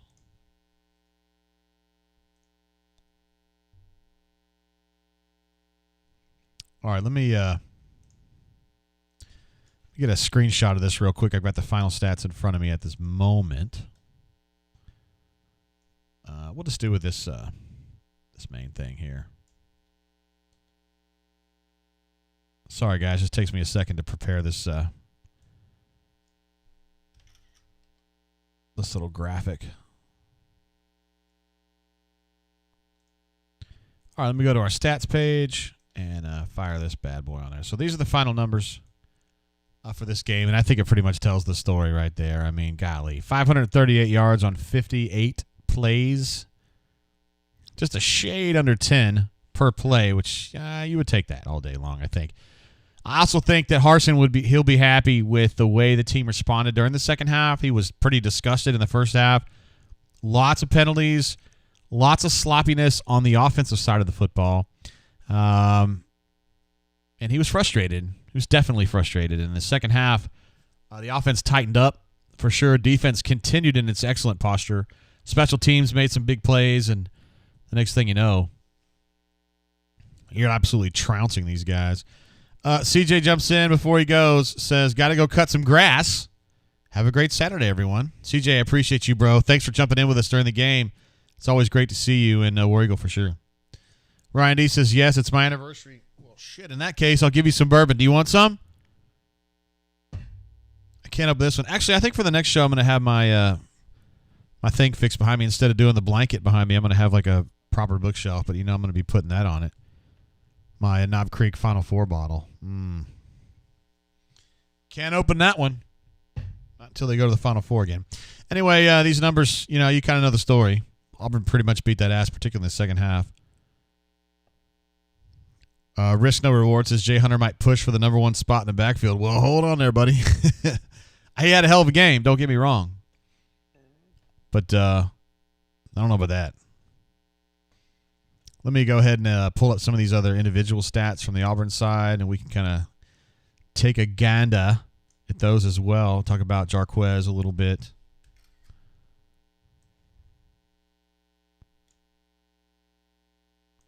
Let's move over here to some individual numbers. These are Auburn's main statistical guys for the day. Jarquez, of course, leads the way. 8 carries, 147, which is a tremendous day. Of course, he had a 94-yard touchdown, which we believe is the longest touchdown run in Auburn history. Which is saying something for sure. Tank had a good game. A little bit slow in the first half, although I can't blame him for that. The whole offense just had kind of a malaise that they eventually did kind of work their way out of in the second half. Demetrius had a good day. 3 catches for 61, including 2 touchdowns. One really tough catch over in the corner of the end zone. The second one was not as tough, but it was a very nice throw, and he made it work. So a good game for him as well. I'm surprised to only see 4 guys catch passes. That's weird. I felt like they threw it around a little bit more than that, but they didn't. Nothing else really jumps out at me there. Zacoby, of course, had a whale of a game, but we've been talking about it all day long.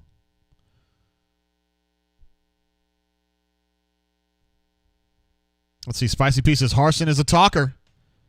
What a post-game interview. Did he really say stuff? I wasn't able. I knew it went on a little bit long, but it's good to know. Spicy Pieces. Hunter with 18 yards a touch. LMAO. Yeah. Statistically, man, he had one hell of a day, didn't he? Terrence says, beating Alabama State isn't real news. The Al Flanagan news seemed to come out of nowhere. Does the 10 to 12 week estimated return include ramp-up time? So what I'm seeing here is he's got a partially torn Achilles, which is great in the sense that it's not ruptured. They didn't even know that there was a problem initially. I'm going to turn this TV off because I get distracted too easily, especially when it's chiz. They didn't even notice on the first 2, and then he got an MRI because he was having a little bit more like soreness than they expected.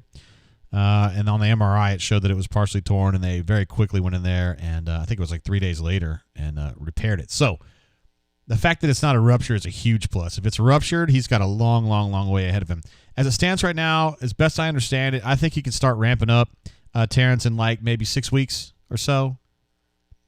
So we'll call that at the end of October. He can start ramping up, and then what up, Denton?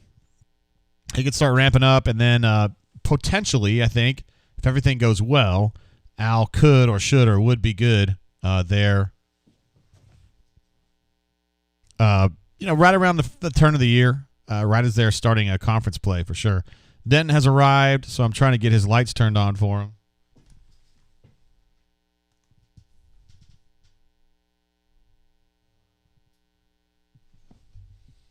Hey now. We love having Denton over. Denton, what have you been watching today, bro?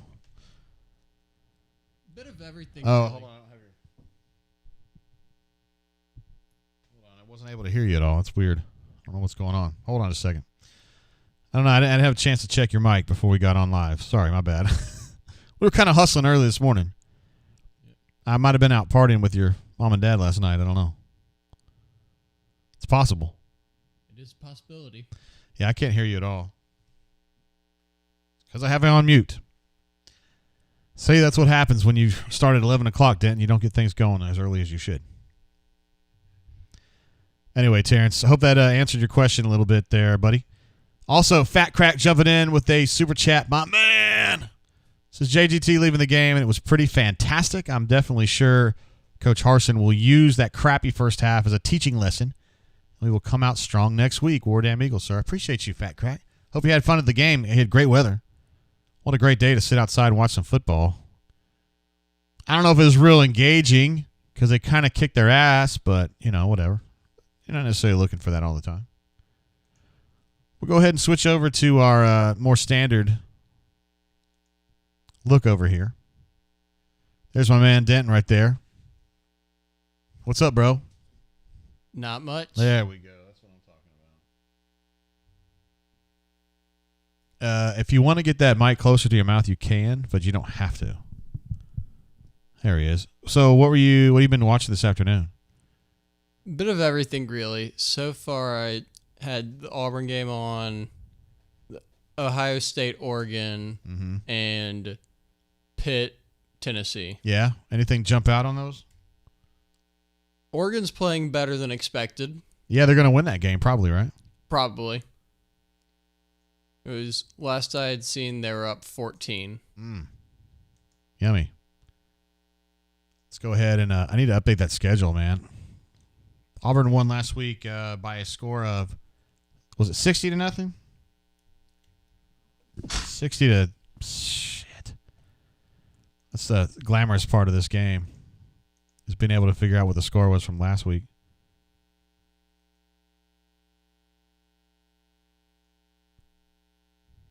Yeah, 60-10 last week. Excuse me. Come on, Den. Need you to know that stuff. And Auburn wins this game by a tally of, come here, buddy, 62 to 0. That's a pretty good start, Den. They scored 122 to 10. Not bad. Not bad. Although, probably would be expected considering their opposition so far. What are you talking about? Why are you always bringing up the negative stuff? Just stating the facts. Yeah. All right. I've just updated the schedule.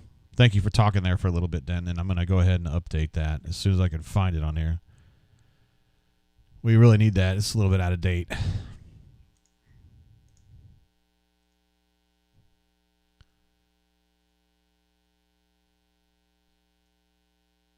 All right, there we go. It's going to be a little big to start with, but I'll just pull it over here.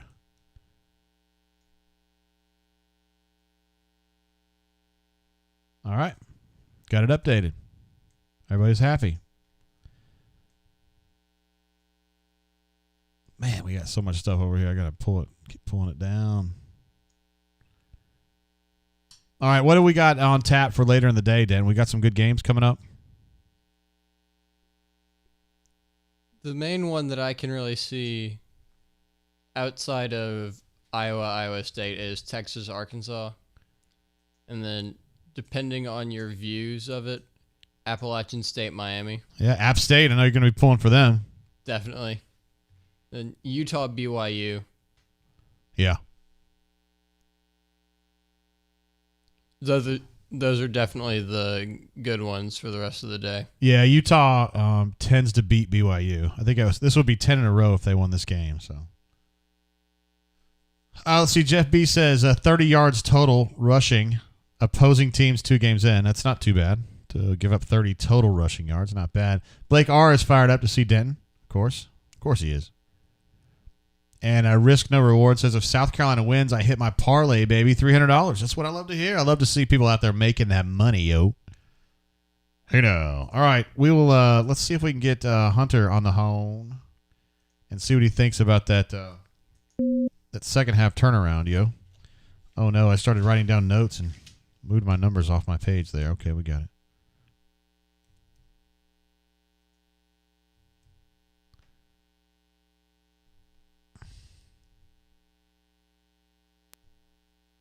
Ooh, Cal TCU. That's also good. That's starting now. You like that game? Yeah, I think it looks good. Okay. At least in theory. We're going to be calling Hunter right now, and we're going to get some ideas from him about how they responded in the second half.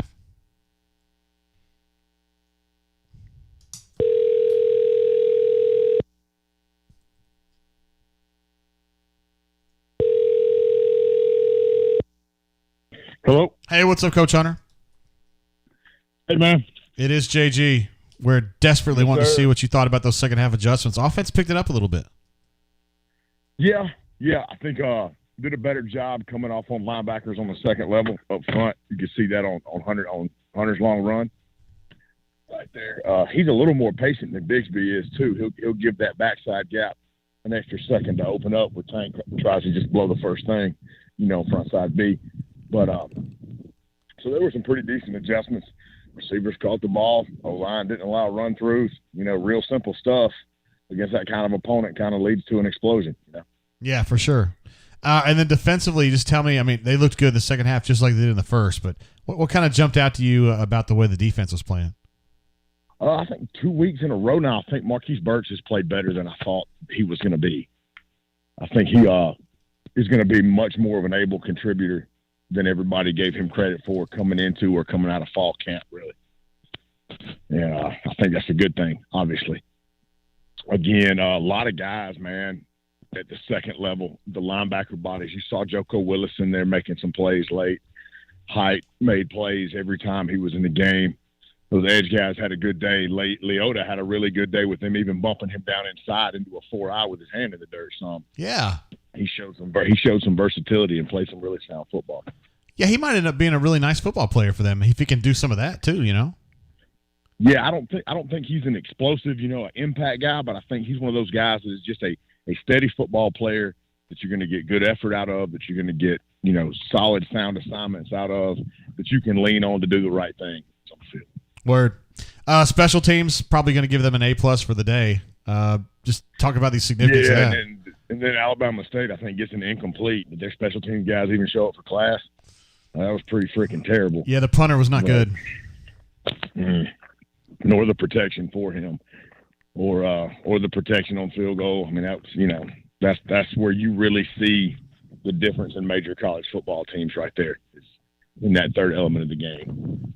Yeah, and the second team guys too. Like you mentioned in the halftime call, like their first team guys, they're pretty good ASU, but it's like when they get tired and you got to go to second team guys, man, it drops off very precipitously. Substantial. Yeah. Substantial. You go from the varsity to the freshman team. All right, so they got Penn State next weekend, Hunter, and you think this is kind of nut-cutting time, or what do you think about this particular game? It is, man. It's going to be a war in the trenches. Penn, when Auburn gets big, or when they think Auburn's going to try to run the ball on rundowns, they're going to load the box. They've got some pretty good corners, with Joey Porter Jr. and some of those other guys on there. They're going to be pretty confident playing some man coverage. And I imagine they're probably going to say, you're not going to beat us with Tank Bigsby. And conversely, I think their offensive style is a lot like Auburn's, and they want to run inside to set up play action pass and can spread it out when they have to. All right. Do you think Auburn has enough horses in the trenches to win that game? The offensive line worries me, man. I don't feel comfortable saying yes right now. I need to watch a little more Penn State D-line film to see exactly how good they are up front.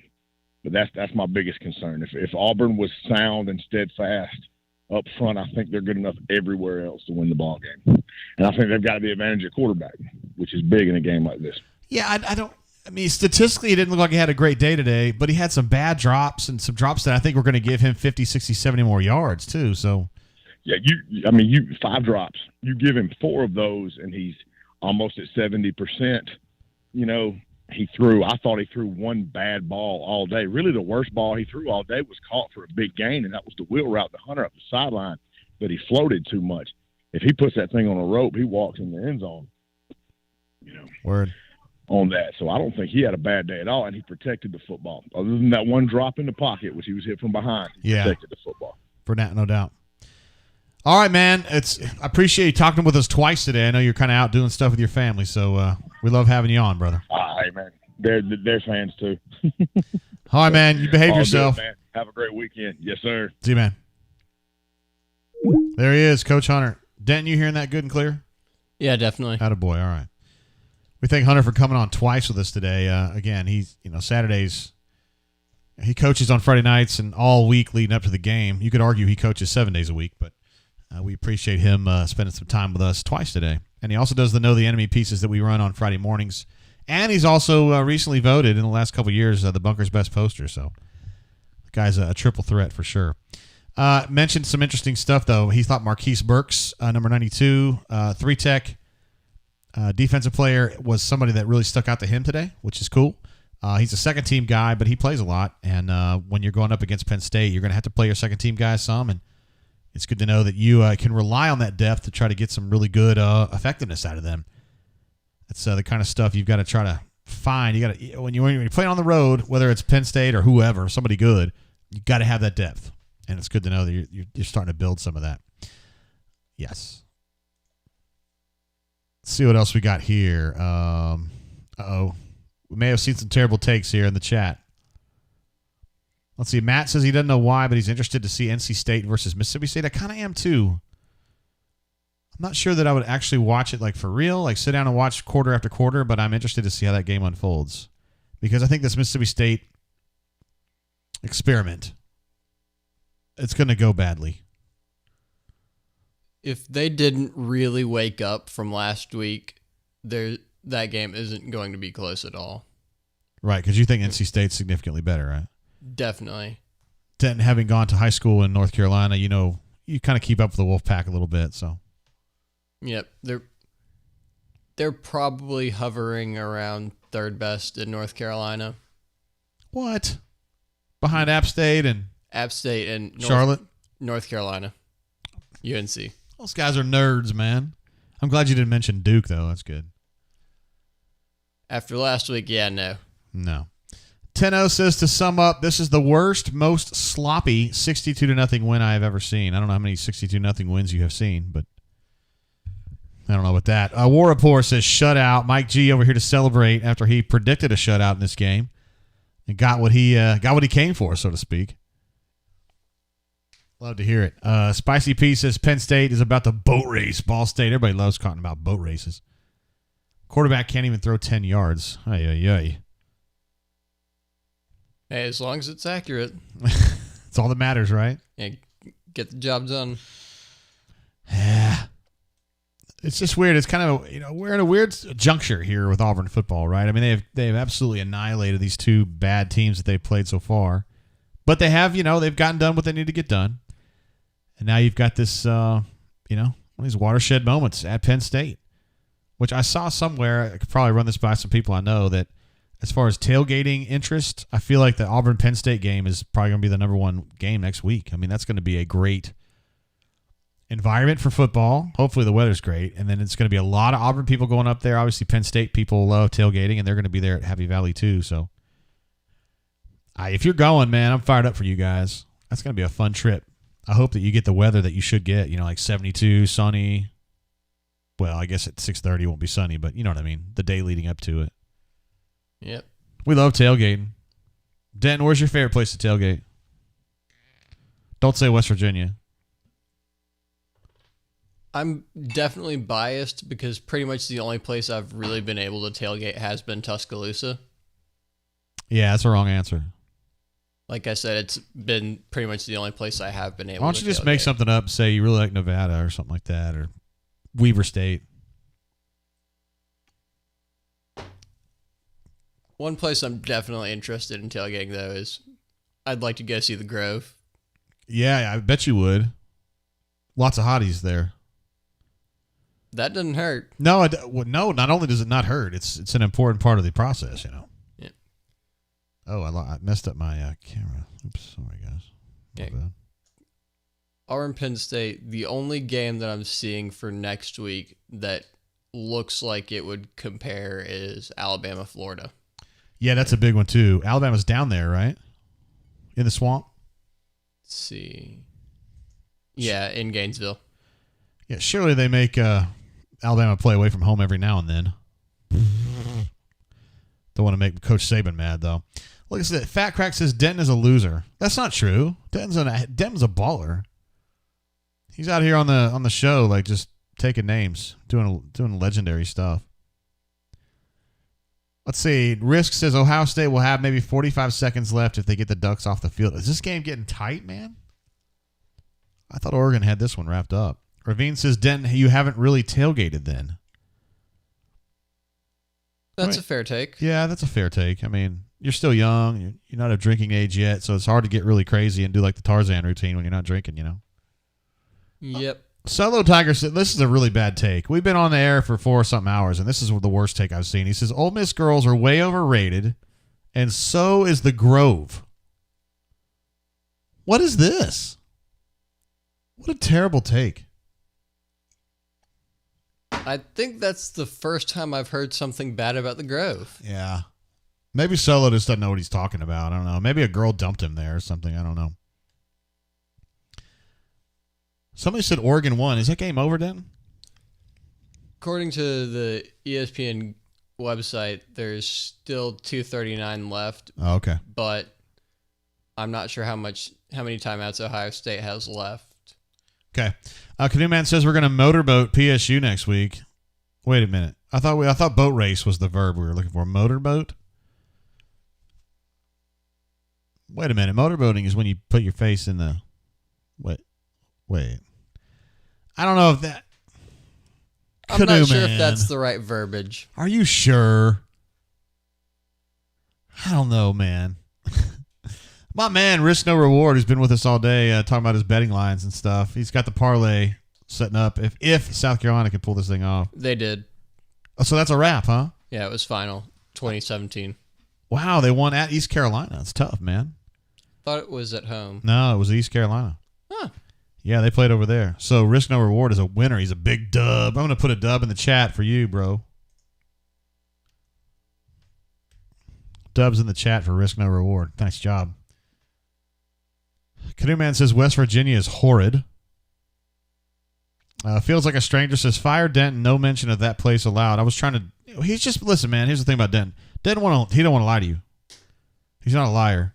So when he just tells you the truth about he hasn't really been many places except Alabama, I mean, you know, he's just telling you the truth. It's not his fault. His parents are Alabama graduates, which puts them in the top 2% of all Alabama fans, right? Yep. Because 98% of Bama fans couldn't even get into Alabama on a bet. You know, J.G. Tate at age 19, I mean, the only team I'd ever pulled for was the Louisville Cardinals. Horrible, man. Look at you now. Look at me now. I'm a UK graduate. I spent the last 20-something years covering Auburn. I'm much more of a winner now than I was then, I'll tell you that. Ooh, another game that didn't mention earlier. Air Force Navy. Could be interesting. Let's go Navy. A lot of Air Force people in this town, though, of course. Yep, and Maxwell. All right, here's Cello Tiger's going to try to justify this terrible take, and he might have something to say here. The Grove was a foot deep in trash after the game. The girls are mostly 6 and 7s that wear too much makeup and fancy dresses. AU girls are significantly hotter. Well, I think we all know some really hot Auburn chicks. So, I mean, I'm not going to sit there and try to tell you, that Auburn girls are dogs or whatever. But to me, like 6s and 7s that wear too much makeup, like is that a bad thing? It depends on the person. Yeah, it does. I would tend to agree with the too much makeup being a turn off. You think that's a problem? Yeah. That generally means they're just a little more hoey, and there's also good things to go with that. To me, it signifies the fact that they're not comfortable in themselves.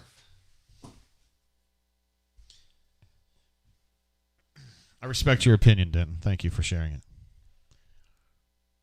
Let's see. Canoe Man says he's drinking Dale's Pale Ale at the Nashville watch party. Oh, man, this is great. Canoe Man is also on my team saying that the Grove is awesome. I think the Grove's great. And I'm glad to see Blake R. as a Navy supporter. Thank you, bro. I'm a formerly Navy brat. Former Navy brat. Thank you. My dad was a lieutenant commander in the Navy years ago. It's been a minute. Who just gave me a thumbs down? It better not be Blake. No, I know it wasn't Blake. It's probably somebody mad about that terrible take on the Grove, but that's not my take.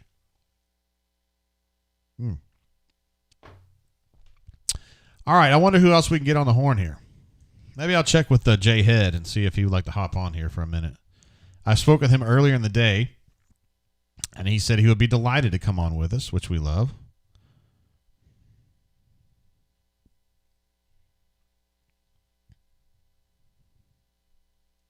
I'm going to make sure he knows what's up. Text him right there. If he answers me, then we will get on the horn with him. Boy, it feels like a stranger. Wasn't very happy with the you mentioning Tuscaloosa, but instead he's still better than Stoltz, though. Hey, that's great, Den. Stoltz is a full-time writer for us. I don't know what this means. Denton, are you an incel? What does that mean? Is that... I'm not sure the best way to explain it. Let me look it up here. I'll make my own judgment on that. I'm not familiar with that word. What? A member of an online community of young men who consider themselves unable to attract women. What? Come on, AU Taxman. That's mean, dude. No, he's not that. That's mean. Please be nice. I always expect you to be nice, AU Taxman. Come on. Let's see. Ravine is down in Kissimmee watching, drinking Four Roses SBS special, small batch select. That sounds delicious. I happen to love that bourbon a lot. Four Roses is a little bit sweeter than some, but it's muy delicioso, that's for sure. Blake R says, whoever gave me the thumbs down rescinded it. Thank you very much. I appreciate that. Blake R says he was in the Navy for 8 years. Thank you for your service, bro. I was in the Navy for 0 years, but my dad, he was in the Navy for a minute. He was in the Navy from, let's call it 73 to 83. Yeah, 10 years. Most notably in San Diego. Let's see. Spicy P says RG3 is calling the Georgia game. Is that true? Is he an announcer now? Man, I'm so out of it. I don't pay attention like that stuff like that. Guess it would make sense. There's a lot of former quarterbacks going into announcing now. They need to have more offensive linemen, more former offensive linemen. Those are the guys that know everything, yo. Yep. So this Oregon-Ohio State game is tight, man. 20 seconds left. Ohio State has the ball at their own 11. Let's see. Solo Tiger has gone ahead and ranked all the chicks in the SEC. I guess most of them. He says LSU 1, Florida 2, Georgia 3, Vandy 4, which I actually support that. Ole Miss 5, Mississippi State 6, UK 7, South Carolina 8. Like, no mention of Alabama on there, no mention of Auburn on there, which are two places where I think there's hot girls. Did explicitly state away teams. Away teams. So I feel like that would take Auburn out. But that would take Auburn out. And he's probably saying Alabama is not even a possibility. I can only speak to me, but for me, Ole Miss and Vandy would be a lot higher. Because first of all, man, if you can like pluck yourself a Vandy chick, you probably got a a wage earner right there who can help a lot, you know? He said Alabama goes between LSU and Florida. Oh, okay, he has them up pretty high. Okay, fair enough. If you can pluck a hot Vandy chick, though, seriously, that turns a Corvette into a McLaren. If that's something you're into. Maybe you're not. I don't know. All right, so Solo Tiger, I appreciate you, bro. Apparently that game is over now. Looks like Oregon has gone ahead and consummated this dub. Is that what you're seeing? That's what I'm seeing. Yeah, nice. That's big, man. AU Taxman says he was just messing with you, Denton. He thinks you're doing a great job. Yeah. He's just teasing, man. It's all in good fun, Denton. Yep. So what does that say about the Pac-12 with the Oregon win? Going to Ohio State and pulling that out. Maybe they're not horrible. Or maybe Ohio State's really overrated. Their offense didn't look all that sharp today, particularly at quarterback, huh? Let's see. Solo Tiger says Vandy is definitely quality over quantity. I thought that's what we were talking about. I'm just telling you how Uncle Jay would look at that. I'd say Vandy girls, but you do you. Risk No Reward wants to know, Tennessee, do they have the hot girls? I haven't been there enough to know. I can't really assess that. I've only been one time, so I can't tell either. And Solo Tiger says AU is number one, but he was saying away games. But he says Auburn will be number one. Fair. I've known some really hot Auburn girls through the years. But a few in this neighborhood, in fact. I feel like it's more Ohio State just couldn't keep up from what I'm seeing, at least. What does that mean? Like they just got behind and... Looking at the stats. Yeah. Word. Granted, he was almost missed 20 passes. That's not good. Yeah, but still at 484. Only one pick. Yeah, it could be worse. And then only 140 rushing yards combined. Not great. Nope. Apologies to all you guys who watched that one. And Matt says here that Pitt has finished off Tennessee. So I picked Pitt. I thought Pitt was the better team, so I'm not shocked by that. But I think there will be some people that say, geez, man, Pitt lost again. Or Tennessee lost again. Isn't this their coach's first year? You talking about Tennessee? Yeah, or second. No, it's Josh Heupel's first year, yeah. That's what I thought. But they shouldn't be losing to Pitt. I mean, it just sounds bad. I know Pitt's a pretty good ball club, but... Yeah, they're generally the team that pulls the rabbit out of the hat to beat Clemson. Yeah, true that. Let's see. Risk No Reward says, I'd rather have an 8 that makes $100K. Hell yeah, you would. Hell yeah. Well, I would be, well, I can only speak for me, not you, Risk No Reward, but I mean, a 6 that makes $100,000 would be fine with me. I'm just talking about from the, from a perspective. AU Taxman says, smart chicks get a +2 in the hotness scale. I think that's fair. Smart and or assertive chicks. I myself like alpha girls. Just something that it's just me speaking about it. Administrative assistant is she's a take charge kind of girl. Denton would agree. Denton was in her system for a long time. Child care. At her child care center. She doesn't play, does she? She does not. No, she does not. So that's a W for Oregon. Fat crack notes. Spicy P makes a very great point. He says, Denton, just go ahead and assume it's Tennessee's. Every time it's a Tennessee coach's first year, you'll probably be correct. It seems like they turn over coaches at an amazing rate. Especially since Fulmer left. Yeah. And then the head coach in Tuscaloosa tends to beat their ass like every year. That's allegedly some kind of big confrontation or rivalry or whatever. The third Saturday in October, which is like just another free win for Alabama is what it really is. I think Joke. It really was a big thing before I really was able to watch football. But once I've been able to watch and understand, it has not been. Yeah, you're right. Like Saban hadn't lost to them in like 12 years or something like that. Or no, he's never lost to them. It was really close that second season. When Lane Kiffin was there, right? I think so. I believe so. Because the game ended on the block kick. Yeah, that was a long time ago. I think that was Lane Kiffin's year. Maybe 09, something like that. Terrence says, 6'8", 10. I am not in a position to have such requirements. I don't know what you mean. Skylar says, I hate to see Ohio State lose. Just can't deal. LOL. Yeah, I know. I understand. Ryan D says, my 6s are most guys' 9s. Look at that. What a baller. That guy, he's a dominator. We know that about him, though. Basically, everybody on our stream is an absolute legend. Looks like J-Head might have gotten caught up with some personal stuff, which is fine. He's out. He's got some stuff going on. I mean, he's a busy dude professionally. I don't know if I should go into too much detail about what he does, but he serves the United States, put it that way.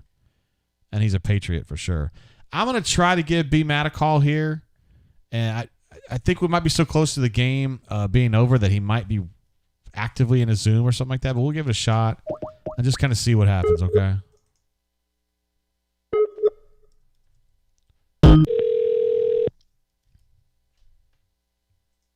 We'll just see what happens.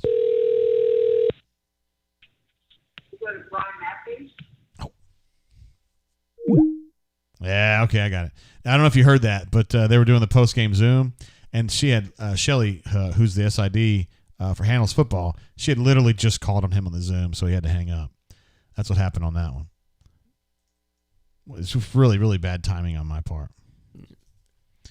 Ooh, Toledo's beating Notre Dame currently. Yeah, I saw that. They've been ahead most of the day, so I know a lot of people on here would be really devastated to see Notre Dame lose. That's kind of something that Auburn and Alabama fans have in common. I think they both love seeing Notre Dame lose. 100%. Fat Crack says, JGT, have you given your take on Bo yet? Well, obviously Bo was awesome the other day. And then today, I think it finishes 8 of 17. Does that sound about right? And he had, Hunter said 5 drops. I was about to ask how many of those were drops. So if you, as Hunter was saying on his call, if you take back, let's say he gets 4 of those drops or catches, he ends up having a good day. 70%, probably has 200 yards, and at that point, I say he's doing great. So it's hard statistically to look at him and say yay or nay, but just kind of eyeballing him, I thought he had a good day. I thought he was fine. I don't think he was quite as sharp as he was in the Akron game, but he was fine. And I think he's definitely the right guy to go. I mean, TJ had a great touchdown pass today. Great. But Bo's the best. He's the better player for sure. Feels like a stranger says J-Head is a secret agent. And C. Clemente's mentor in such things. Absolutely. I could see that. Melee said it sounded more like he was at a drive-thru getting a banana pudding milkshake. I think I know what that sounds like. Do you? Yeah, like a medium banana pudding milkshake. There he is, Brian. And in earlier days, when he's not on a Zoom with Brian Harsin, that's the kind of stuff he talks about right there. That's funny. Spicy P was getting excited. He said, breathless B, Matt. Hey, guys. Oh, yeah. Wow, what a game. Oh, my goodness. Canoe Man loves it when Brian is breathless. I know that. Yeah, Bo's been good, man. I am dying to see him play this Penn State game. I am so fired up about this game next week. And, of course, we'll be draining it for sure. We'll probably go 30 minutes before. I know Assassin is going to that game. I don't know if Stoltz is going to go or not. I can't remember if he said he was going or not. We'll definitely have C. Clemente there, though, for sure. And he'll be able to give us some pregame chatter from the stadium there in Pennsylvania. And then, the game at 6:30. It's one of those ESPN on ABC games. So I reckon we'll be getting Herb Street. And we'll let the bunker have at it on Herb Street with the gif of him crying from last summer. But look, man, I don't think Penn State is like this awesome team or anything, but they're pretty good, and they've got players. And I really want to see how Auburn matches up with them because it's hard to tell right now. I mean, Auburn's absolutely slaughtered Akron and Alabama State, no doubt. But, it's time to start playing some real teams, and this is going to start happening here in pretty quick succession. 2 of the next 3 games, well, shit. 3 of the next 4 games are against some legitimate teams. So, and I mean, Arkansas is legit. Ole Miss is legit now. Hell, everybody is now, except Mississippi State's iffy. South Carolina's iffy. But prior to that, and you better believe it. Seriously, I know Auburn people in general are kind of like Ole Miss. I'm telling you, man. Lane Kiffin's got some dudes there now. They are a real problem. Those days of beating their ass like 33-0 are over. For y'all's second half, I feel like Ole Miss game determines how that goes, how the back half of y'all's schedule Yeah, goes. after the Idol, right? Yeah. Yep. I mean, to me, I just think it gets turned one way or another before that, though, because you got Penn State, LSU, Georgia. Auburn hadn't won at LSU since '99. Auburn beaten Georgia maybe one time out of the last 6, something like that. So, I mean, if you win those 3, that would be a huge achievement. It's more so I see Georgia as a loss, but the rest of that I see a clean slate so far from what I've seen. And then Ole Miss, if y'all win at Ole Miss, win against Ole Miss, that Texas A&M game will be looking a lot closer than I would have originally thought. Yeah, there's a lot of work to do to get to that point, though. To get through LSU. But to win at LSU would just by itself be a huge deal. And that's also me going off LSU last week if they keep playing like that. Well, I mean, I think that I think they're overrated. I think they are. I mean, they went to Los Angeles and got knocked around pretty bad by a UCLA team that I don't think is awesome. I think they're fine. And all the whole thing about, you be a sissy blue shirt. Like, I think it's funny, but it just makes him look bad. And I don't know. We'll see what happens with LSU. I think Auburn's a very winnable game for Auburn. But I also think this Penn State's going to go down as a dub for Auburn, too. So we'll see that. Cleveland Brown says Denton should have to eat the bomb wings if Auburn beats Georgia. How do you feel about spicy stuff, Denton? Like really spicy stuff? I do not do well with spice at all. Okay. Maybe we should do that. Deacon Jace is coming out of a bye week. Auburn historically is real good. That's absolutely true. For a while there, Auburn didn't lose ever coming out of an open week. Colorado with the early lead. Talking about, I think A&M is out there, right? Yeah, they're out there. Yeah, that could be an interesting game. Colorado, of course, if you guys know Jeff Shearer, who writes for AuburnTigers.com, Jeff Shearer is a CU Buff alum. Went to school out there. One of the great broadcasters in Colorado lore. Also a Hall of Famer in Montgomery before he went to work for Auburn. Interesting stuff. Yeah, Canoeman says nothing finer than BMAT out of breath. That's probably subjective, but I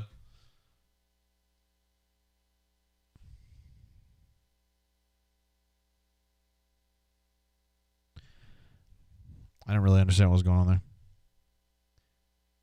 All right, so Spicy Pieces, A&M down 7. Talking about the A&M, just I don't know if that's like Colorado just scored on their first possession or what's going on there. Minute left in the quarter. Okay, so far, not too bad. Not too bad. I wouldn't mind to see the Fighting Jimbos go down.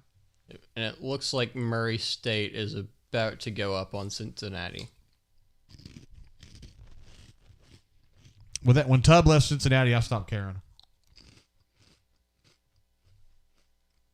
I mean, I know everybody's thinking they're good and shit. There's no doubt. Come to you, man. Christy told me you're one of the best brain trainers. That's pretty big. Wonder where Brian is right now. I'm just kidding. I know what Brian's doing. He's doing his Zoomer. He's doing his Zoomer with Harson, but in case you forgot, there he is right there with his milkshake. With his custom milkshake straw that he and Yvonne took when he went to Sonic to get that banana milkshake the second time. They didn't have it the first time. Forgot about the straw. Brought his own straw, then. Does make sense. I have seen some places with not good straws for milkshakes. I didn't know that was a thing, man. Chick-fil-A, if you're unlucky with a cookies and cream shake, that straw will get jammed up. I made my first maiden voyage to the new Montgomery Chick-fil-A, or the redone. They did a hell of a job, man. There must have been 50 cars in line. We probably only waited like 5 minutes. That's not bad at all. Nope. I don't understand why Chick-fil-A is. They ought to get in other businesses, man. They're just too good. Like, I feel like they've got the fast food space just locked on. Like, the service is quick, the food's fresh, the prices are reasonable. They're everywhere you go, and their place is like clean and nice. And I don't understand why this isn't transferable. Like, why is McDonald's so shitty and Chick-fil-A so good? Crystal's good, too. Don't you love Crystal? Get those little bite-sized burgers. Breakfast, noon, and night, bro. Look how happy he is. That guy loves himself some Crystal. Of course, they are a presenting sponsor of our 3-2-1 report, Denton, on Sundays and Mondays. Or Mondays, I should say. Let's see. Rick No Reward says, who's better, Ball State or Bama State? Been a while since I knew anything about Ball State. Great question. I would probably say Ball State, but they're one of those programs that just goes way up and down. Like 1 year they'll be totally shitty, and then like 2 years later they'll win the league, or at least they'll challenge for the title. Seems like in the MAC it just goes up and down really fast, which tells me like it's probably more. It comes down to more to coaching in that league. You know, if you've got a coach, you can win in that league. Yeah. When you come to the SEC, having a coach is not enough. You got to have players too. Got to have both. That's why Saban's so good. Saban's a great coach. Saban's a great recruiter. Let's see. TJ Kidd says ASU is on the way to Montgomery Chick-fil-A for a milkshake. They probably want one at this point, yeah. Spicy P says McDonald's in Europe is fire. They use real ingredients, so that fake stuff that we see in the States, I guess. Blah. It sounds like Bama's having a kind of a slow start against Mercer, too. It happens, man. Yep. It was like tied through the first quarter or something. Little over 5 minutes in. Oh, hell, that's nothing. And looks like false start. Jack P says Tank Bixby over under 100 yards rushing versus Penn State. I'm going to take the over in that one. I think Auburn's going to win this game, man. All right. I have good news. J-Head is ready. So let's get him on the horn and see what he thinks about this ball game and also some recruiting stuff.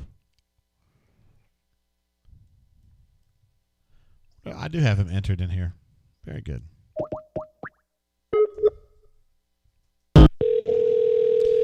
All right, connecting up with our friend J-Head. JGT, what's going on, What's man? up, J-Head? Word, man. Hey, how's it going today? Awesome. Looking forward to everybody loves hearing from you on the drain, my man, even though the game was kind of uninspiring today. I mean, you know, Auburn kind of starts slow, but then they put it together and crushed them.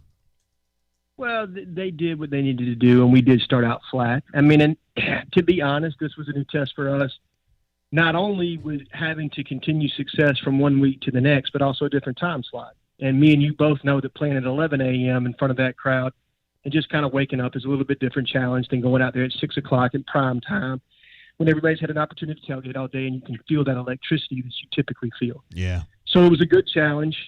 We didn't respond to it very well at the very beginning, but we caught on, and you could just see that we had, you know, a more supremely talented team than what Alabama State was able to field. Yeah.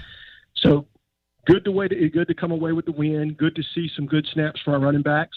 As far as that's concerned, I did see probably some things on the offensive line from a run blocking protection standpoint that I didn't necessarily like. I thought Brandon Council had an off day. And didn't come out and play his best. I thought we played better when Jackson was in the game, but we were able to get beyond that, and then you saw the juice that Jarquez Hunter brings, so it was really great to see that from a young back. Yeah, so, I mean, Tank's obviously the number one guy, but, yeah, at this point, like, Jarquez is, like, playing the way that you would expect a number two to play. Like, when Shivers comes back, I got to believe Shivers would be number two, but, man, Jarquez has been great so far. He's been fantastic. I mean, he really – picking him up and finding him – you know, and you always heard great things. I mean, I know Will Friend is the one that found him because he's from that area in Mississippi, had offered him when he was at Tennessee and was going to offer him again at that brief stint he was at South Carolina. And then when he got to Auburn, the first person that he presented to Caddy and to Bobo was, you know, the film from this kid. And they loved it, loved the kid's personality. And he's been driven since he's gotten to campus. You know, he's just got one of those kind of mentalities where he wants to go to work. He's blue collar. Great chip, great head on his shoulders and a chip on his shoulder. And you just love the way he runs the football, the determination, his vision, his speed, the ability to accelerate in and out of his breaks. It's just, you know, he's got the whole package. And I think he's close to 300 yards in 2 games. Yeah. And set the all-time record for longest run from line of scrimmage for Auburn. It's huge, man. It's a great start. That's not bad for a 5.5 3-star out of Philadelphia, Mississippi. That's for sure. Exactly right. A couple people have asked in the chat about Tank not being 100%. What's your gut feeling on that? Does he look 100% to you? Yeah, I think he's fine. I mean, I think he's just probably finding his footing as far as that's concerned. He probably hasn't shown the explosion just yet that we would like to see. But I don't think he looks overly slowed or like there's a hamstring or anything that's going to be lingering. I think he'll be fine. He'll pop a little bit more as the season goes on. The honest truth is, I mean, I think he's just now broken 20 carries for the entire season. And sometimes it takes backs like Tank a little bit to get warmed up. So I wouldn't be overly concerned at this point. If we see something next week against the quality opponent that we're going to have in Penn State, where he doesn't look like he's making those cuts like he typically would, then that'd be some pause for concern. But as of right now, no. Right. I think everything's fine as far as that goes. What are your expectations now, having seen them play twice at Penn State? Do you think Auburn's like the superior team going in? Not at all. I mean, I think it's going to be a very balanced game from that standpoint. I think the talent's very even across the board. We're probably looking at a rock fight, if I had to guess. Both teams are going to try to establish the run as best we can. Both teams are going to be looking for playmakers to step up on the outside. And both teams have quarterbacks that have come under fire. I thought Bo looked great last week. His footwork and his balance looked good again this week. He made some throws that I'm sure he wished he could have had back. And then, of course, he probably should have had at least 3 to 4 more completions where receivers just dropped the ball, particularly that one to Kalen Newton, which would have been a huge gainer as far as that's concerned, which would have helped his stats. So I really think this game's going to be a toss-up. I know it's in Penn State. It's going to be a whiteout. The crowd's going to be electric. Probably a 3-point game either which way, and hopefully our defense and special teams can show up and kind of make sure that this swings in our direction. Yeah, it's going to be tough, man, because I know Penn State's not what they were 2 years ago, but they're still good. They still got players, and you're still nighttime there, Exactly, and James Franklin is a good football coach, so this is going to be a fantastic test for us. And yes, we probably, I feel like we have shown more discipline this season so far.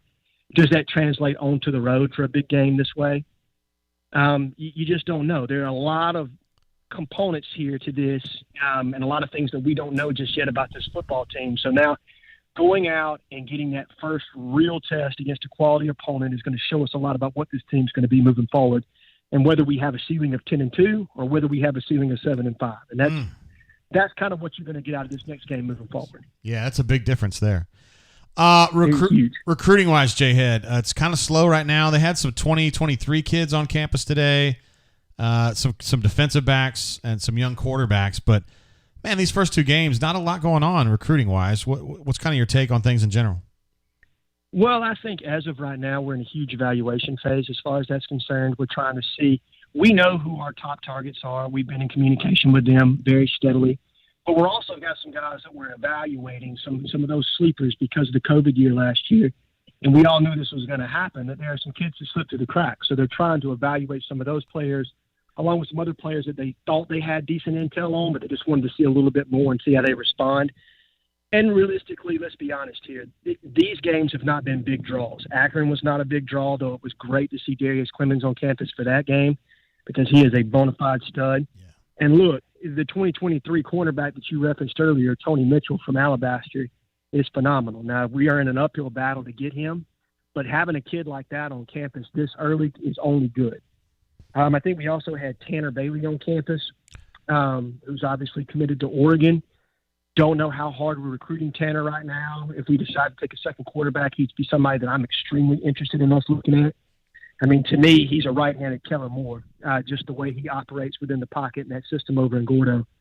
And I would love to see us pick up interest there. But I think we had Justin Williams, the 4-star running back from Atlanta, in today, and a handful of other prospects. So I'm encouraged by what we're doing in recruiting. I think right now we're working some big dogs behind the scenes and kind of laying in the weeds a little bit and hoping that some of our in-season performance will kind of change the opinion of what some of these guys have been fed by other programs about the direction Auburn's headed in. There's some negative recruiting out there because people don't know who Harsin is, what his vision is, what he's about. And so we're able to put a product on the field now that we can sell to these guys. Yeah. So we'll see if that approach takes hold. And I know it's kind of you got to put your trust in it a little bit, and that's hard given where we've been with Gus the last couple of years to trust anything. But right now, it's a new era, it's a new regime, and so I think they're just methodically working through this as best they can. And as Harsin said, it doesn't matter what you're at right now; it matters where you're at in December, and that's really kind of the bottom line. Basketball, we got some news this week that Al Flanagan had a partially torn Achilles, and he's going to be out, and they're saying 10 to 14 weeks before he can come back and play. Does this change kind of your trajectory for what you think is going to be the trajectory of this basketball team? It's slightly. I feel like as we get into conference play and Allen starts to get into a groove, the expectations of a nice postseason run are still there. But in the early stages, let's see what Devin Cambridge can do and what Chris Moore can do at that 3-guard spot. That's a very pivotal role in that power guard position in Pearl's offense. Devin's been, he's been hit or miss, where he's been electric in some games, and other games you wonder why he's even in the game. So it's really a tough spot to put us in because we were going to count on Al for some leadership and some the ability to score and the ability to probably take the best wing player and lock him down on D. Now, KD Johnson is a bulldog, and I expect us to probably get some extra added mileage out of him. I love what I've seen out of Zep and out of Wynn so far. And then obviously the major contribution of this team was always going to be down low anyway in the 4 and 5 spots because you have some bona fide NBA players at those positions. So really for me, it's how quickly, can Al get back, and not only just get back, but can he play at 100%? And in the interim, how much has Devin matured? Because we just don't know at this point. Yeah. And then I like what I've heard about Chris Moore to this point. He's kind of got that Corliss Williamson about him, a little bit of that, power 3 game to him. Yeah. But can he hold up on the wing defensively? That's what I don't know. Yeah, we got some guys on our staff that love SEMO. I'm a little more skeptical than most, J-Head. So that means that they have to rely on Devin Cambridge to be something that he really hasn't been to this point. So that's going to be a little bit of a gamble too. But the good news is that Al will be back, probably for a conference season, and that's big. That's important. I'm with you. And as long as he's 100% down the stretch of conference and he's ready to go going into the SEC tournament and the NCAA tournament, provided that we play well enough to get into both, which I assume that we will, then that's really where you're going to make your money, and that's when you need him to be at his best. Yep. All right, J-Head, you're an absolute legend, man. We love having you on the show. And I love being on the show, Jay. And, next time, hopefully, maybe I can get on for a little bit longer. I know I unfortunately couldn't come on last week. And this week, the game just hasn't been as much to talk about as we would have liked, right. I'm sure. But I will throw up another thread in the bunker before next week's game at Penn State. And hopefully we can come out with the dub and have a lot to talk about. All right, man. Appreciate you, J-Head. No, I appreciate you too, Jay. You have a great day, okay? See you, bro. Bye. There he goes, J-Head. Short and sweet. It's kind of been the theme today with Auburn having crushed Alabama State and kind of in this weird neutral pattern where it's like just kind of waiting for this Penn State game. Trying to figure out, exactly what this team has or doesn't have. You know what I mean? Going to give B-Matt a call here now that he is off the Harsin Zoom. Thank you, J-Head, for watching. Thank you for J-Head for calling in, bro, or letting me call you, I should say, and letting us hear what you had to say about that. What's up? B-Matt, what up, bro? We're just finishing up some interviews, but I can talk now. It's Roger McCreary talking to the crew on Zoom. But, he had a pick six, didn't he? That was a beautiful interception he had. Just the way he read that, he had to reach back and get the interception and the sidelines, and that was sweet. Yeah, it was a great individual play, and that's going to be a highlight we're going to see a lot of as we move through the season and get into the 2022 NFL draft, right? Yeah, it's kind of sad not to hear you out of breath, man. I'm sorry. Let me go outside and walk around the block real quick. I'll come back panting for you like that. Yeah. What was Harsin's attitude after the game? Measured. He doesn't get too high or low. He did talk about the mistakes in the first half, the penalties. He definitely mentioned the poor execution, the turnover, all those things they didn't really do a lot of last week. But then he talked about the way they came out in the third quarter and just took total control of that game. 35 points in the third quarter ties an Auburn record. So it's pretty impressive, and it was a dominating performance, I thought, by this Auburn team in that third quarter. So, I wasn't feeling very positive about the effort and just the way they were playing at halftime, but they turned it up a notch big time that third quarter. So he was measured. He complimented Demetrius Robinson for his play and his leadership that he's shown. He talked about Jarquez Hunter and what a terrific job, he did coming in there for Shivers and, breaking a record with his 94-yard run. I think it was 1936. O'Gwen, I think his record was 92-yard run. You'd think it was Bo Jackson or one of these, Cam Newton or one of these other great, guys, running backs in Auburn history. But no, it was 1936, and now it's Jarquez Hunter, 2021. Hey, how about that? Record breaker. Yep. Yeah, and I didn't know, there wasn't a whole lot else to talk about. Defense was salty from start to finish. Got their turnover. Special teams was great. Yeah. Jarquez was great. Lester, he got the block punt, I believe, and almost had two others. And I think another time he was down on coverage. I think it was punt coverage and made a great open field tackle. I think that was Barton again. So he's a guy that deserves to be mentioned. Defensively, Jacoby McClain had double-digit tackles, for the 8th or 9th time in his career, maybe more than that.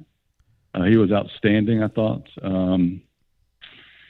Early on, I thought that defensive line looked really good, really active. You once again saw Derek Hall and Marcus Harris, getting in the backfield, making plays. Hell yeah. Caught Aku Leota. He had a nice sack on a play where he was actually knocked to the ground on one knee, got up, pursued around the offensive lineman, and made the sack. So I just like that type of effort from a defensive lineman. His defensive line coach really enjoyed that play.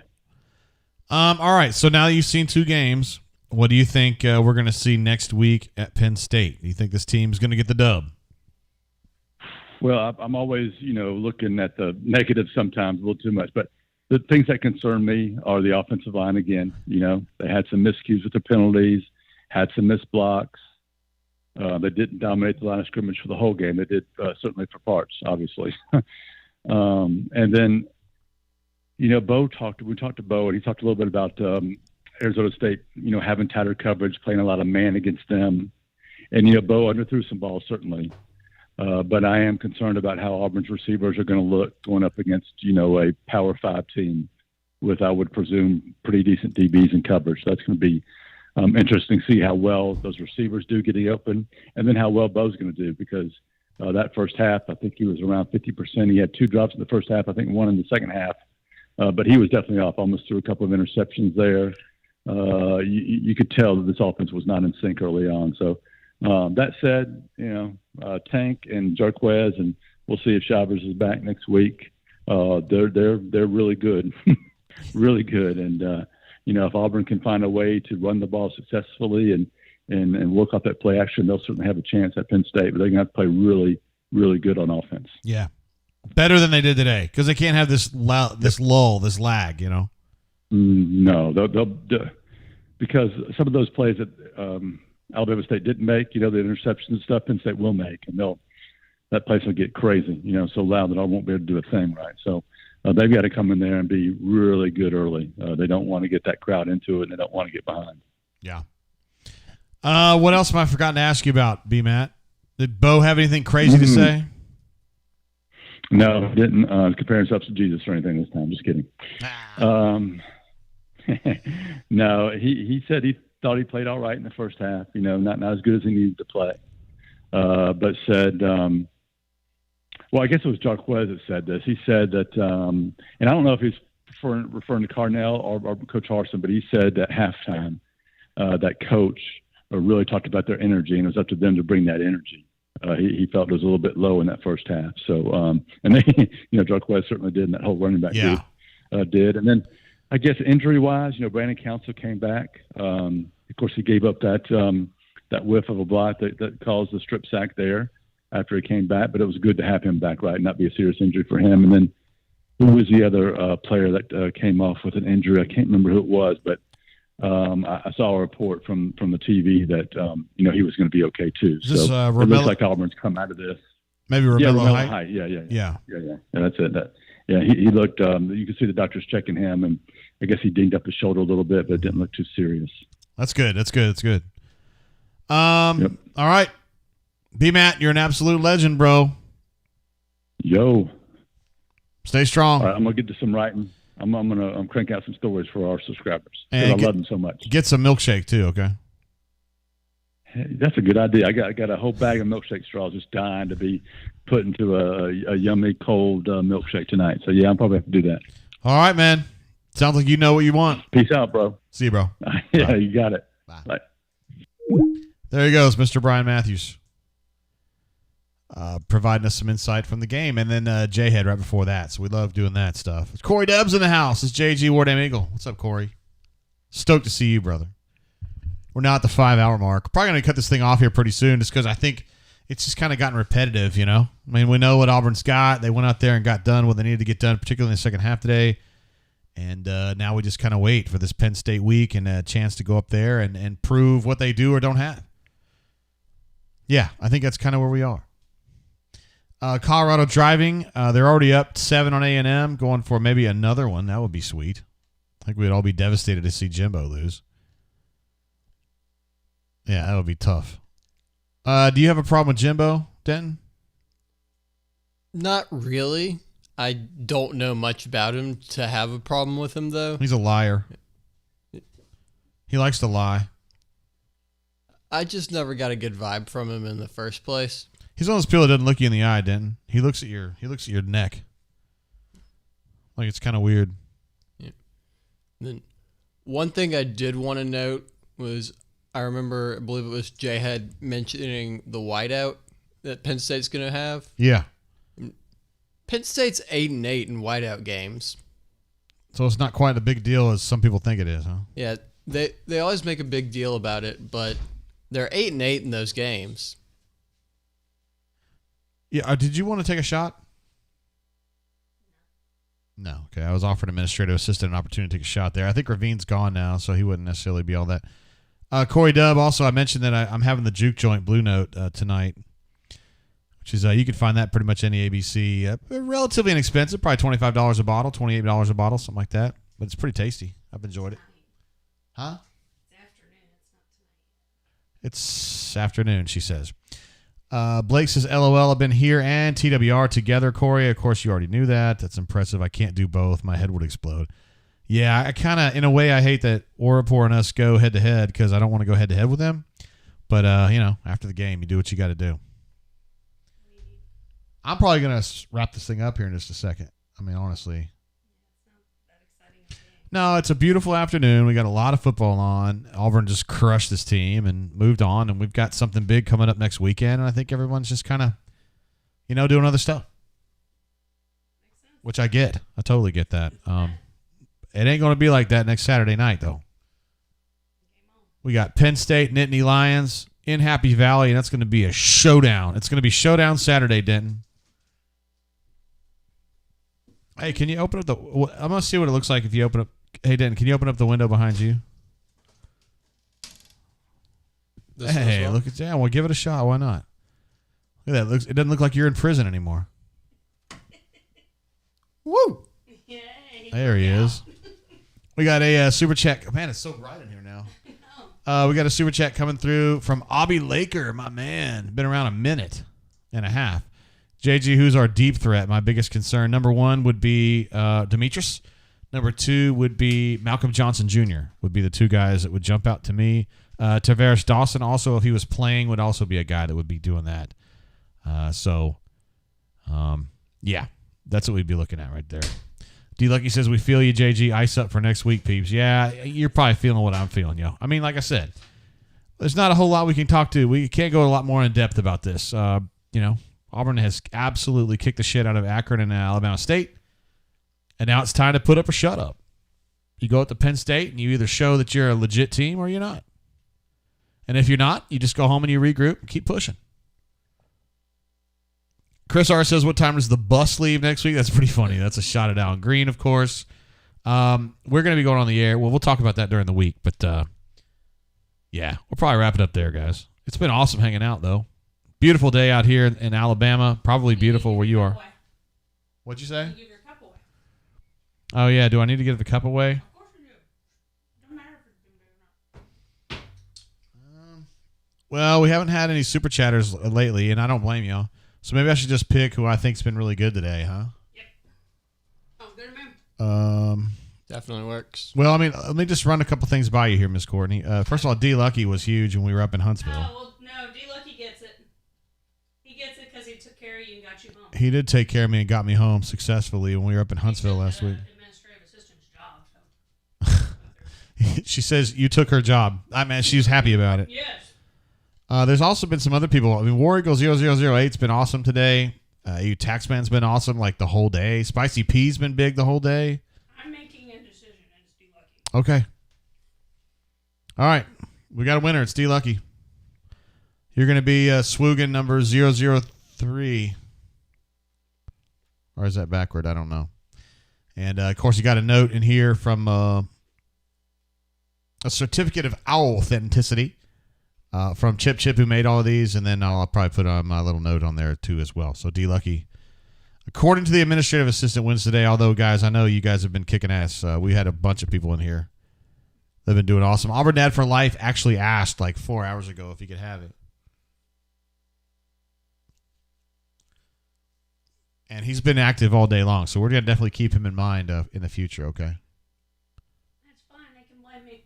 Yeah, I mean, D Lucky, I mean, he's won now, so he can't keep winning. You tell them they can be pissed off at me. Okay. Corey Dub says, Jay goes out and drinks with people all over the state and forgets about the ones in his own backyard. Corey, are you buying? Like, big talker? Yeah, he is a big talker. He's a badass. Spicy P says, JG, I got your next Uber. I love it, man. What'd you say now? Planning a bourbon thing here in Montgomery. Oh, yeah, we're going to have that bourbon thing here in Montgomery before too long, so we'll definitely get to the bottom of that. Fat Crack says D Lucky with the brown nosing. Hey, man, D Lucky, he's got it where it counts, man. He took really good care of me in both Madison and Huntsville last week. So. Brown nosing me. That's the Oh. It does pay to brown nose the administrative assistant, right? Yes, it does. And Auburn Dad for Life says, one day I'll get one of those. I got a sound for that. You all ready for that one?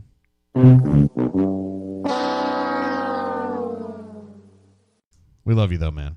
All right, guys, wrap it up there. Seriously, appreciate you guys. We still went 5 hours, even though we didn't go long after the game, but we're definitely going to be doing some serious work next week. Appreciate you guys, and we will be doing a bunch of stuff on the auburnsports.com. On the bunker, we'll be there. We got 1, 2, 3 coming out, or 3, 2, 1 rather, and then Monday musing it.